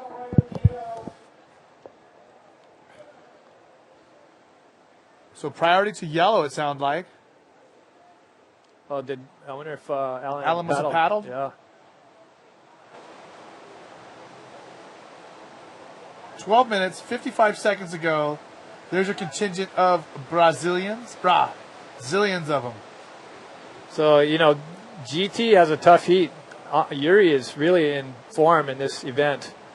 And so it's going to be a good heat between Yuri and GT. And you know what? Well, I was thinking he beat GT earlier in the contest. And I would say, I'm going to go out on a limb here and say that he could be one of these guys that could win this thing. Yuri's been surfing pretty darn good, and if he keeps his momentum, he knows how to compete. He's a world champion, previous world champion. So if he knows how to compete, and he could, if he beats GT here, he can go on and win this whole thing. So that's going to be another great heat. That one coming up, Yuri and Tamega. So we're at 11 minutes? Yeah, just over 11 minutes to go. And at what point does Alan Munoz start to get nervous? Oh, I think both of them are very nervous. I think both of them are. I don't think those nerves go away. I think that those nerves are what kind of keep you active and real attentive to what needs to be done. So it's all about the nerves, really. Yeah. I guess, maybe the difference between being nervous and being stressed. Yeah, I guess the stress part is when it's like, oh gosh, you don't have a chance, or you fear you don't have a chance. Yeah. So, well, it's good to have some nerves, because if you don't have some nerves, it means you don't care. Yeah, that's right. And you don't. You're not going to do what you want. Now Ben's okay. This is classic Ben Player. He loves to talk in the heat. Loves to kind of lull you out of competition. Yeah. he loves to discuss things, and he's kind of an engaging character. So you'll say something that's kind of interesting. Do you think that he'll literally paddle up and say, "How you going?" Who knows what he'll do? He says all kinds of strange things in heats. Well, that leads us to a question, Mike. Mike, what's the oddest conversation that anyone's trying to have with you while competing against you? It just depends, Like I'll play games if somebody wants to play games. Whatever. I'll bring it. I guarantee you love that stuff. You're all about it. I'll do whatever. Here we go. Yeah. Ben Player on the right, driving. He's got a section in front of him, Mike. I think maybe reverse air section, air. Air forward, kind of a air forward, not a great one, not that much height. I don't think this is going to be one of his better waves. So tell us about some of the more interesting stories of people trying to get you off your game, and tell us one. Oh gosh. Let's a little replay here of Ben. Give me time to think about it. He had a good wall there and some speed. I thought he was really going to bust something, but he did get some air, but it just didn't really pop him. Just the wave, the wave didn't really cooperate much. I don't know if that was he just wanted to mix it up or what. He may put some more space in between them. So he got a 5.63 for that. The Chileno, you hear the local announcer. So we're down under the 10-minute mark now. I'm also finding out as I speak more and more Spanish over here that the Spanish in Chile is much different than everywhere else. They actually call it Chileno. Oh, They interesting. speak Chileno. Oh, yeah. Huh. A lot of words are different. Really? 5.63 for Ben, player on that wave. So, as Mike Stewart predicted, that wave really doesn't count. Okay, here comes Pierre. He's got his GoPro on. There should be some compelling footage if he pulls it off. Yeah, I mean, we want to thank GoPro for being the title sponsor here of the World Tour. And, man, I think they've certainly gotten their money's worth because they're getting some amazing footage from us every single event. Yep. Okay, here we go. Okay, this is Alan Munoz. Good wave. Wow, look at this barrel. Oh, No, pretty just deep. running too pretty much. deep. Running too much. Yeah. 8 minutes and a half to go. 8.5 minutes to go. So still plenty of time. And Alan's going to get a wave on the head right now. I'll tell you that right now. Tell you what, when you're someone's competitor and they can't get a closeout and get caught inside, it's like, oh, it's kind of relief. So Alan, as we see this replay, Yeah, so he seemed like he had a pretty good line there. wave just ran, Yeah, but he just took one wave on the head, and he's about to take another. Or he's going to get Man, under on it. this wave. He's going fast. He might make this. Oh, I don't know. No. He just ran. Let's see if where he pops up. Oh, he So- did make it. Kind of. Well, he made it far. Far enough. Far enough.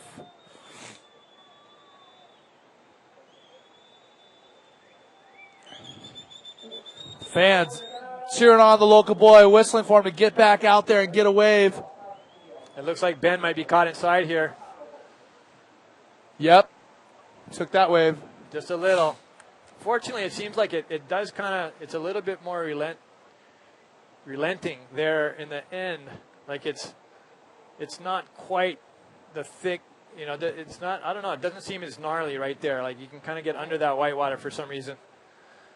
And yeah, further back at the end of the barrel, it really, really like can pump you. So it looks like his testing out his leash there. Thing looks pretty straight. A lot of white water and foam for those guys to deal with. Kind of throwaway scores: a 3.25 for Allen and a 3.13 for Ben. 6 minutes to go. Okay, Yep. Ben's in a good spot here. Ben's in a good spot. He's got he'll get priority. The heat's winding down. He's he may or may not know that. Well, I'm sure you can hear it. It's loud out there. These guys are aware of the times and the scores. Could you hear the scores clearly out there? I could, but when you catch a wave like that and someone else catches a wave, you don't know how good that wave is. Yeah. And so you don't know if the guy just pulled ahead or what the deal is. So I'm sure he's becoming aware of the situation now. But right after a wave like that in an exchange, you don't know if the other guy got the better of it. Okay, 6 minutes and 5 seconds to go. Once again, Alan Munoz still needs a 7.79, which would be the highest score of the heat for him. He only has a 7.43 at the moment. Ben Player looks like he's the farthest one out, so that means he's definitely going to have priority, and that's a good thing to have with just over 5 minutes to go, right, Mike? Yeah, for sure. You want priority when you're in the lead. I mean, you want priority at any point. You want even if priority you're in at the any lead. time, But if you're in the lead and you want to try to make sure you secure that position, just like how Ryan played in his heat, you kind of control the lineup, and that control is really important. And you can see the way you paddle out here. Definitely kind of intimidating jumping off those mean-looking rocks. Yeah, not too bad unless a set comes. I mean, yesterday I jumped in, I looked around, and everyone just seemed calm, and I'm like, is there a set out there? Because it looked like there's a bum, but I couldn't really tell. And as soon as I got through the first whitewater, a big set came. I'm like, oh, great. Thanks, guys. But like I said, that little zone right by that keyhole, it seems like it's a little bit softer. It's not quite as doesn't detonate quite as hard over there. It's just water. It can't hurt you. Yeah, sure. The water doesn't hurt you at all. It's what the water does to you. It propels you into the rocks.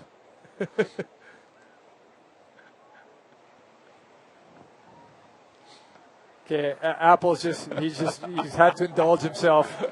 Apple has indulged himself. He has now pulled up modeling pictures of Pierre. And he's giggling, I might add. Eric Apple, the UFC funny. fighter, is giggling over Pretty funny. semi-nude pictures of Pierre. So just so you guys know, if Pierre is unable to continue bodyboarding. He does have a backup job as a supermodel, as a semi-nude supermodel. Good for him. Yeah, he's got a great relationship with bodyboarder girl Ruth in Portugal, from Portugal, and so don't think that he's free to all you free women, right, Ruth? Yeah, all these girls on the beach are out of luck. Yeah.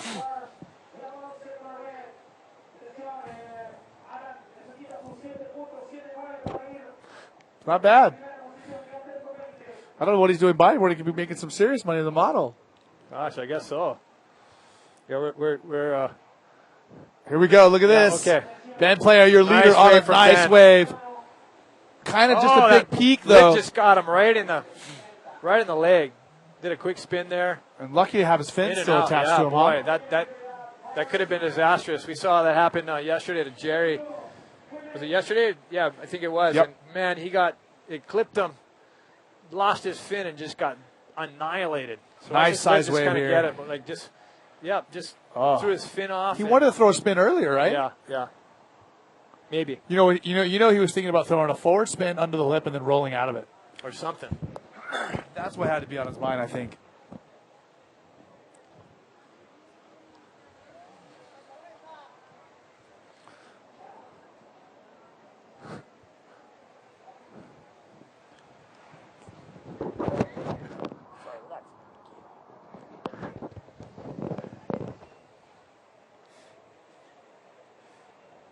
So we're waiting for a score to come through for Ben Player, but it's certainly not going to matter. 4.55 for Ben Player.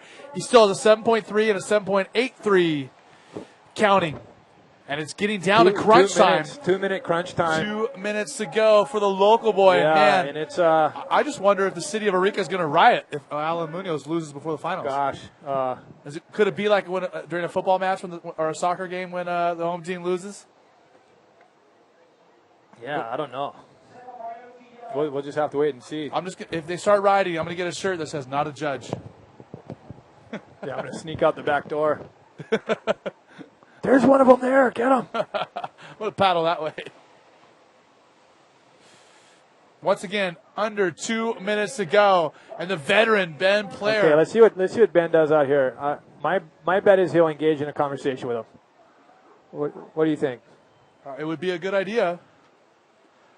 Minute and 20.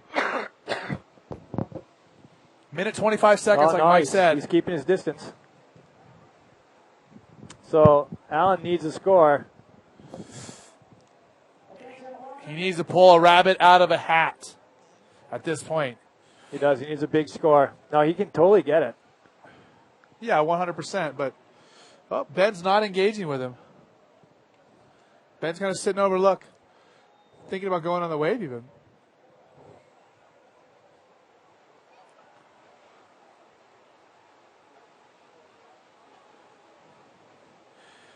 So remember, if Ben Player makes this heat, he will be competing against a fellow Australian, Ryan Hardy. That'll be an amazing heat. Yeah, for sure.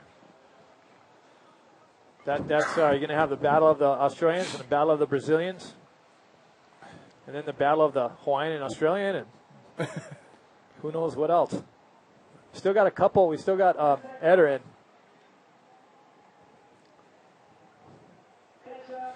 Okay, this Counting is it. down. Okay. Oh boy. No, it's over. He Will didn't this catch wave that. count? Nope. We got to be So Ben's going going to have a already. good time on this one, huh? Ben is just going to.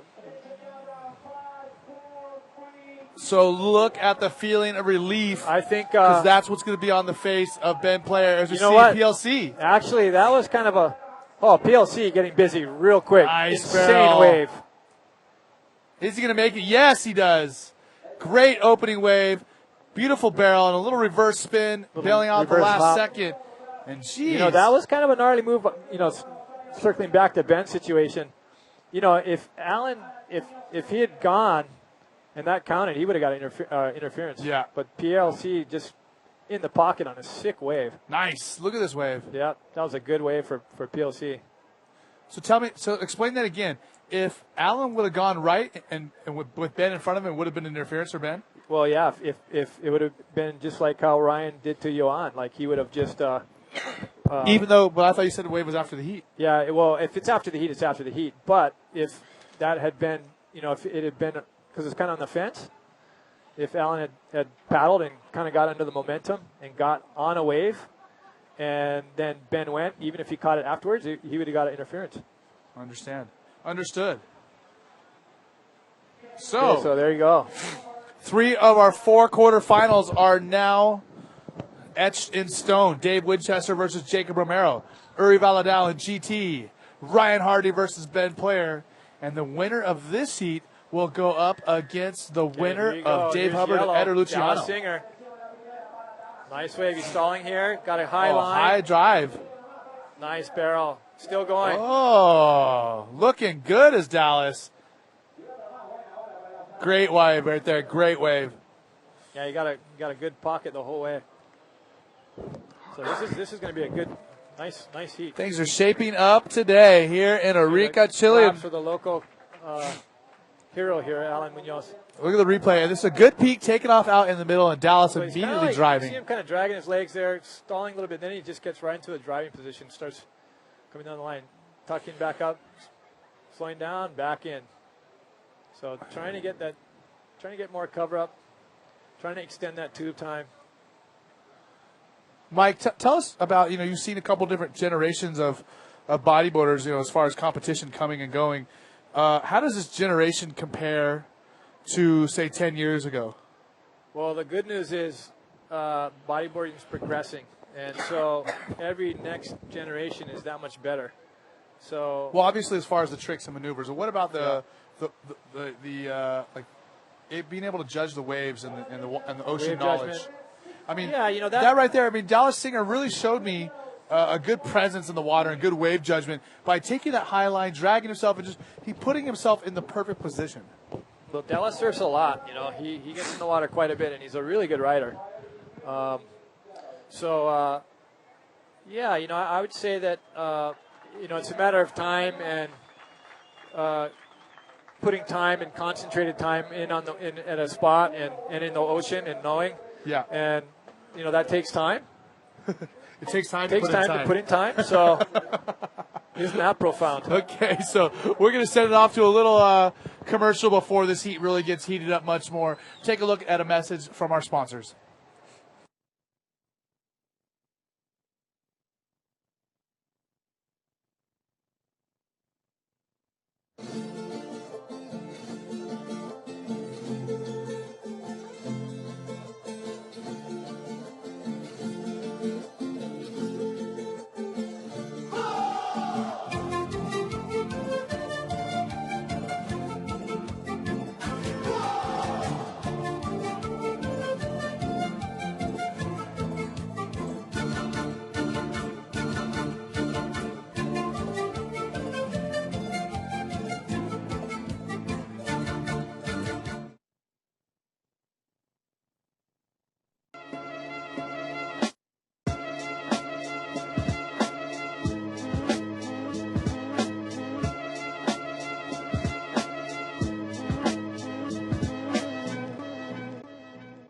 The things you take in consideration. Okay, we're immediately right back. Pierre Louis back into the barrel.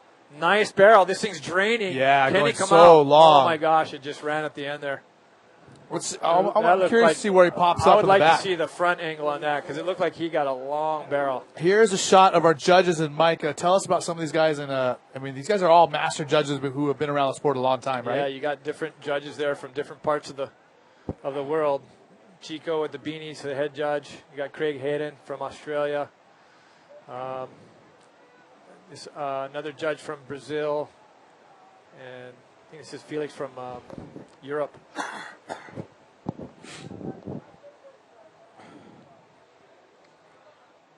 Also Gallego from Spain, right there, closest to us. Yeah, he runs the Spanish events as well. A lot of the European events. And there's your winner from the last heat, Ben Player. We might need to have security down there with him after he beat Alan Munoz. Yeah, I don't know. These people are proud of their local Chilean, their local Chileno. Ben Player moves probably, him and PLC can get through this heat. Those guys will move ahead in the ratings. Right now, I think Ben's ahead in the ratings. So Ben just moved ahead. So the question I was asking Mike off camera, but it is an interesting question. It has to do with the sport of bodyboarding and all of that. So Mike, you said you believe in checking your metabolic rate, and that had to do with your diet. Metabolic, plan. Yeah, it's I follow. It's called a metabolic typing diet. Yep. And you're basically following the diet that's for your metabolic type. And this is something that I learned from the Czech. From Paul Czech, he kind of got me started on that thing, and I guess you become accredited to, give advice on this and give these plans. All right, Dallas Singer on the right, the inside drainer. Oh, nice little check turn. Oh, nice good. barrel. Nice setup right there. He's got it. Looks like he might have an end section here. Can he get to it? Not much. A little whitewater roll, but still the barrel before it was good. Yeah. And I mean, he only has one wave, so that's going to put him up there in a solid position and feel comfortable and really look for the bombs. Yeah. That'll be definitely at this point his next highest scoring wave. It's his second one. So. Nice. And the wave was just good. a runner right there. Yeah, it was a nice barrel. Like he rode that well. The rights don't normally do that. Here's a set coming outside, I believe. Yeah, looks like Pierre might be set up to the live action, hopefully. Yeah. So. Go ahead, Drew. Yeah, Paul Czech has so the metabolic plan. Well, yeah, the diet is really good. I mean, it not only affects your energy, which I thought was going to be pretty obvious, but the things that wasn't obvious was the mood and your feelings, basically your level of stoke. Anyway, here's what we missed. This is Pierre. Wow. Pulling into this barrel. Oh, that was runner. A sick wave. And does he make it? Oh, that was so close. Almost comes out and just gets pinched. He made it through the hardest part, and then that last part just gobbled him. So close yet so far. PLC's got to be frustrated, but he does have that good score of a 9.38 total. So we're waiting for a second score for Dallas Singer. And Mike, what do you think about about eating for your blood type? And you said it's similar. Well, you take that into consideration, and there's actually a pretty extensive questionnaire, and it's actually, I think as time progresses and people they realize how important their bodies are to the big picture of life. Yeah. They're going to spend more time on their diet, and these types of things are going to be way more common knowledge.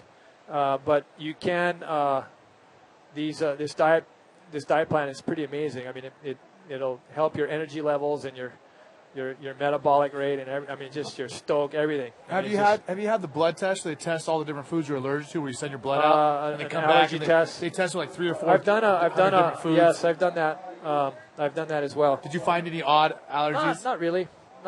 I mean, a lot of people will send their blood off and they get back and they find out they're allergic to everyday stuff that they had no idea. Yeah, well, the other thing too is it's such a complex system that you can be your metabolic type even changes over time, based on your body chemistry. But I'm stoked. My wife teaches metabolic typing, so that's awesome. So she's on it. She's on it, totally on it. And are you guys on a similar program? Yeah, that's perfect. Yeah, I mean we're different metabolic types, but we eat according to that theory. Look at this set lining up right now for yellow. Another Dallas. for Dallas coming up here. This is a bomb. Classy it is. Is it going to offer a barrel? It does. The cover up right there. He already has a 7.6 and a 6.3. I don't know if that's going to beat one of those scores because he just got a barrel. Yeah, no shallow maneuver. barrel. Not much going on there. But we are going to throw it down to Ben Player on the beach, who is with Yo-Yo right after this replay. Once again, Dallas driving, bottom turning up and stalling just perfectly, right? Yeah, that was well ridden. Yeah, Fortunately, he rode the wave really the best it possibly could be. Didn't have much of an end section there. Okay, so we're going to throw it down to Yo-Yo's on the beach of Ben Player. With the winner of the heat number 6, 2 times world champion Ben Player. Ben Player, please tell us about the heat. The heat was pretty good. Managed to make it through. It was a pretty tough one, but kept my nerve and got a couple in the end. I have a question for you. You don't feel any pressure competing against Alan or Chilean champion here in Flopos?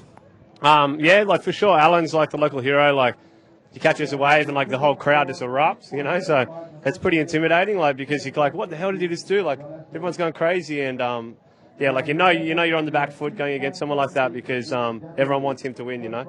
So yeah. Well, congratulations, Ben, and I hope you keep doing well. Thanks, mate. Thank you. What's that about? What's going on in Arica is we haven't had rain in 10,000 years, you know. So here the minimum temperature is at 17 degrees. So you can see right now that it was cold this morning. And now, what's going on, Ben? It's perfect right now. All right. Yeah, it's getting really warm here. And, well, guys, back to you. And we'll see you soon. You. Thanks, mate. Hubby is back up in the booth with me as we're watching PLC live with that roll right there. We'll get a replay of the rest of that wave. Misjudged it. Misjudged the left. So PLC is in the lead. He has a 6.75 and a 7.63 total. On the last wave of Dallas Singer, that little barrel, he got a 5.2. And let's take a look at the replay of PLC's most recent wave. Dropping a nice barrel right there. Man, he had two other barrels he didn't make it out of, and this one he comes out clean with the foam ball and a little roll right there. Good extension, landing perfectly on that whitewater. And welcome back to the commentating booth, Jeff Hubbard, fresh out of the water against his mega heat against Guillermo Tamega. And Jeff, you drew first blood. You had the lead for a while, but Guillermo got two solid waves there, and you needed like an 8 or something like that. Yeah, I needed an 8. You were going for the 10. Yeah, I was going for the 10. Gigantic reverse there. You weren't holding back, and Mike and I were commenting, man, he could have just done it like an invert, but Jeff wanted to slam the door on him, didn't you? Yeah, I was thinking about that the whole time. Just maybe I should have just done an invert, but I guess the section was a little too heavy that I went for it, and I didn't have the right line as I went for it. So just section kind of faded out. If it was a little better section, I probably would have been able to handle it. Maybe cleared it a little better. So I'll look at Dallas Singer here. Dallas has been finding the barrels. He's been doing well. He already has a 7.6 and a 6.3. No. He has a 7.6, a 6.3, and a 5.2, and all three of those waves had decent barrels or good barrels. But Jeff, you know, when you threw that reverse air on that big right, you I don't know if you have seen it, but you landed flat. You landed on your board flat. Yeah, that was too much whitewater, too much around you going on. Yeah, I knew I need to stop the rotation and land flat because I knew that was the only way I was going to ride out of it. So I landed flat, and then as soon as I landed flat, the lip kind of hit me and just folded me. So that was a problem. I just didn't get clear enough of the heavy spot. So yeah, maybe as I tried to turn, I just got smoked. It was just a tough heat, not much waves, and but it was cool. You just got to go for it. That's what you do in bodyboarding. You just got to go big. Former world champion Jeff Hubbard joining myself, Eric Apple, up here in the booth for the third stop of the GoPro IBA World Tour, the Arica Chilean Challenge, presented by the Municipalidad de Arica, as well as Tomate Surf Shop, plus Mike Stewart's Science Bodyboards, as well as Movie Star and Lawn Airlines. All those people helping to make this possible. And, man, we are so pumped to have you, Jeff. We're sorry you're not still in the event, but you had an awesome meet against Guillermo Tamega that's going to be remembered. You've had some heats with him before. Oh, yeah. We had some great battles. Yeah, I mean, it was so close. I mean, if you would have landed that reverse air, would have changed the situation. I mean, of course, I would have got a 10-point ride. But I think that problem is there wasn't very many scoring opportunities out there. So that you only get a couple shots, and if you mess up on one, then that's it, day over. And I just messed up on halfway through the heat. I think I just had some bad strategy. But in this heat, it looks like Pierre Luis Casas have a solid lead over Dallas Singer. So let's give you the most recent score: 7.28 for PLC in his last wave, 2.93 for Dallas Singer. So the lay of the land is this: 14.91 for PLC, and Dallas Singer with a 13.96. So Dallas needs a 7.29 to take the lead from PLC with 15 minutes to go. So halfway through this heat exactly.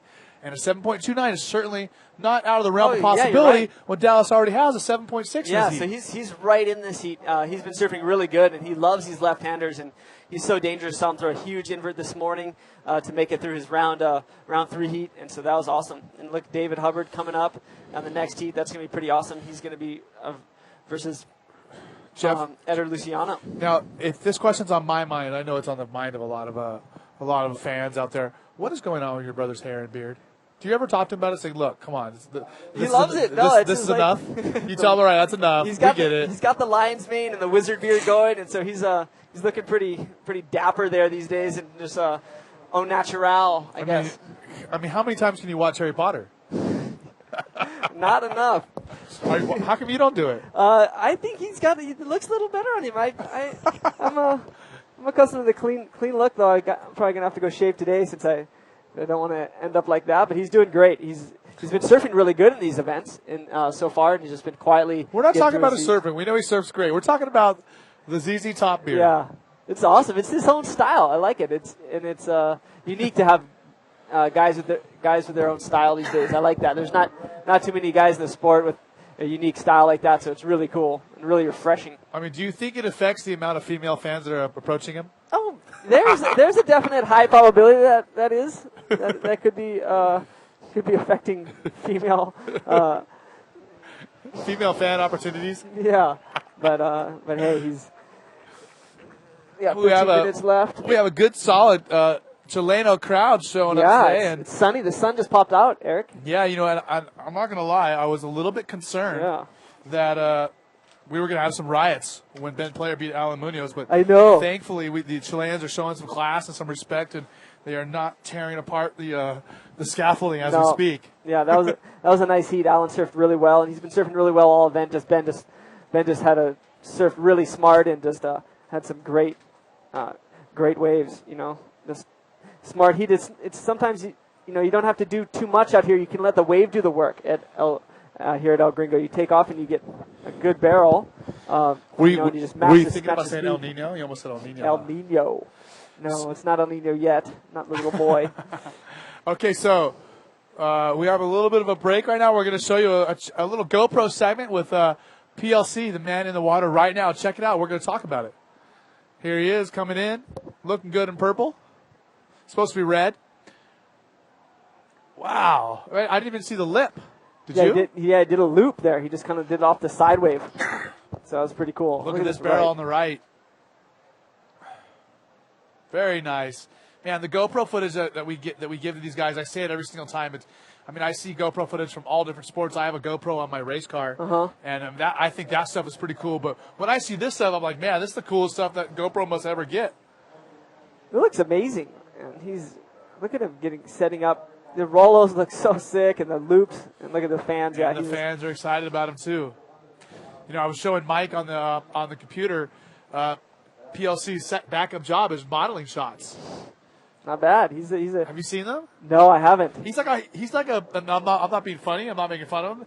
He's like a high level model. Yeah, I'm sure he could. He's got the look for it, and especially in Well, Europe. I'll let you say that, not me. Oh, right. I just took the words out of your mouth. No, but pretty cool heat. What do we got? What's going on here, Eric? 10 minutes left. 11 minutes left. Waves are barely out there today. Gosh, there's some good waves when they come through. It's not a lot of great waves, but when they do come in, they're phenomenal. It's pretty sizey too. When you look outside the commentary booth, you just see waves spinning every which direction, right and left. I see a big peak out there at El Buey. We want to say what's up to all the Mexican bodybuilders who are watching from Puerto Escondido, who are saying hi to us on the IBA Facebook page. We're getting a lot of questions about training and diet. Mike and I had a conversation about training and diet. Jeff, can you tell us about your diet? Do you have an advanced sort of approach to your diet, or do you just try to eat clean, or do you have like a nutritionist? No, I don't have a nutritionist. I just have talked to a few nutritionists, obviously, but I just eat as healthy as I can and try to enjoy myself. But at the same time, you got to eat foods that are nutritious and actually going to be beneficial to your health. So that's the main thing. Okay, well, we'll get back to that conversation in a minute because Yo-Yo has caught up with his fellow Chileno, local boy, Alan Munoz is with him. Let's talk to him about that heat. And here I am with the Chilean champion, top world Alan Muñoz. Estoy aquí con el campeón chileno y top mundial Alan Muñoz. Alan, te queríamos entrevistar un poquito, queríamos saber qué pasó hoy día, cómo estuvo esa manga. And we would like to ask you how was the heat today and what's going on today. ¿Qué pasó, Alan? Me tocó con Ben Player y Ben Player es una máquina. Él concretó buenos puntajes y yo me fui quedando, después quise remontar, pero su score ya era superior a las olas que pude surfear. He said that it was a difficult hit. It was hard against Ben player. He's a really good expert, and that's why he couldn't handle the situation. Alan, dinos algo. Este es tu mejor resultado durante este año. ¿Cómo te preparas para los siguientes eventos? Alan, if you can tell us how's your preparation for the next event, because this is your best result on the Grand Slams. Voy a tratar de asistir a todos los eventos, llego un poco antes a las competencias y quiero participar de todas las que se puedan, cosa de ir sumando la mayor cantidad de puntos y poder remontar dentro de lo que es el ranking, dentro de lo que es el top 24. He would like to just prepare himself, getting ready to the next event, getting before the events, preparing on the next waves, and he will try to be on doing a better presentation and all of that. Alan, finalmente te queríamos felicitar, bueno, por tu gran valor y por todo lo que nos estás dando. No sé si te gustaría decir algo. We would like to congratulations, Alan. You are giving us a great pleasure, like to have you on the top, and we would like to say something else.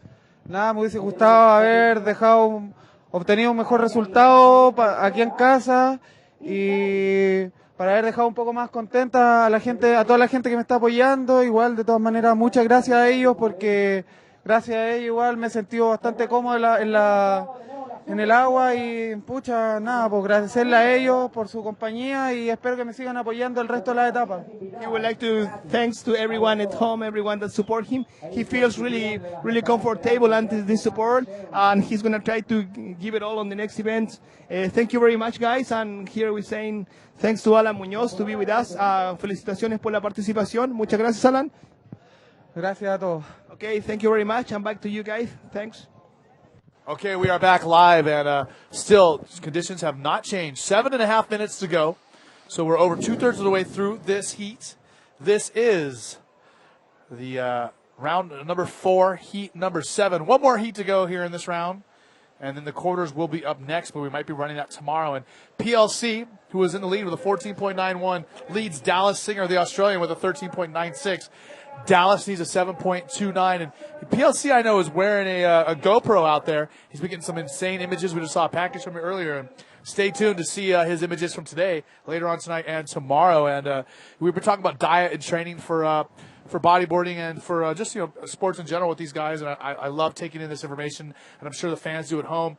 Jeff, you said you don't really follow any specific diet. You just try to eat clean. What about the day of competition? Is there something you try to eat? I try and make sure I have some energy, so I'll try and eat some. I always have like oatmeal and bananas and just foods that will sustain me all throughout the day, and especially if it's a long day. You have a short day. Oh, look at this. Paddle situation, PLC. We'll get back to Hubby and his answer in a minute. Driving on the left-hander. Look at the sun. Oh, gosh. Just axed. Oh, so he used his priority there, and now he got absolutely smoked. And what? No, he got axed. Axed. That was hectic. You better axe somebody. He needs to do an Axe body commercial with that shot. That'd be intense. He looked like he was going to draw a line to the lip, and all of a sudden the lip hit him instead of him hitting the lip and boosting. Yeah, I caught him there hard. So, but the good news for PLC, he's still first. So let's go back to your answer, Jeff. You're talking about what you like to eat. Yeah, so I'll eat some oatmeal in the morning, some nuts, kind of some whole foods, some bananas and whatnot, and then longer days of competition, I'll just try and have some nuts and some fruits throughout the competition just to sustain my energy. And night before, you try and eat some high protein meals, keep your energy levels up. We have like 30-minute heat, so these days in Chile, you're really surfing 30 minutes for. You're in the water about 40 minutes, and so you have to have energy level for that time. So it's not, you don't have to eat a lot of carbs the night before until the final day when you could be surfing possibly 3 times. Yeah, for sure. So tomorrow we'll see the top competitors in the final surf 3 times, and so endurance could be a factor.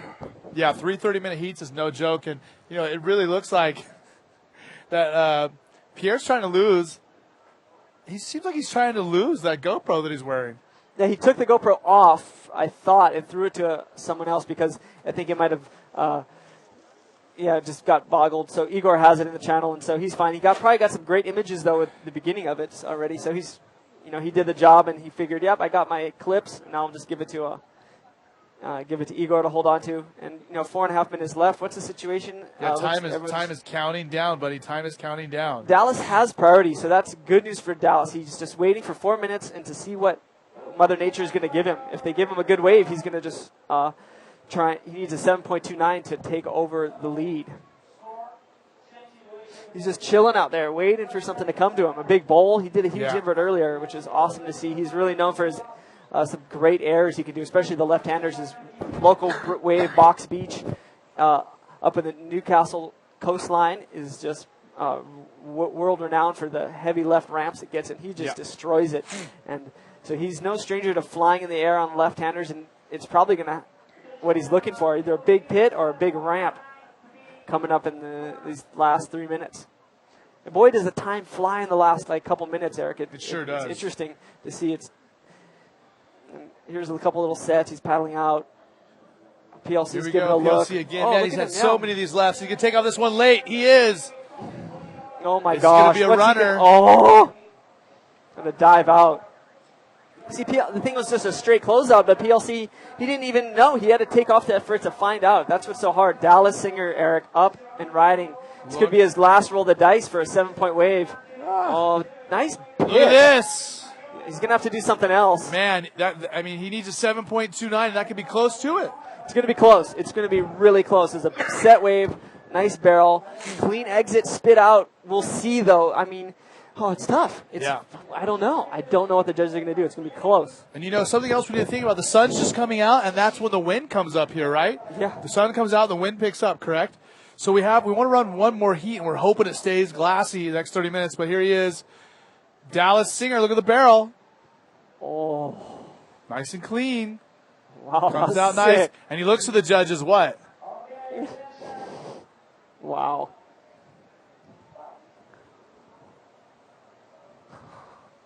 Check out the replay. Another angle of it. This is the original angle you saw. Good size barrel. And he gets it. A 7.63. So a position change with 2 minutes to go. Wow. So that's heavy. So PLC with 2 minutes left is put in the corner. He's been going for it all day. It's such a close heat. He only needs a 6.74 to advance. Are you secretly crossing your fingers hoping that Dallas beats PLC because he would move up in the lead in the points from you? Oh, I didn't even think about that. That's a good question. So, I didn't realize I was. Think about it. Amori lost. You're out. Ben Player's still in. So and PLC is out too. Then Ben Player is going to clearly have a good advantage coming out of this event from you guys. He sure is. He's looking really hard to beat. It's high level, buddy. Yeah, he's a model. Holy crap. But his girlfriend's a top model. But, you can't count PLC out. He is so consistent and good. You just give him a wave. And he's only needing a 7.64. Considering Dallas had that big barrel and got a PLC is going to need something similar. Look, he's going. He's looking. This is the last roll of the dice for PLC. He needs a 7.64 again. Look at the barrel. Deep pit on the right. He's going to come out. He's going to push through that. Too much white water. Too much. He's got a minute left. He's got 1 minute to go. I don't know if he's going to be able to get back out. Dallas is going to have priority. He's too far in. He's going to get hit up by this next wave now, too. Yeah, so that was it. Wow. Hectic. Look at Ben. Ben Player's got to be feeling good. He's trying not to celebrate in front of everybody. He's so stoked right now. And he's going to have a tough Look heat. how happy he is. Look at him. Relief. Yeah, Benji. Yeah, he surfed a great heat. All the boys. Orion surfed a great heat. Winnie, that's room 404 right there. Those guys all PLC's staying paddling together. out hard right now. I'm telling you right now. With 30 seconds to go, he is paddling as hard as he can. I like that. But it's going to be too late. One of the best competitors there is, and so you never can count him out. He's so consistent and such an amazing rider. So there's a wave coming, Eric. It's coming right to him. 7.64. Is there enough time? He's going to catch this wave, you guys. Can we get him on camera? There he is. Oh, my gosh. He's going left. Oh, my gosh. He's going to do a big flip. Oh, ARS. Oh, he rides it out. Interesting. Wow. But it's a smaller wave, and he had to do it through the lip. Yeah, that's what the problem was. He did it through the lip. I mean, he did everything he could. I don't think it's going to be the score, but it was an amazing amazing effort for PLC. I mean, gosh, that guy I mean, is so good. You have He's to so respect good. his competitiveness. Yep, I really appreciate how hard he went for that. And let's watch it. Let's watch the replay. Look. Check it out. Nice bottom turn and just through the lip. Backflip through the lip. I mean, that's difficult. That's Clean tough. ride. 6.58. Yeah, that's what I thought it'd be. You got a score already. That was fast. Yeah. Wow, Dallas Singer moving on to quarterfinal number 4. Wow, what a great heat.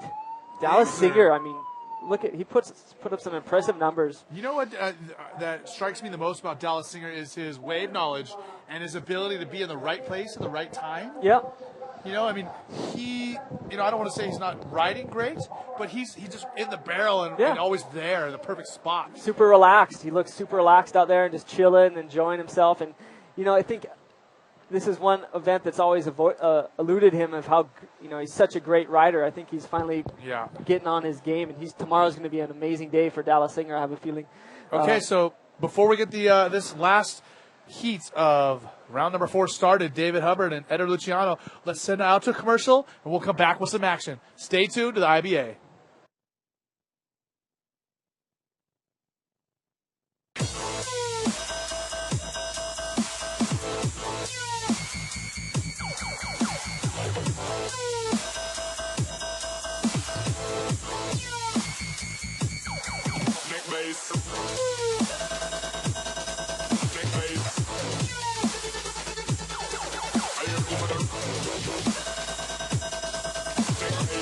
Tomate Surf Shop, presentador oficial Arica Chilean Challenge 2013.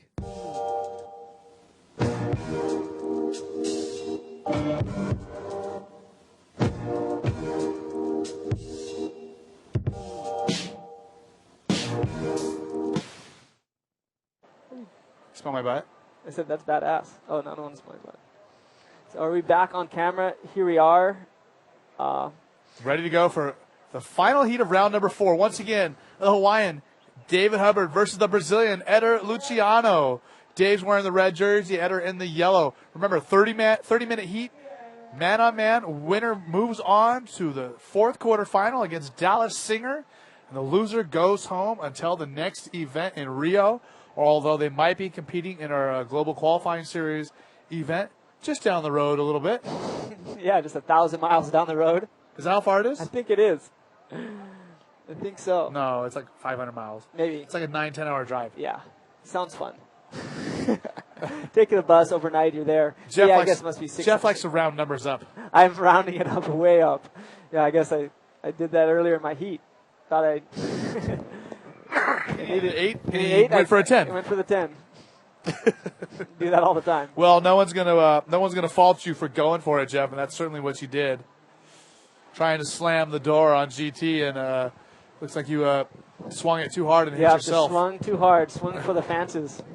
And but yeah, he's just so hard such an amazing competitor out here. He just has really good knowledge. Just sits in those lefts. His lefts are like tailor made for him. He just scoops in, just gets barreled and cruises, and doesn't even really have to like step into another gear because it's so comfortable out there in this big surf. It's fun to watch, and he's such a good competitor. It's for sure amazing. We'll see him tomorrow, and if the waves stay up, he's going to be hard to beat.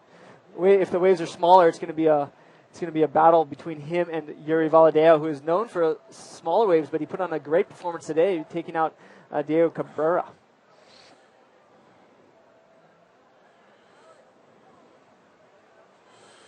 So these guys both sitting, waiting for their first score.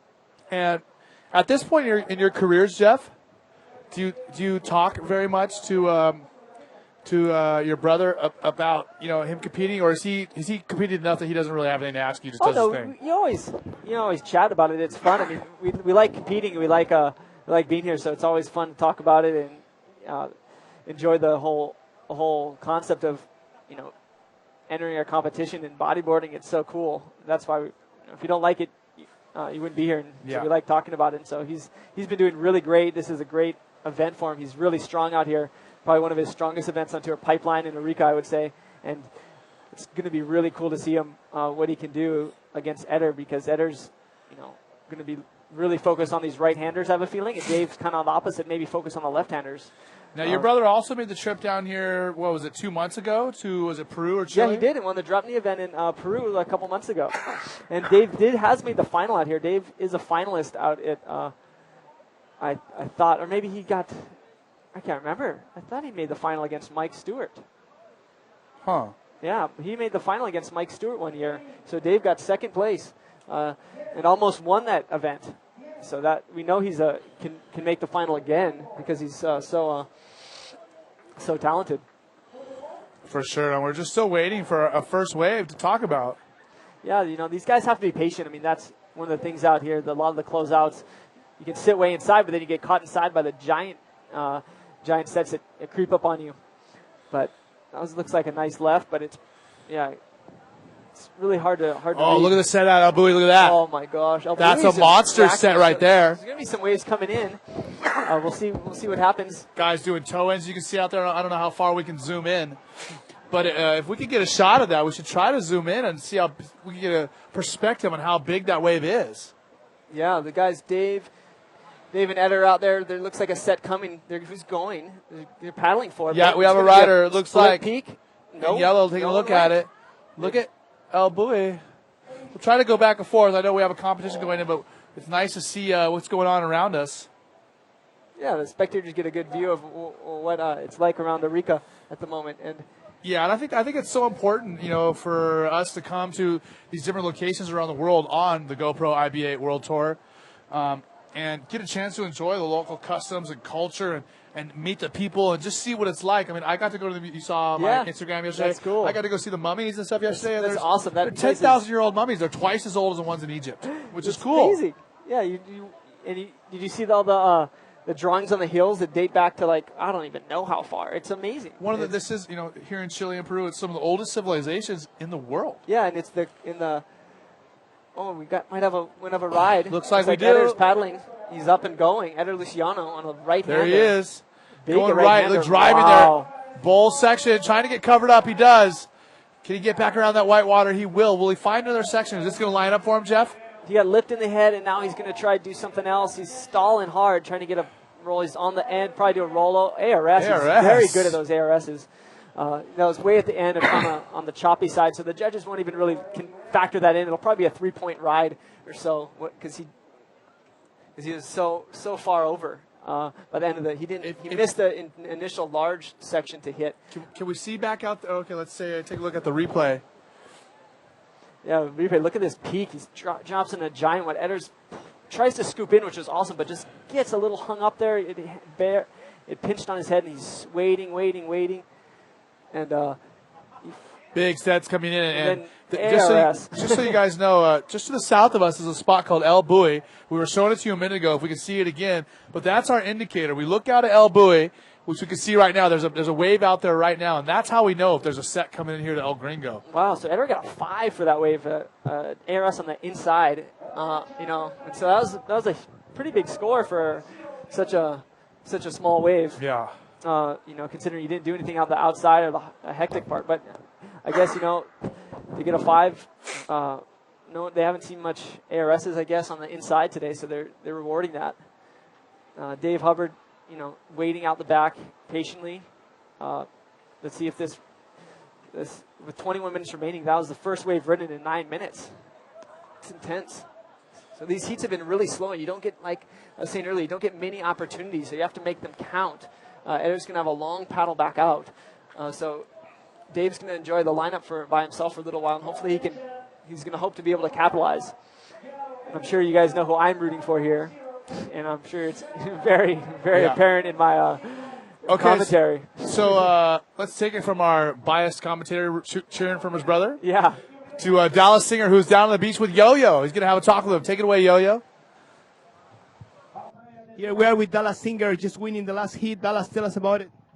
I surfed the first heat this morning, so I kind of had a feeling of what it's doing and stuff, and kind of felt like the tide was going out a bit too. So the left started to cup.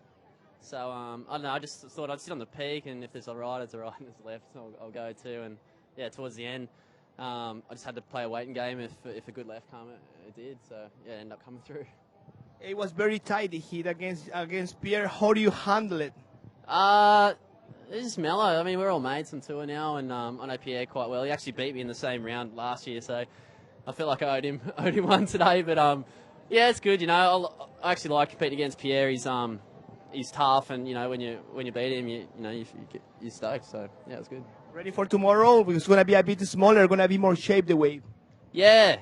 Hopefully, there's more like air bowls and stuff. I'm keen to hit a ramp. I've kind of just been getting pits most of the time. So yeah, I'd like to see some air bowls and yeah, just feel more comfortable, not getting hit by sets all the time. Congratulations, Dallas, and back to you guys. Gracias. Thanks, man. All right, so we have a new development. This has never happened in one of our 3 events since they've been the title sponsor. But PLC lost the GoPro in his heat. First time anyone's ever done it. It's gone. Wow, that's crazy. It's got to be floating around out there. Yeah, I saw maybe that came off the belt because I saw him throw the belt after a wave, but he did get lipped really hard. Yeah, it might be up there on the rocks somewhere. I wonder how that footage is. Yeah, I want to give a shout out to Johnny Scholl watching. Pretty awesome. A character in Cronulla, one of the legends of the Cronulla bodyboarding scene.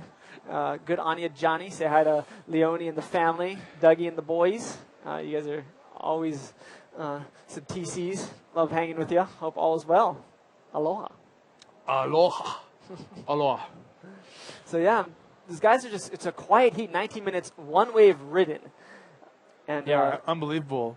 It's pretty impressive that the ocean can go so quiet here sometimes, even though it's open to so much swell. Or maybe it's not quiet necessarily, just the tide is dropping, so it's pulling away. Yeah, you're right. That has an effect on it, Eric. Good point. I don't know. We see these guys paddling 18 and a half minutes ago. Still tons of time. Yeah. I mean, this is nothing. We had 20 minutes in the heat earlier than That's right. Guys Yeah, you're right. Jacob Romero they didn't catch a wave till 15 minutes in. So here's some sets going. Who's going? Okay, here it is. Dave Hubbard. They're splitting the peak. It looks like no. The rider in red, the younger of the Hubbards. Oh, in the barrel. Nice barrel. Wow. Yes. That was sick. Now what? Oh, he's going to be upset with that. But still a good barrel, good start. And is there a ride behind him? No, I didn't see what Eder did on the right. Eder went right, but Dave had a nice barrel. So look at Dave taking off on the set wave. Good replay. Stalling. Gets shocked. Nice deep pits. Yeah, just clean in and clean out of that barrel, and that's what people want to see, right? Yep, that's what they do. You know what? It's really hard to come out of that section with a move, and when they do, the judges will really, really reward that. So, I mean, Dave wasn't able to quite get a roll or anything off the end, but it'll still be a good score, 6.45. 6.45 for David Hubbard getting on the board. He has a lead over Eder. Eder needs a 1.38 to take the lead, but he only has one wave, so pretty much anything will put him back up in the lead.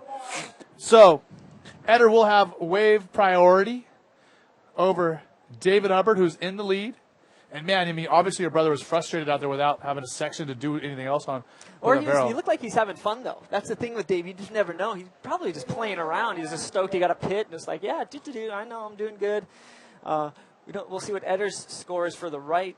I thought Eder might have taken off. I can't see. Yeah, no, he's still out there. So maybe Eder just didn't even go. It was a bad right. So Dave has the better of the exchange at the moment. And we have 16 minutes remaining.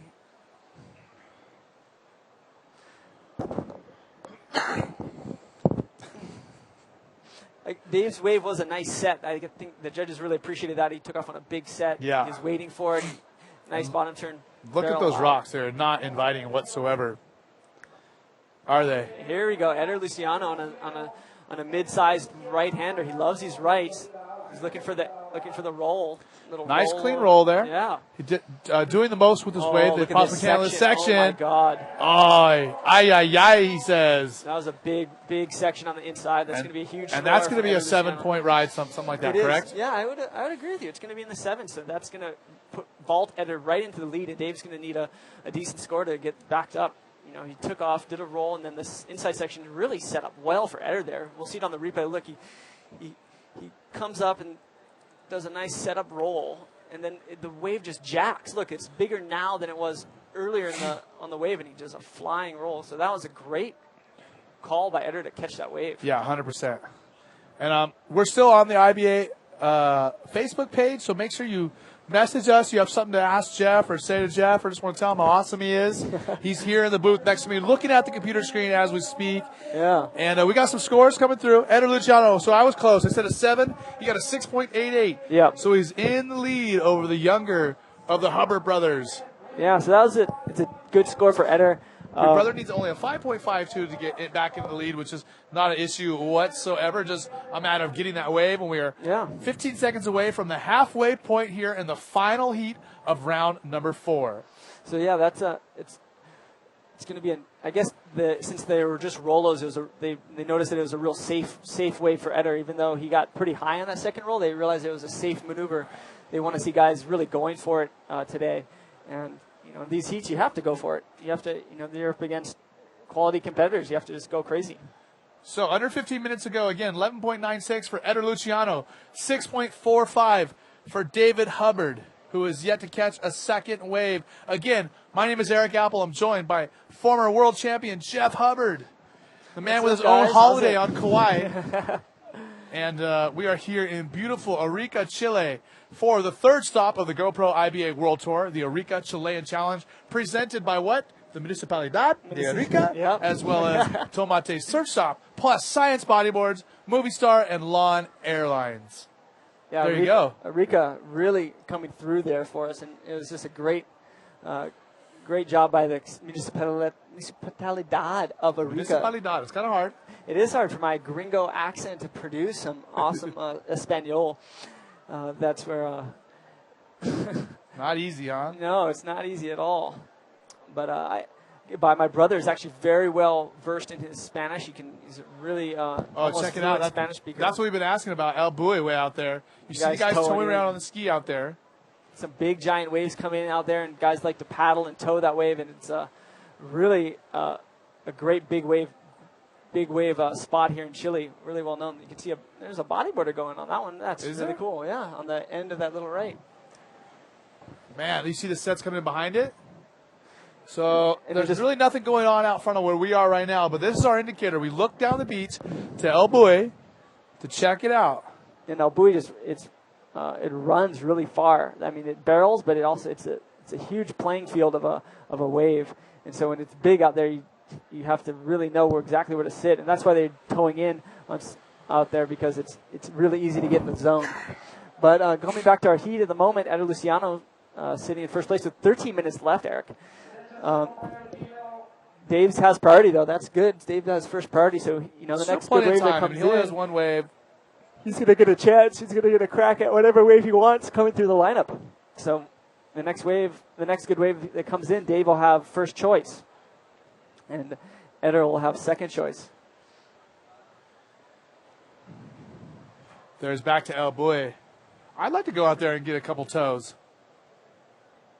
Yeah, it would be fun. What do you think? I think I should just get out there sometime. Might be fun to go out after the comp, Eric. Out here, the sun's out. I hope you I'll brought tell your you wetsuit. what. I paddled out at our little secret spot after the South Coast Challenge. Oh, yeah. How was that? I had about 45 minutes before I got dark, and I got like 5 insane waves. Sick. Yeah. That brings up a great point. The IBA and Alex and everybody and Chris and those guys are so dedicated. Look at this wave out here. They're so dedicated to bringing the IBA to the best waves in the world, and man, they've been successful. Look at that. Nice turn. We're commentating some surfing. I know Dave would be stoked that we're showing El Bui, but he'd probably be bummed they were showing surfing. But anyways, back to the story. I'm talking about the IBA has been bringing us to the best waves in the world, and it's certainly apparent because, that last spot we were at, I paddled out, and literally 45 minutes, I got 4 or 5, perfect waves.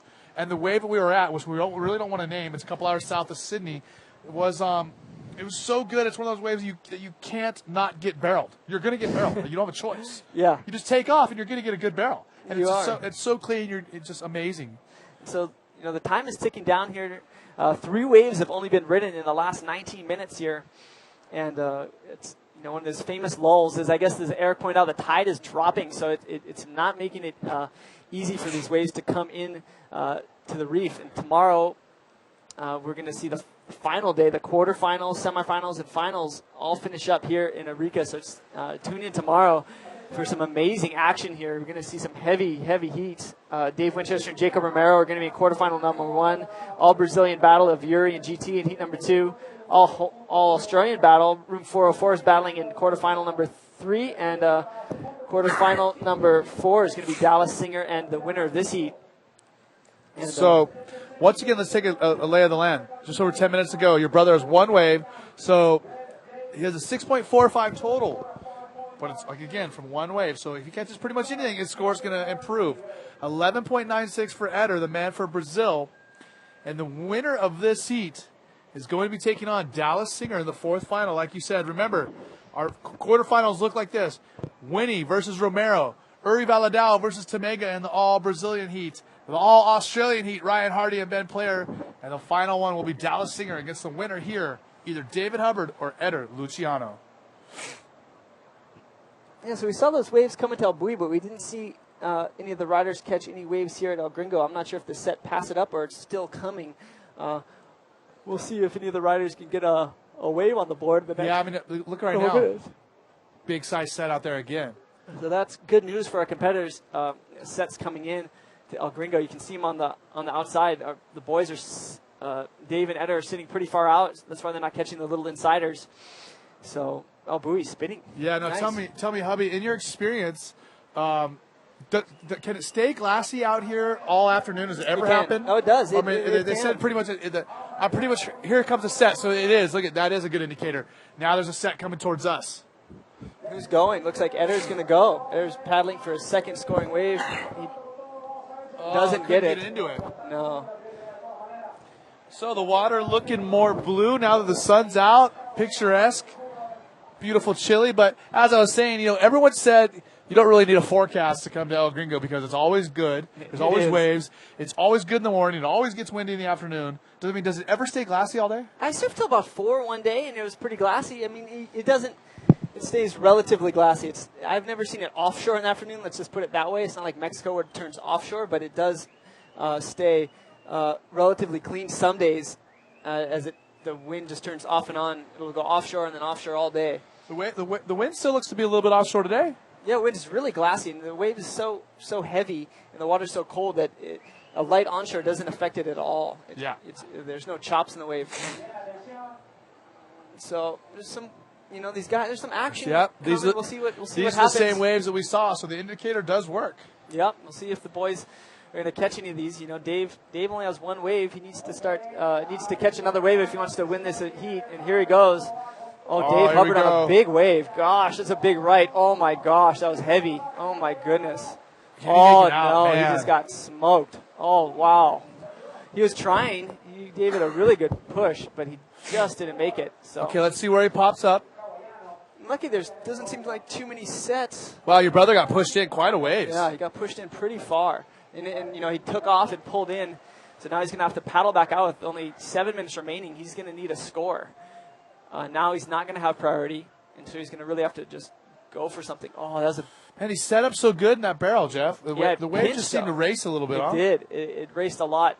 That's the thing when you scoop into those rights. It's hard to maintain your speed line all the way through it. And he set himself up pretty deep, but it was the right thing to do if he wanted a huge score. If he made it out of that, he would have got a giant score. But now he's got to paddle back out. He's going to take him a couple minutes to get back out of the lineup, which will only leave him about 5 minutes to get a 5.52 that he's chasing. Jeff, we have a lot of people asking what's going on with hub boards. Where can they get one?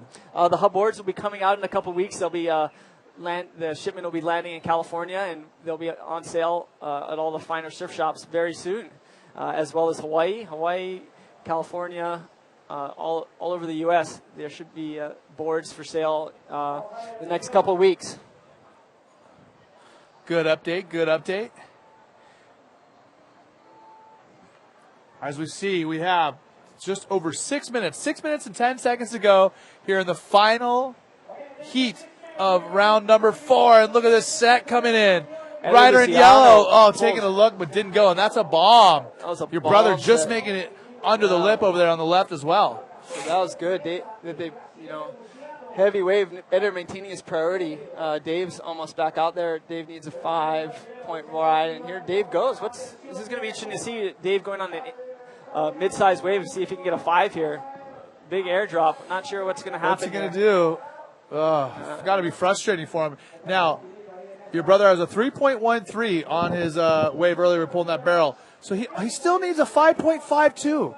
5.5 minutes. I mean, it's certainly not over by any means. Oh, no. I mean, this is the happen. situation could change 2 or 3 more times in the next 5 minutes. It could. I mean, this is when we'll probably see Dave hustle to try and get some waves and try and get any score. We just saw him pick off on that last wave, hoping that he'd get a little bowl in there, but nothing eventuated. So he's going to have to paddle even harder to get back out. We'll see it. We'll see what happens here.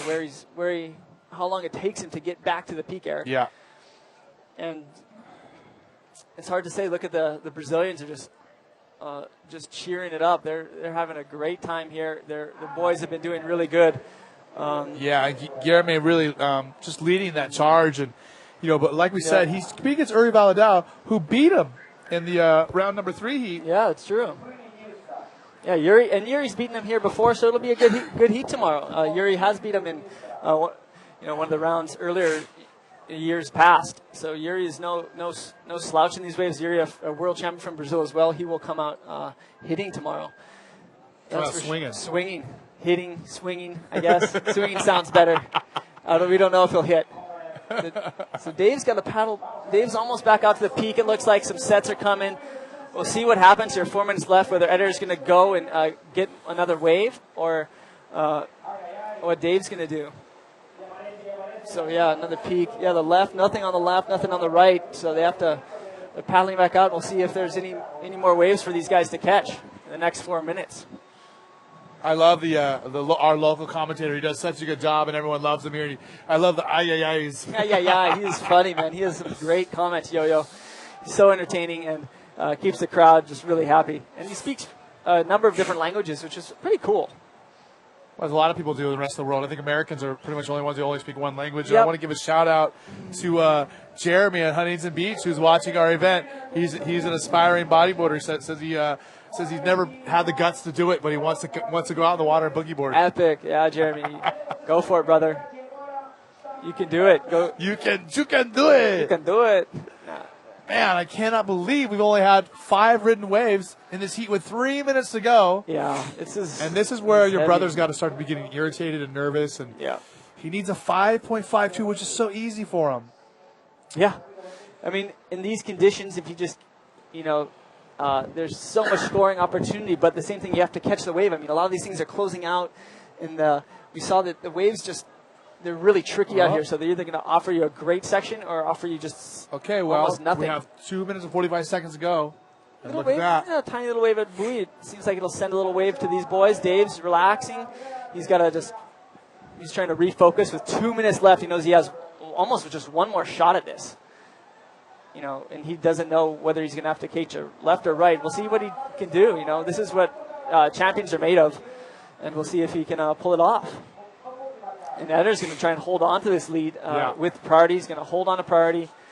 And look, Eder's using his priority. Look at this. Using it wisely on this great-looking left. Good barrel. Actually, he didn't get in the barrel at all. But Jeff, you were such a cheerleader for your brother. I am. He's like, yeah, Eder's doing terrible. I hope they don't score him. No, yeah, I know. Here goes your brother now, paddling now, having a look. He's got choice. 1 minute and 50 seconds, Jeff. Yeah.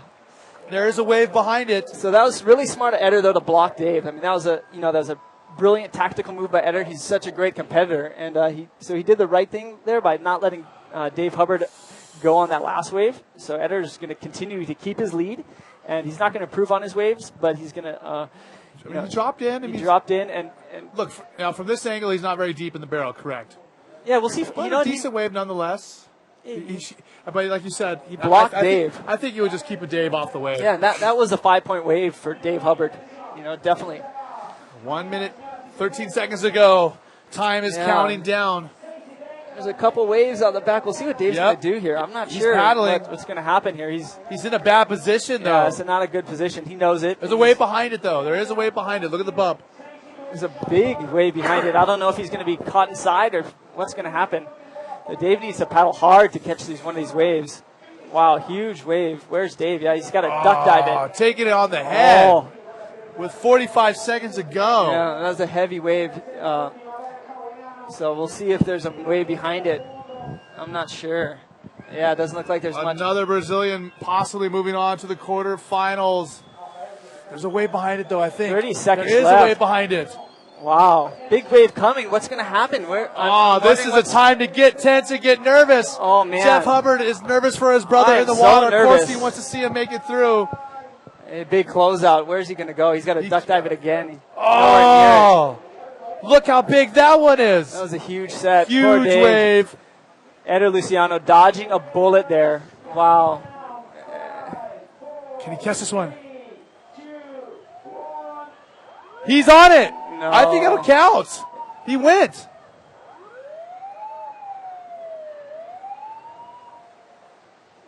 It's just a gigantic mush ball, though, going right. He doesn't make it. Dave Hubbard eliminated by Eder Luciano. That's going to be it. That was just a hectic heat. Look, only 6 waves ridden in that heat. Just a shocking heat. Unfortunate.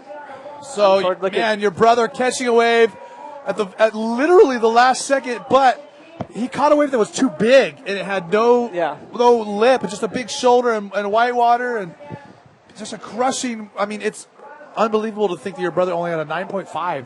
There was that few waves, and that's going to wrap it up for us today. We made it all the way through round 4, plus our final heat of round number 3. Some huge upsets. I mean, huge upsets. Let's be real about this. I mean, Jeff Hubbard going out, the man right next to me, as well as Amore Laverne. Man, PLC went out. Some tough heats today, dealing with the local conditions. Also, Alan Munoz, the local boy with all the local knowledge going down. It's a tough day for the Hawaiians here at the Arica Chilean Challenge, the third stop of the GoPro IBA Tour. This is presented to you by the Municipalidad de Arica and Tomate Surf Shop. Also, we have to thank Science Bodyboards, Movie Star, and Lawn Airlines. Three Brazilians, 4 Australians, and 1 Hawaiian through to the final day. So, Jacob Romero. Yeah, the lone Hawaiian. The lone Hawaiian holding up the flag for the Aloha State. He sure is. And looks like he's, I don't know if he's suiting up to go get a practice session in, but looks pretty good out there. Should we go jump out, Eric? Should we go get a couple barrels? I'm down to go do some toe-ins. Yeah, go get some toes, man. Why not? Yo-Yo will tow you in. That'd be cool. So, unbelievable action. Sun coming out. It's nice out here today. We have a crowd of Chilenos down on the beach cheering on the bodyboarders.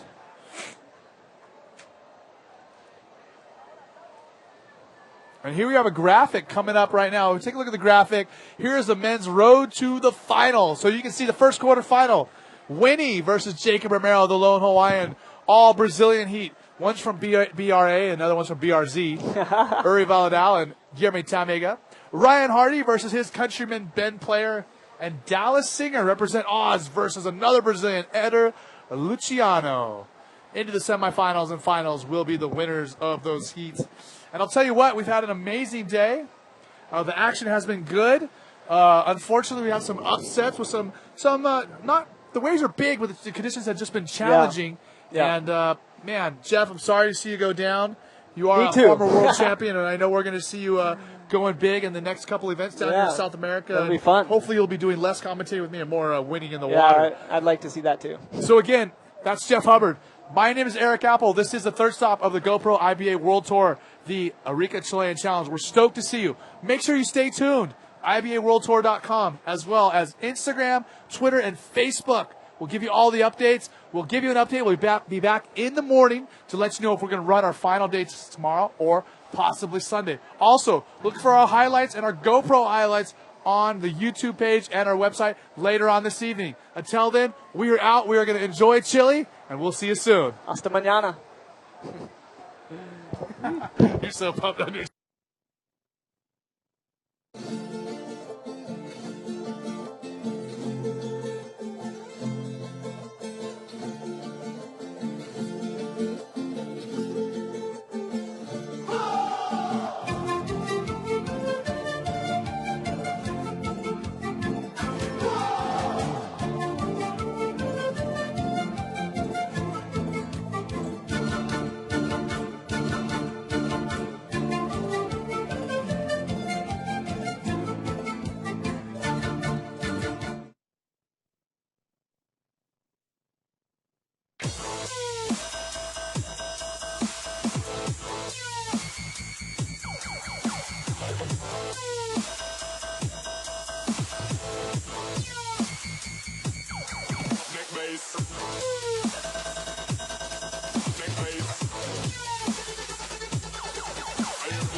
Tomate Surf Shop, presentador oficial Arica Chilean Challenge 2013.